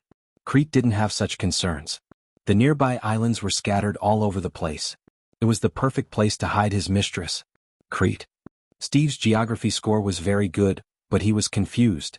The plane was flying east, but now it seemed to have landed in the west. This made him doubt his ability to recognize the way. They were still far from London and naturally the three of them couldn't just float there. Whether it was to find a faster transportation to London or to replenish their food and water, the three of them had to go ashore. Why don't we go directly to Ares? He must be at the fiercest place of the war. With the sea breeze blowing on her face, Diana finally regained some of her composure and asked Sia, who was discussing the route with Steve, with a puzzled expression. Thea didn't know what to say. She couldn't tell her that what her mother told her was nonsense and that Ares was pretending to be a cripple in London. She also couldn't tell her that the choice she was making now was meaningless. Even if she were 10 times stronger, she wouldn't be able to stop the war. Besides, there would be an even fiercer war in 20 years. Did any of this have anything to do with Ares? Yes, but it didn't matter. She had wronged him. She couldn't think of a good excuse, so she winked at Steve. At this time, Steve was definitely a patriot and representative of the liberal democratic spirit. He righteously told her how many people had died in the research of the poison doctor, how much impact he would have on the war, and how many innocent lives he could save. He spoke very sincerely. Although Diana still had doubts about his combat ability, she was also moved by his words and immediately decided to go to London first. The three of them had reached a consensus, and the next thing they needed to do was to find a means of transportation. Thea didn't dare to take out the skateboard. No matter how stupid Steve was, he would still be suspicious when he saw such a sci-fi thing. Gideon had tried to stop Thea from getting those futuristic equipment several times on the Wave Rider for the same reason. Who would be more foolish than the other? Reverse engineering could reverse engineer many things. If it weren't for the fact that the Amazon-style armor was too unique, she wouldn't have worn her combat uniform. Sia was already prepared to focus on magic in the next battle. After confirming the location, the three of them were not in the mood to talk. Thea began to absorb the essence of the night alone. Diana was thinking about her own worries and Steve pinched his thigh, trying to wake up from this unscientific dream. Chapter 221. After the three of them landed, Thea felt the deep malice of the values of 1918 society. It was discrimination. Discrimination against women. Discrimination against the three of them, who were obviously different from the locals in appearance and dress. From the moment they entered the port, their journey had not been smooth. There were customs officers who wanted to take advantage of them, local tyrants who wanted to force them to buy and sell. There were even a few young children who ran past the three of them. They were obviously here to steal. They could not be so tasteless as to steal from the children, because the children ran past them several times and found that the three of them did not have a single drachma on them. The children gradually dispersed in dissatisfaction. The three of them were faced with a real problem. They had no money at all. Although Diana knew about the concept of currency, it would take time to apply the theory to practice. Steve, on the other hand, had escaped in a hurry and did not bring a single cent. Although Greece was also one of the allies, his identity as a spy could not be exposed. He could not possibly contact the local pro-American elements for a few dollars, could he? If he did, he would not be far from being court-martialed. Thea did not even have to mention. She had left her wallet on the Wave Rider, and even if she had it, she would not dare to take it out. It was 1918 now, and printing technology and paper were very different from modern times. While the night was getting darker and darker, Sia walked past a corner and created a doppelganger. She found the few local bullies who had forced them to buy and sell. After a round of punches and kicks, the doppelganger handed the main body 3 bills. Damn. They were too poor. Thea tested the purchasing power of the money. 2 bills marked 100 could only buy a jar of honey and a bag of nuts on the side of the road. This purchasing power made her speechless. No wonder they were so poor 100 years later. The things were expensive, the currency was worthless, and the people were idle. It would be strange if they did not have financial problems. What's wrong? When Diana reached out to take the food from the roadside stall, Thea quickly stopped her. We have no money. You can't take other people's things. Diana suddenly understood. As a hero of justice, this was admirable. She would never bully the weak. Then what should we do? Thea couldn't come up with a good idea either. Robbing 1 or 2 of them would be fine, but if there were too many of them, they would be easily exposed. Moreover, those people were too poor, so the effort and reward were completely disproportionate. Actually, we can go to the tavern. There are usually gambling places there. When Steve returned to human society, his fear of the 2 witches around him subsided a lot. He felt alive again, and this time he finally made his own suggestions. Thea's eyes lit up. What a great idea. She patted Steve on the shoulder and said, "Good idea." Based on her personality, if she wanted to do something, she would do it big. How much money could she earn from the public in the pub? If you want to find someone, you should look for a casino. She stretched out her hand and stopped a big man with a fierce face who was passing by. Before the man got angry, she cast a hinting spell on him, and the big man instantly turned into a kitten. He told Sia everything he knew about the casinos with shallow backgrounds in the vicinity. You're messing around with magic again? Diana was a little speechless, but in order to solve the situation, she couldn't say anything. Magic. This word broke into Steve's mind. Many unreasonable things seemed to have been explained, but more questions surfaced in his mind. He also knew that he had no status now, and the 2 women wouldn't talk to him. He could only observe silently. I only won $20,000 and this is it. These people are too weak. Thea's ambitious money-making plan was defeated at the first stage. Her X-ray vision was still very sharp, but the casino's psychological tolerance was too low. It was only 20,000 and the so-called boss jumped out, crying and complaining about how difficult it was for him. The kind Diana could only drag Thea out, which led to the previous conversation. However, this amount of money was too little. The 3 of them found a slightly more luxurious casino. Sia also felt that she had been too cautious before. How could there be any experts in such a remote seaside town? With her and Diana's abilities, even if there were any powerful enemies, they could still run away if they couldn't beat them. She still chose 21, which was the best way to utilize her X-ray vision. After 3 rounds, the chips in front of Thea were piling up. This is the last round. Let's go after this. Diana? Sia guessed correctly again. She was counting the chips with a happy face. She turned around and gave an order. Suddenly, she found that Diana was staring blankly in front of her with a blank expression. Something happened. Thea immediately looked around and found that everyone was in the same position as a second ago. The whole world seemed to be covered by a layer of gray, and everything fell into a state of stagnation. The Eye of Horus was gone too?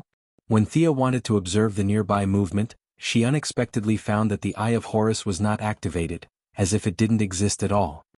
"Hey little girl, don't look around." A clear voice sounded not far from Thea. "Who is it?" Thea was shocked at this time. The enemy was so close to her. She didn't have time to think about whether the enemy was malicious or not. She kicked the ground and jumped back, trying to distance herself. She imagined that the enemy would follow up with an attack, but did not appear. Only then did she have time to look at the person who spoke. Who is this woman? In the dark and gray environment, a woman in an emerald palace robe should be very eye-catching, but Thea didn't see her. It seemed that she was also sitting at this table when they were gambling. Her seat was only 2 seats away from Thea, but her impression of her was very vague. Thea didn't know whether the woman was a friend or a foe, but she must be very strong. She tried to summon the divine bow again, but found that the divine bow, which she had a close connection with in the past, seemed to be responding to her from afar. "Are you looking for me? Do you have any business with me?" "Wrong, little girl. I'm not looking for you, but you are looking for me. Your friend is a demigod from the Greek pantheon? It took me a lot of effort to avoid her. I'll keep it short. My name is Nimue Nwandu. I'm the youngest sister of the goddess of the lake on the blissful island. Little girl, what business do you have with me?" Thea suddenly realized that she was right. She was indeed looking for her, but she was looking for her future self, right? Not many people knew her real name, but many knew her nickname. She once went to the Eastern world at Kublai's invitation, and with her unparalleled divination skills, she obtained the title of Madam of Xanadu. There were also rumors that she and Merlin had a short relationship. In short, this was a main character that appeared in front of Thea in real life. Perhaps she was much weaker than a max-level main character like Zeus the God King, but she could easily crush Thea. Madam of Xanadu. Thea hurriedly lowered her head to show her respect. She respected Hippolyte because of her status, but she respected Shangdo because of her strength, especially when she saw that Diana was imprisoned, which made her even more respectful. Chapter 222. Descendant of Merlin, my divination told me of your arrival. If my interpretation is not wrong, did I say that I would guide you in the right direction? But my memory is not bad. I don't remember saying this sentence. Do you know where the problem lies? Madame Xanadu asked casually as she tidied her nails. Ouch. Thea complained in her heart. How could these people who had lived for thousands of years be so smart? If Hippolyte could guess it, so could she. Didn't they say that time travel was very secretive and high-end? If anyone could guess it, what's the point of being secretive? Seeing that she lowered her head in silence, Madame Xanadu's amber eyes turned. Did I say it in the future? The future me asked you to find the present me to guide you in your magic power cultivation? Yes, madam. Thea immediately admitted. She did not remember what the swamp monster said. At that time, the swamp monster's words were very vague. The activation of the bloodline could be considered as guidance, and looking for the person to guide you in person was also considered as guidance. But now that she said it herself, Thea naturally took advantage of it and admitted it first. She did not expect that Madame Xanadu did not even look at her and said lazily, "Nonsense. You are indeed the descendant of Merlin. His nature of spouting nonsense is almost inherited." After saying that, she looked at Thea's horrified eyes and changed to a more comfortable sitting position. "I'm such a casual person. How could I make such a solemn promise? You must have made it up." Thea was embarrassed and speechless. She had seen the casual nature of this person. She was afraid that she just said it casually in the space and time of 2008. After saying it, she forgot about it. She did not take it to heart at all. Thea had a strong sense of crisis and constantly sought the path of self-learning. Otherwise, she might not be able to give her guidance even when the time came. Madame Xanadu lit a woman's cigarette and took a puff. A golden light flashed beside her hand, and a card appeared on the round table. The cards moved on their own without any wind, rapidly rotating. The whole thing emitted a rhythm that Thea could not understand. In the end, they all returned to silence, with only a bronze card hovering in the air. Madame Xanadu picked up the card and looked at it attentively. Then, she showed the card to Thea and saw an old man with a white beard giving a lecture. Enlightenment? Give pointers? Everything seems to be explainable. Judging from the cards, do I really need to give you some pointers? Speaking of which, did the future me ever give you any pointers? Did the future her give him any pointers? Thea was in a bit of a dilemma. Normally, she would have been enlightened if she had successfully activated her bloodline, but she could also say that she had not. Divination was like that. It could only provide 30% of the truth, and the remaining 70% had to be guessed. She gritted her teeth and stomped her feet. Anyway, this was not the only way out of magic. Seeing that the two of them were somewhat related, she would not attack even if she was angry, right? In fact, Thea was not afraid of fighting. Through the constant summoning, Artemis's silver moon longbow was getting closer and closer to her. As long as she had the divine bow in hand, she could use Zeus's lightning arrow to shatter this spatial rift. Then she could contact Diana to form a team. Even if she could not defeat her, running away would not be a problem. No. You did not give me any pointers in the future. Thea observed her expression nervously. Madame Xanadu was stunned by the result of the card. Originally, she passed by Crete because she thought that there was something related to her here. She was just curious and did not expect to find out about the future. Things suddenly became serious and she drew 2 more cards in a row to be cautious. The result was even more vague, but one thing was certain: Thea was indeed related to her. Madame Xanadu, who had relied on her divination skills to deceive people for thousands of years, was a little shocked. Damn it. What do you mean by related? The two of them were indeed related to Merlin, but was it related to the pointers? Unfortunately, the card could not speak. Madame Xanadu rested her chin on her hand and thought about it. Anything related to the future was not a small matter, so she had to be careful. After thinking carefully for a long time, she finally looked up at Thea. Descendant of Merlin, I am a little busy. She could not help but blush when she said that, but she still calmly continued. I'm very busy. I don't have time to teach you, but I can provide you with clues to find someone who can teach you. After saying that, without waiting for Sia's response, he reached out his hand and grabbed more than 10 cards from the void. The cards were lined up in a row and placed on the table. Choose one of these cards and hand your future to fate. Let the supreme existence choose your future path for you. Nonsense. Thea had always scoffed at fate. If fate had arranged everything, she would still be drunk in the Star City bar. Do you think I have nothing better to do than come to 1918 to gamble? However, Madame Xanadu was determined. She had no intention of taking her as a disciple, and Thea was not interested in being a psycho. Perhaps choosing a card was the real pointers. She scanned the cards again with her X-ray vision, but it was still useless. The cards looked the same from the back, and she could not feel the slightest magical fluctuation when she touched them with her right hand. Thea kept thinking about all kinds of numbers in her mind. She was ranked second in the family, followed by Merlin and the 12 Knights. Her time of travel was Wednesday. She came up with a lot of numbers, and each of them seemed to be meaningful. However, she also knew that these were useless. She still had to rely on herself in the future, and it did not have much to do with who was the guide. She made up her mind and pointed to the second card on the left. Are you sure?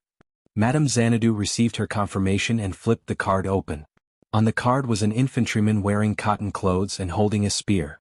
Not only was this infantryman shot in the knee, but his body was also densely covered with arrows. Who is this guy? Which sorcerer would be shot like this? Thea suppressed her thoughts and waited for Madame Xanadu to read the card. A veteran who died in battle.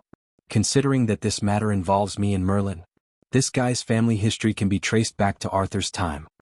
Madame Xanadu seemed to have seen Thea's puzzled face and helped her to analyze it.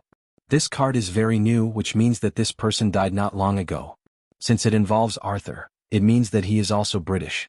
A veteran, which means that this person's status is not high. He is not a general nor a king, just an ordinary soldier. Combine these clues and go find him. The descendants of the veteran will provide you with the knowledge you need. This is your destiny. It was like looking for a needle in a haystack. Even in the 21st century, when Thea had money, connections, and the internet, it was difficult to find him, let alone in this dark time period. Fortunately, she had done a lot of preliminary work in Star City, and she had done some research on several famous sorcerers. Thea had seen their family information before. They were soldiers who died in the Battle of the Somme. There was only one family that could be related to Arthur, the Constantine family. Chapter 223. All of the conditions matched. He was born in a poor family. His ancestors died in a war in Europe. He was also related to Arthur and Merlin. However, when his family entered the modern society, their bloodline was diluted. For several generations they were just ordinary people. Constantine's magic power was average at first. It was only through his adventures that he grew stronger step by step. However, John Constantine was not even born yet. Even his father, who would scold him in the future, was still underage. How could an unawakened child teach her? Thea stared at the Madame of Jianghu, trying to get more information. However, the Madame of Jianghu shook her head and refused to explain further. What you need is right there. As for how to get it, you have to figure it out yourself. It was another ambiguous statement. She could get it however she wanted. The easiest way was to find their house, kick the door open and take away all the books with words. This method seemed fast, but it was too dangerous. Would Constantine seek revenge when he grew up?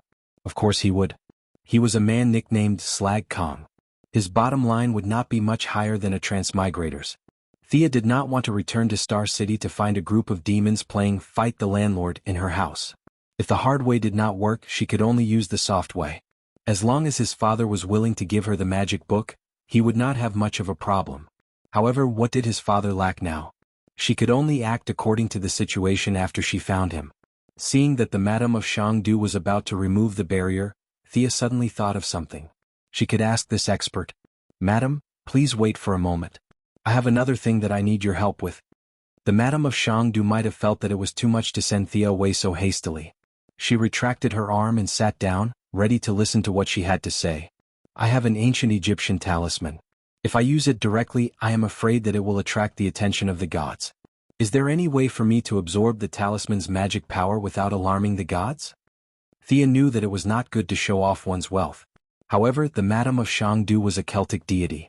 She would not be interested in the Egyptian deity's belongings.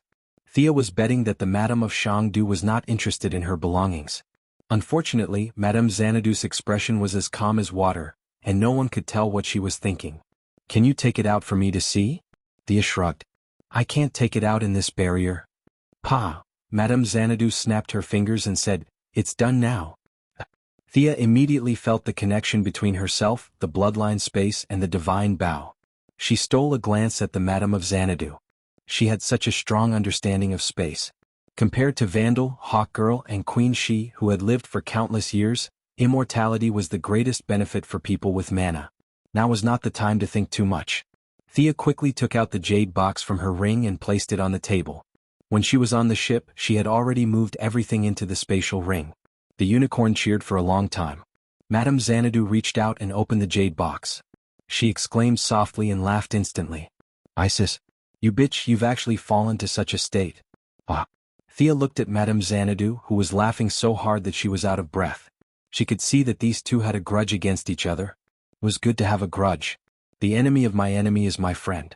After laughing for a while, Madame Xanadu felt that she had lost her composure. She coughed twice and asked, "Little girl, what do you want to do?" Sia broke out in a cold sweat and repeated her request. "I see." Madame Xanadu did not answer directly.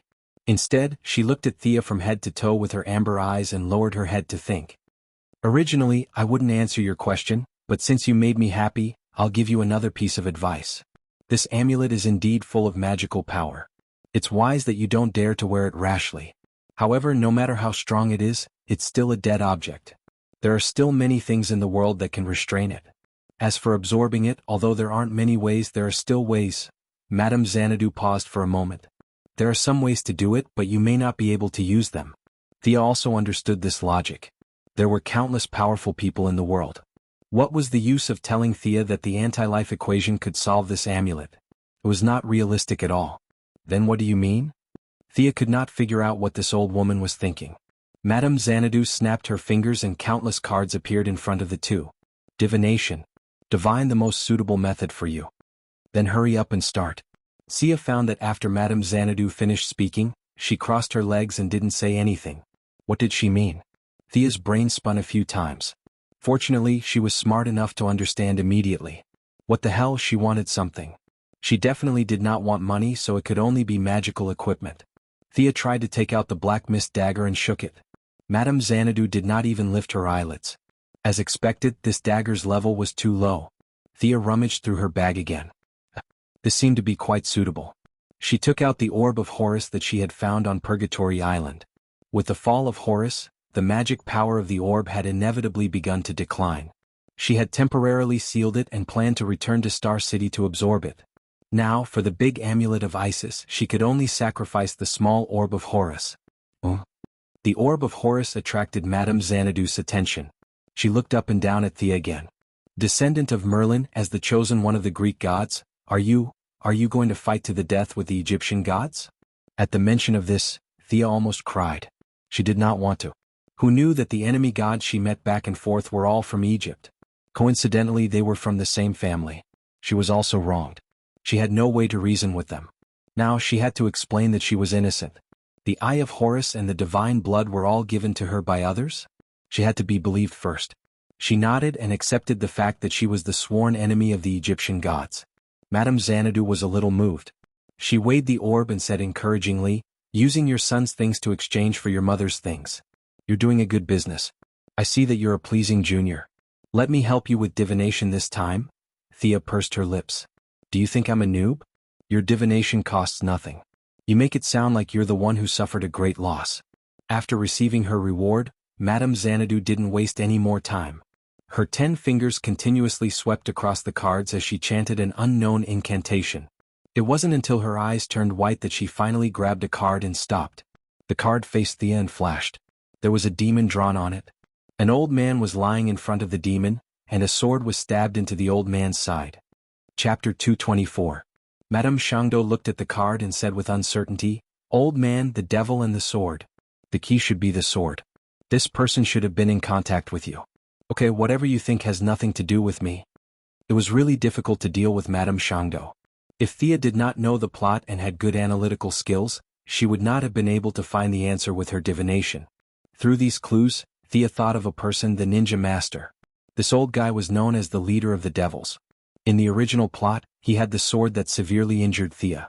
All these clues pointed to him. Could it be that his sword could absorb magic?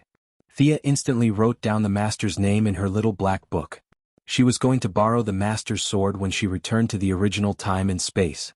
As for the location of the cave, Thea felt that she could get the answer whether she asked Batman, Old Ma, or Talia. It was still the same question. The master had lived for so many years and had many enemies. Moreover, these people were all related to Thea. "Okay, I should go. In the future we should not." Madame Xiangdo interrupted her thoughts and was about to open the barrier. Before she left, she drew a card and narrowed her eyes. The words that were on the tip of her tongue became, "We will meet again in the future. Goodbye, descendant of Merlin." The surrounding space was like dominoes, returning to the void in a very artistic way. The original casino reappeared in Thea's vision. The surrounding noise was heard again. Thea quickly looked at Madame Xiangdo's seat and found that it was empty. Although there were many people in the casino, everyone ignored the empty seat. Did something happen just now? I feel that something is wrong. Diana was a demigod. Although she was still young and had not reached the height she would reach 100 years later, she still felt that something was wrong. Thea could only play dumb and pretend that she didn't feel anything. Diana wasn't as confident as she would be in the future. She could only treat it as an illusion in an unfamiliar environment. Although giving up the orb of Horus made her feel a little distressed, she got 2 answers. Others might have a headache over these illusory divination, but Thea, who had a good understanding of this world, could use her own information to fill in the gaps in the divination. Madame Xanadu didn't mention a time limit at all, but presumably there was a time limit, so the sooner it was completed, the better. Thea counted the money they had. It was barely enough for them to go to London. But who was she? He bought a lot of food and clothes for them. Then, under Diana's speechless and Steve's horrified gaze, he forcibly hypnotized a captain who was sailing from Crete to Marseilles, France. The 3 of them went straight to the VIP room of the passenger ship. Thea asked Steve to guard outside and not let anyone in. She pulled Diana into the room. Although she wanted to go to Constantine's family immediately, she couldn't let Diana's guard down. She hadn't experienced the pain of the original time, and although her belief in justice was still strong, she didn't want to leave the island. Half of it was her own choice and the other half was pulled by Thea. She didn't have the drive to do anything. Since Thea pulled her out, she had to take responsibility. First, she had to change her clothes. Anyone who saw a woman with a sword and a shield would be puzzled, especially in some big cities. There might be some idiots who would think that she was going to kill someone on the street. Thea didn't want to fight with a 20th century policeman. She had to change her clothes. Fortunately, the 2 of them were good friends. After talking about the things to pay attention to in modern society, Diana took off her clothes. "You're not wearing anything underneath." Sia was a little speechless as she looked at Diana, who had taken off her armor. "Don't you feel uncomfortable?" She reached out and touched Diana's indescribable body. Although it wasn't as soft as cheese, it wasn't as hard as stone either. It was still normal. Why didn't it shake when she was wearing the armor? It didn't make sense. Fortunately, there were already underwear in this era. The first bra was invented in 1914 by a woman named Femery. It became famous in Europe soon after it was invented. Crete was the hub of the eastern Mediterranean, and there were many merchants coming and going. Femery bought a lot of them. Although the material was not good enough for Thea, it was a very luxurious garment at the time. She picked the largest one and put it on Diana. She told her that it didn't matter when she was fighting, but it was best for her to wear it during normal times. The underwear was easy to solve, but the outerwear was troublesome. Because of the discrimination against women, almost all the shops did not have women's clothing for daily use. The few pieces they had were whalebone skirts and the girdle was too thin. Even Sia, who was petite, couldn't fit into it, let alone Diana, who was a foreign woman with a warrior's body. It was said that some aristocratic ladies had to have surgery to cut their ribs to wear it. Thea snorted. She wasn't that addicted to that. She couldn't find any suitable clothes. In the end, Steve came up with an idea. Thea bought a lot of denim outfits. Diana was relieved when she knew that she didn't have to wear those skirts, especially when she knew that she had to cut her ribs. She was so scared that she waved her hands. Well, not bad. It's very tasteful. Thea took a few steps back and looked at Diana in her denim outfit.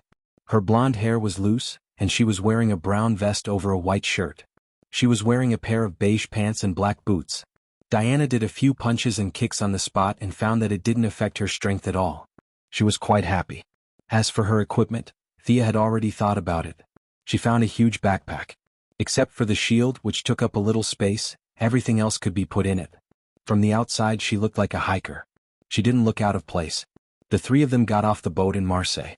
Thea asked Steve, "Mr. Trevor, do you think we should take a boat around Spain or take the train from here to Bordeaux and look for a boat?"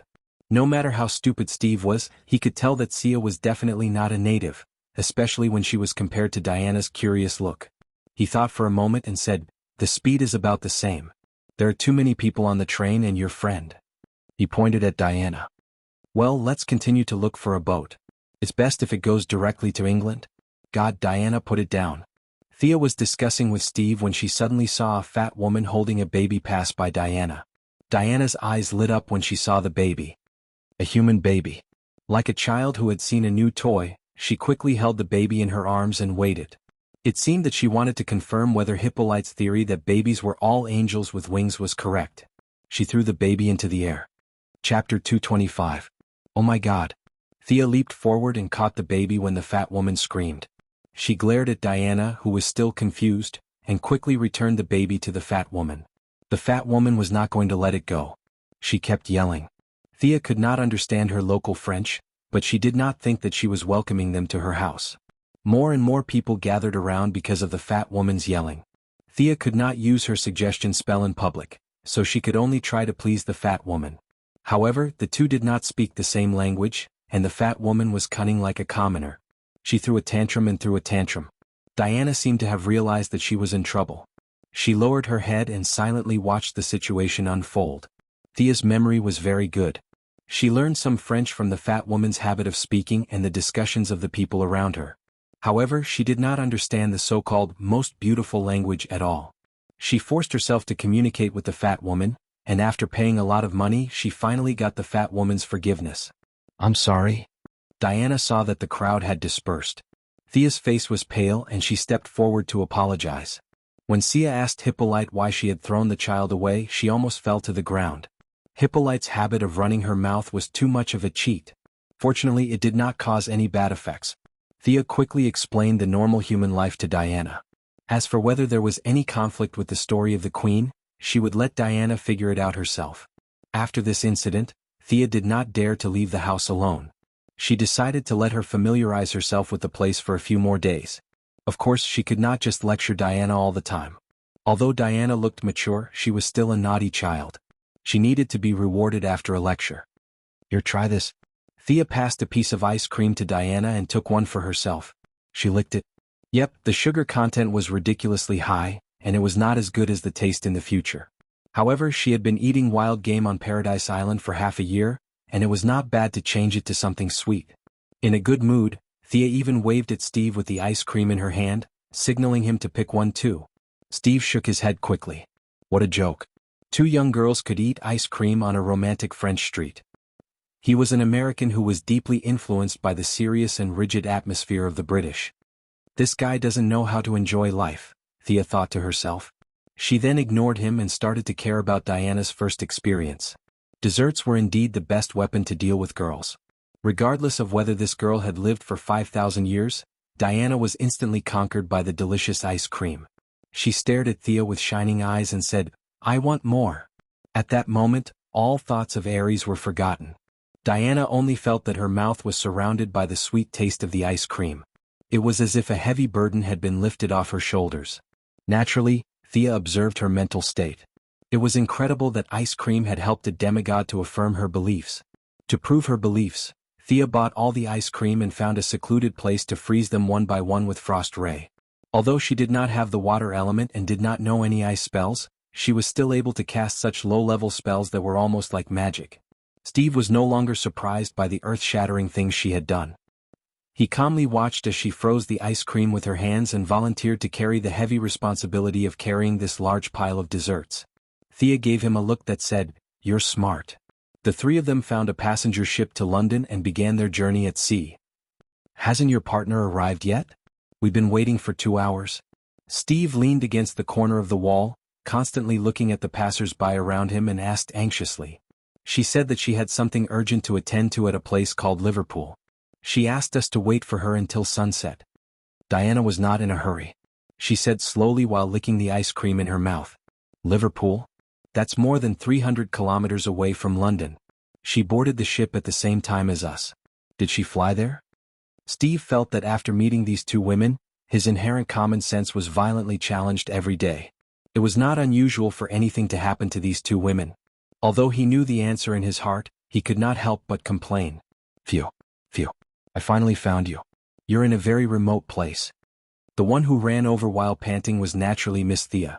Not long after she boarded the ship, she told Diana to be careful. She took advantage of the night to fly to the northwest port of the British island, Liverpool. It took her a lot of time to find a child in the densely populated port city.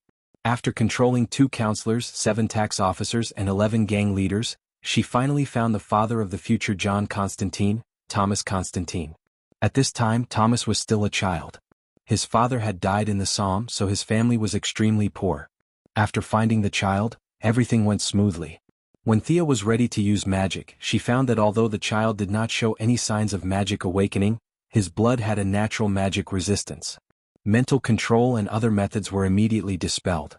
Thea could only use her authority as a counselor to help little Thomas successfully get his father's pension.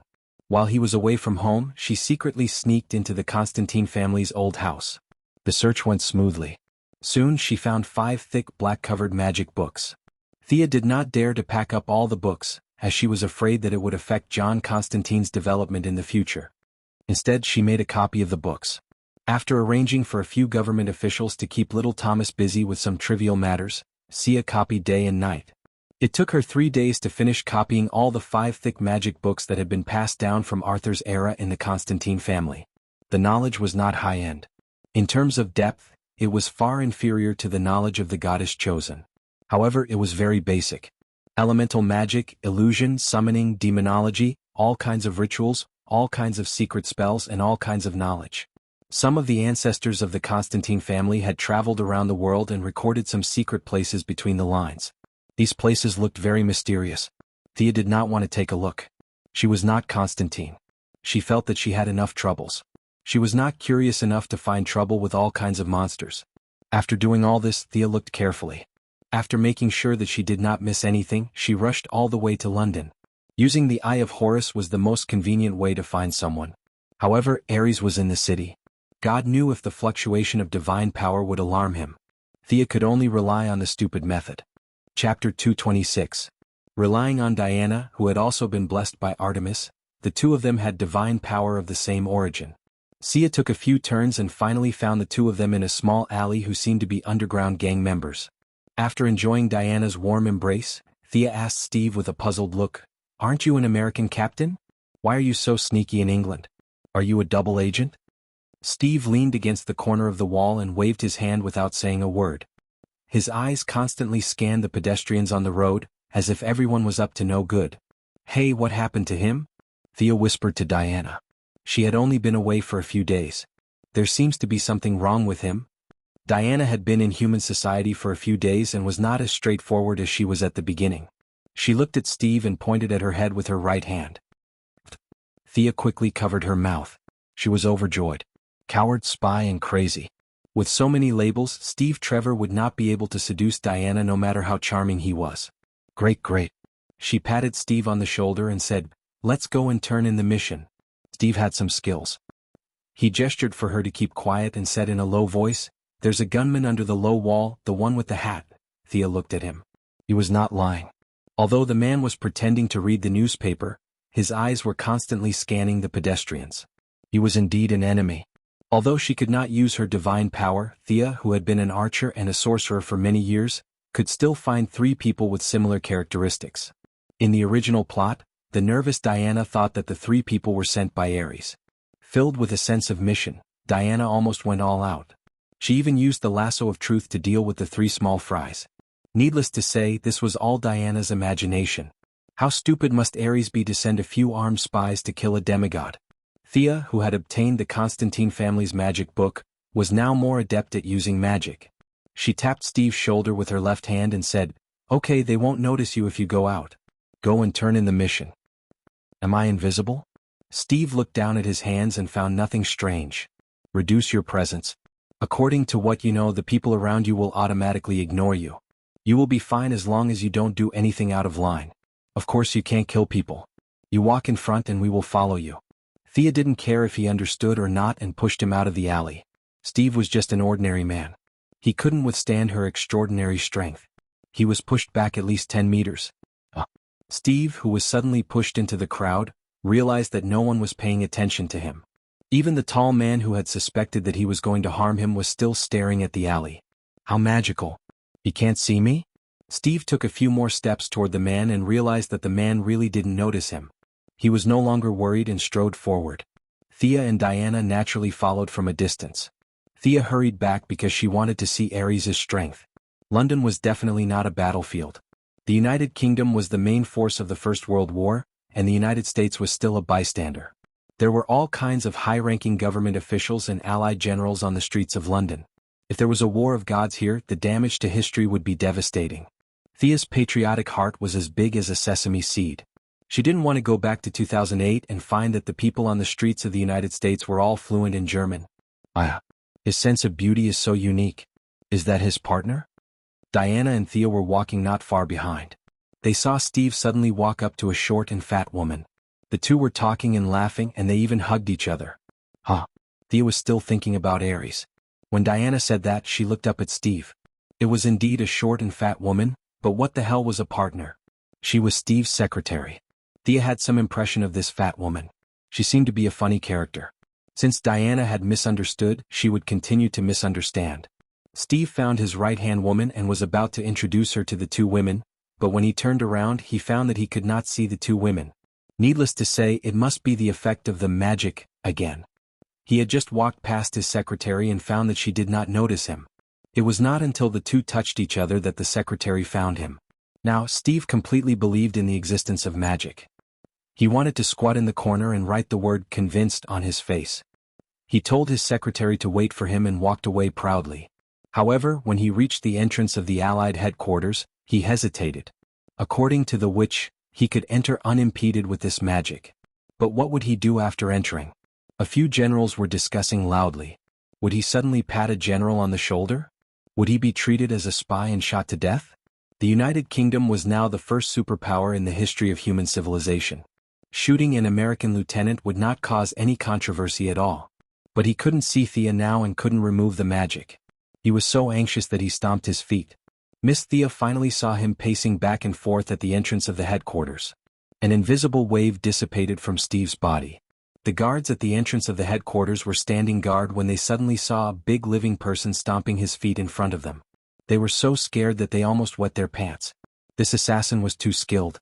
The 2 overly nervous guards raised their guns. Steve was also taken aback by their overreaction. Fortunately, he had good reflexes.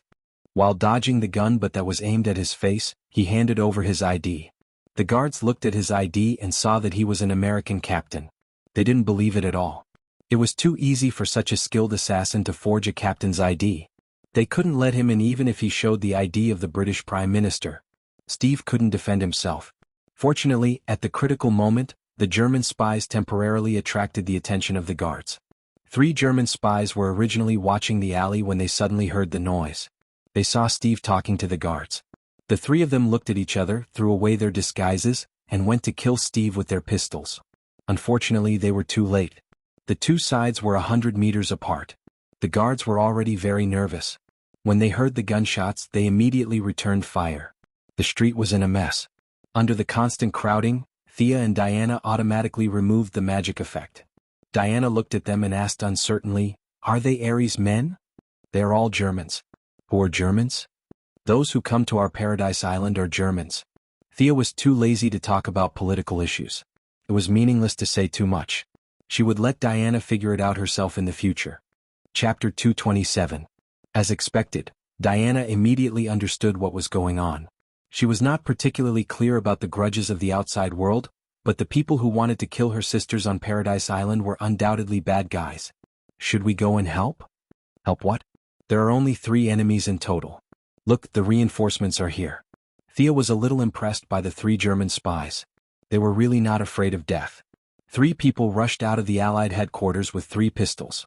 Although the guards were usually not elites, there were still more than 10 people there. They were all holding rifles. One of the guards who was nervous called the patrol team that was passing by, and another 100 people came. The 3 German spies were shot full of holes before they even had a chance to eat cyanide. A young man who seemed to be a lieutenant colonel ran out of the headquarters when he heard the rapid gunshots. When he realized it was a false alarm, he turned his head and ordered his men to tell the generals inside that they could crawl out from under the table. The situation outside was firmly under his control. Bastard, there are no survivors. But after looking around, he realized that he was a little too hasty. There were only 3 enemies on the ground, and each of them had more than 10 bullets in their bodies. He could not recognize their original faces at all. He roared at the guards at the door. There were no survivors. Would the leader blame him for not doing his job well? A guard saluted and shouted loudly, "Sir, there is still one alive." He pointed at Steve, whose face was swollen from the gunfire. "I am not German." Steve raised his trembling hand to protest, but his movement caused him to be hit by the gunfire again. At this time, Steve's heart was broken. What was going on?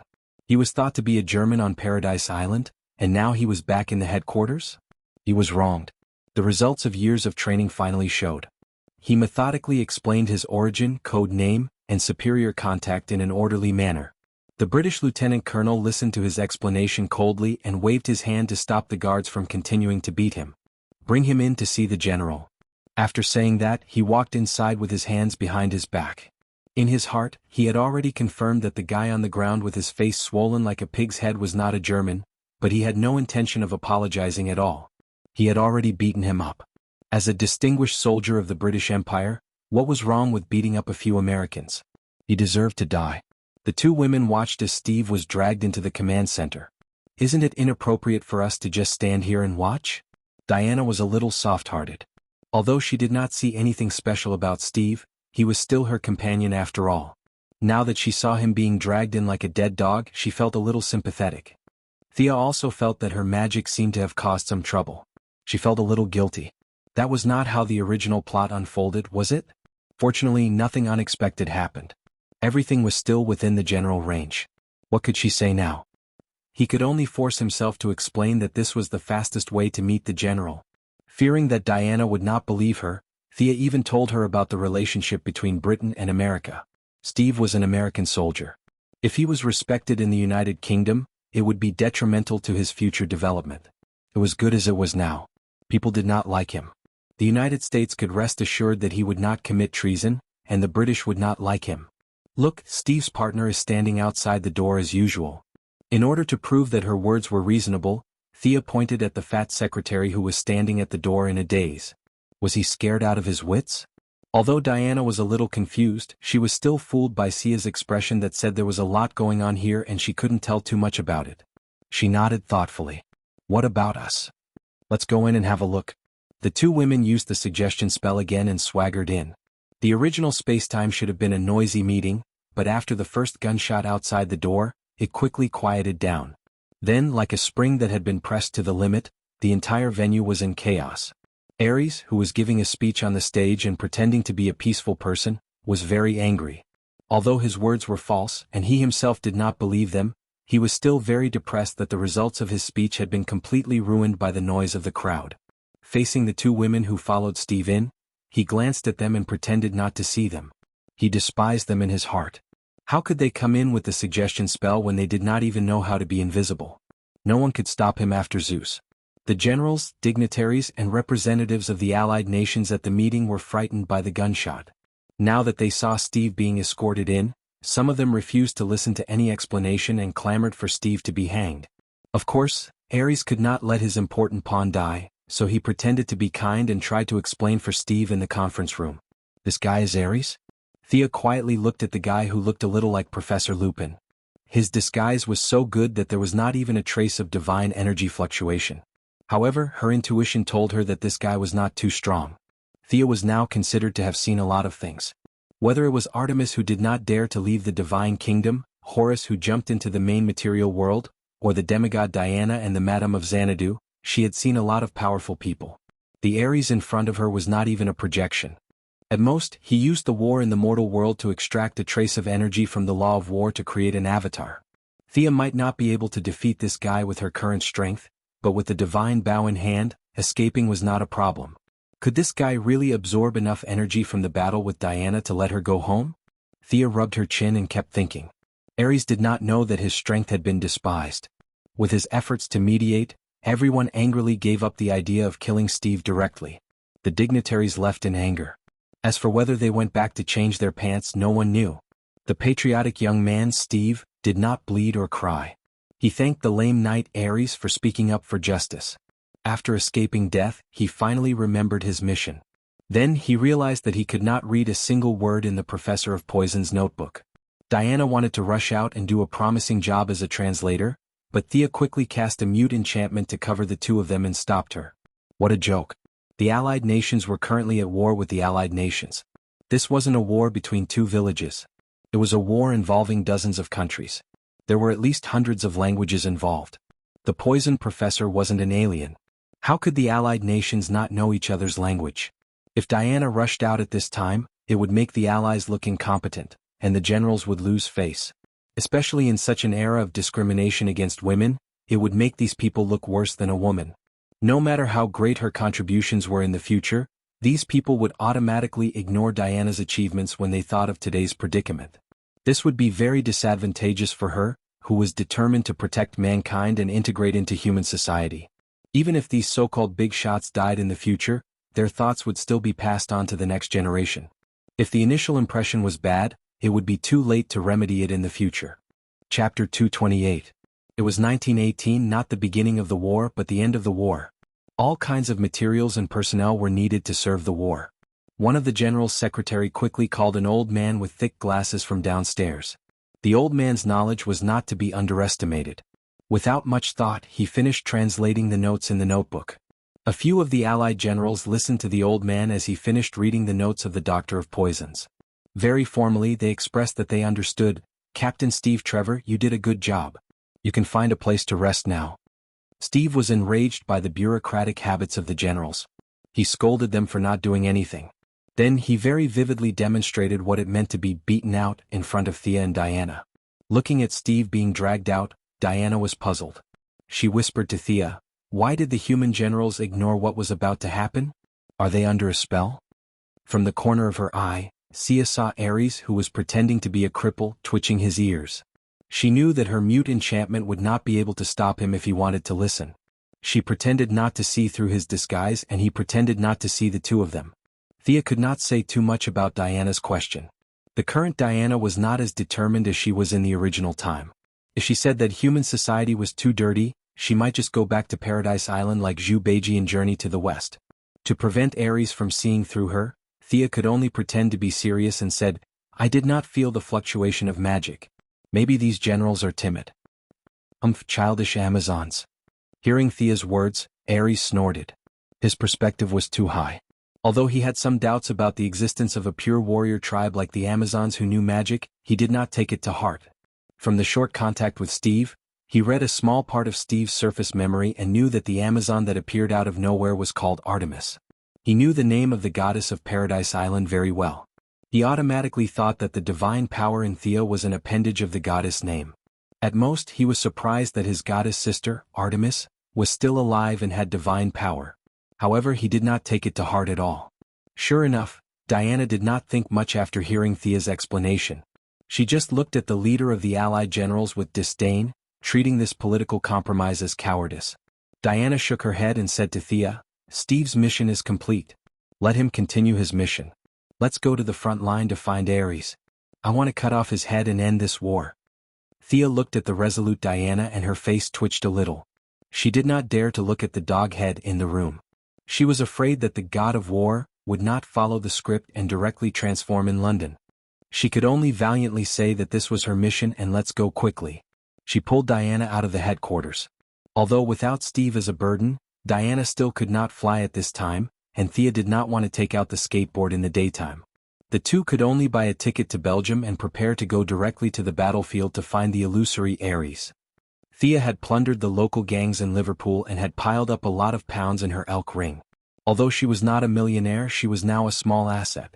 The two women booked the ticket and found the most luxurious hotel in London to check in.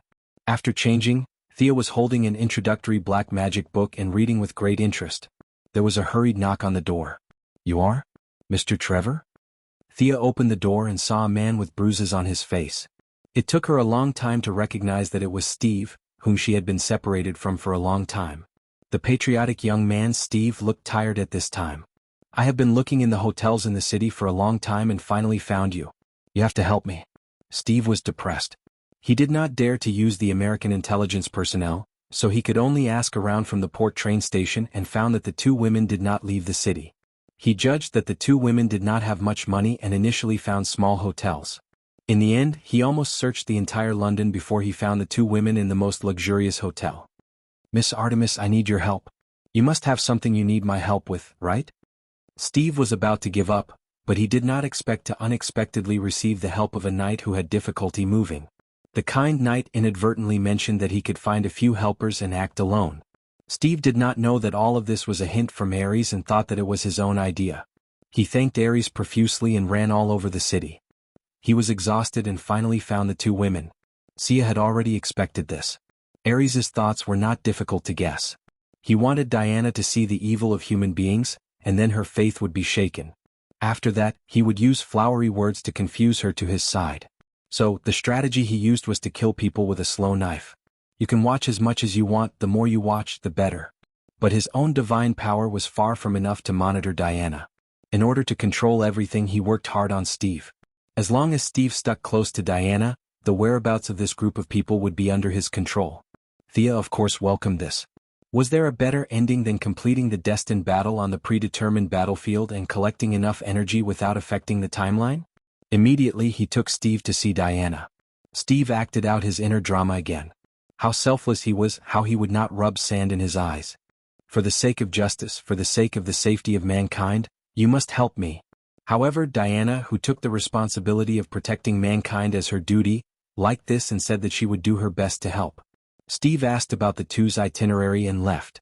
He also knew that he could not completely rely on these two gods. As for the Ares they talked about, he never understood what it was. Was it a person's name or an organization's code name? He did not know anything. In order to prevent the two from looking for Ares halfway, he had to bring a few more people with him. Whether it was to strengthen his voice in this small team or to go solo in the future, he had to find a few more companions. Early the next morning, when Thea and Diana left the room and went to the lobby for breakfast, they found that the hotel waiter stopped one of Steve's companions. "Sir, I'm sorry, your Indian servant can't enter." "I'm not a servant." A short, curly-haired man next to Steve, who was of Indian descent, objected angrily, but the waiter was very polite, but his tone was unusually firm. "We are the most luxurious hotel in the world, and Indians are not allowed in." Chapter 229. The commotion was witnessed by the two girls who were having breakfast. Thea was nonchalant, but Diana frowned a little. She was a little displeased with the appearance of Steve's companion. Ancient Greece was a country that valued appearance highly. Whether it was the gods or heroes, they were all tall and strong, brimming with power and beauty. Paradise Island, which was deeply influenced by their culture, naturally had such a culture. Although Steve's combat power was weak, His personal image could barely meet Diana's aesthetic standards. However, the Indian companion he brought today was 6 meters tall, dark-skinned, with curly hair and a short beard. He was also a little hunchback. No matter how you looked at it, this guy had nothing to do with Greek aesthetics. The future Diana would be able to accept all kinds of people after living in human society for 100 years. However, she had just left Paradise Island. Although she was not the type to judge people by their appearance, she was still a little annoyed when she saw this guy. Would this guy drag down the average appearance of the team?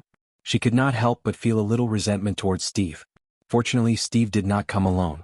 Soon, a good-natured cripple came out from behind him. Thea's eyes flashed slightly. Was Ares going to officially meet Diana? As a person who had disguised himself in human society for many years, Ares knew the human heart very well.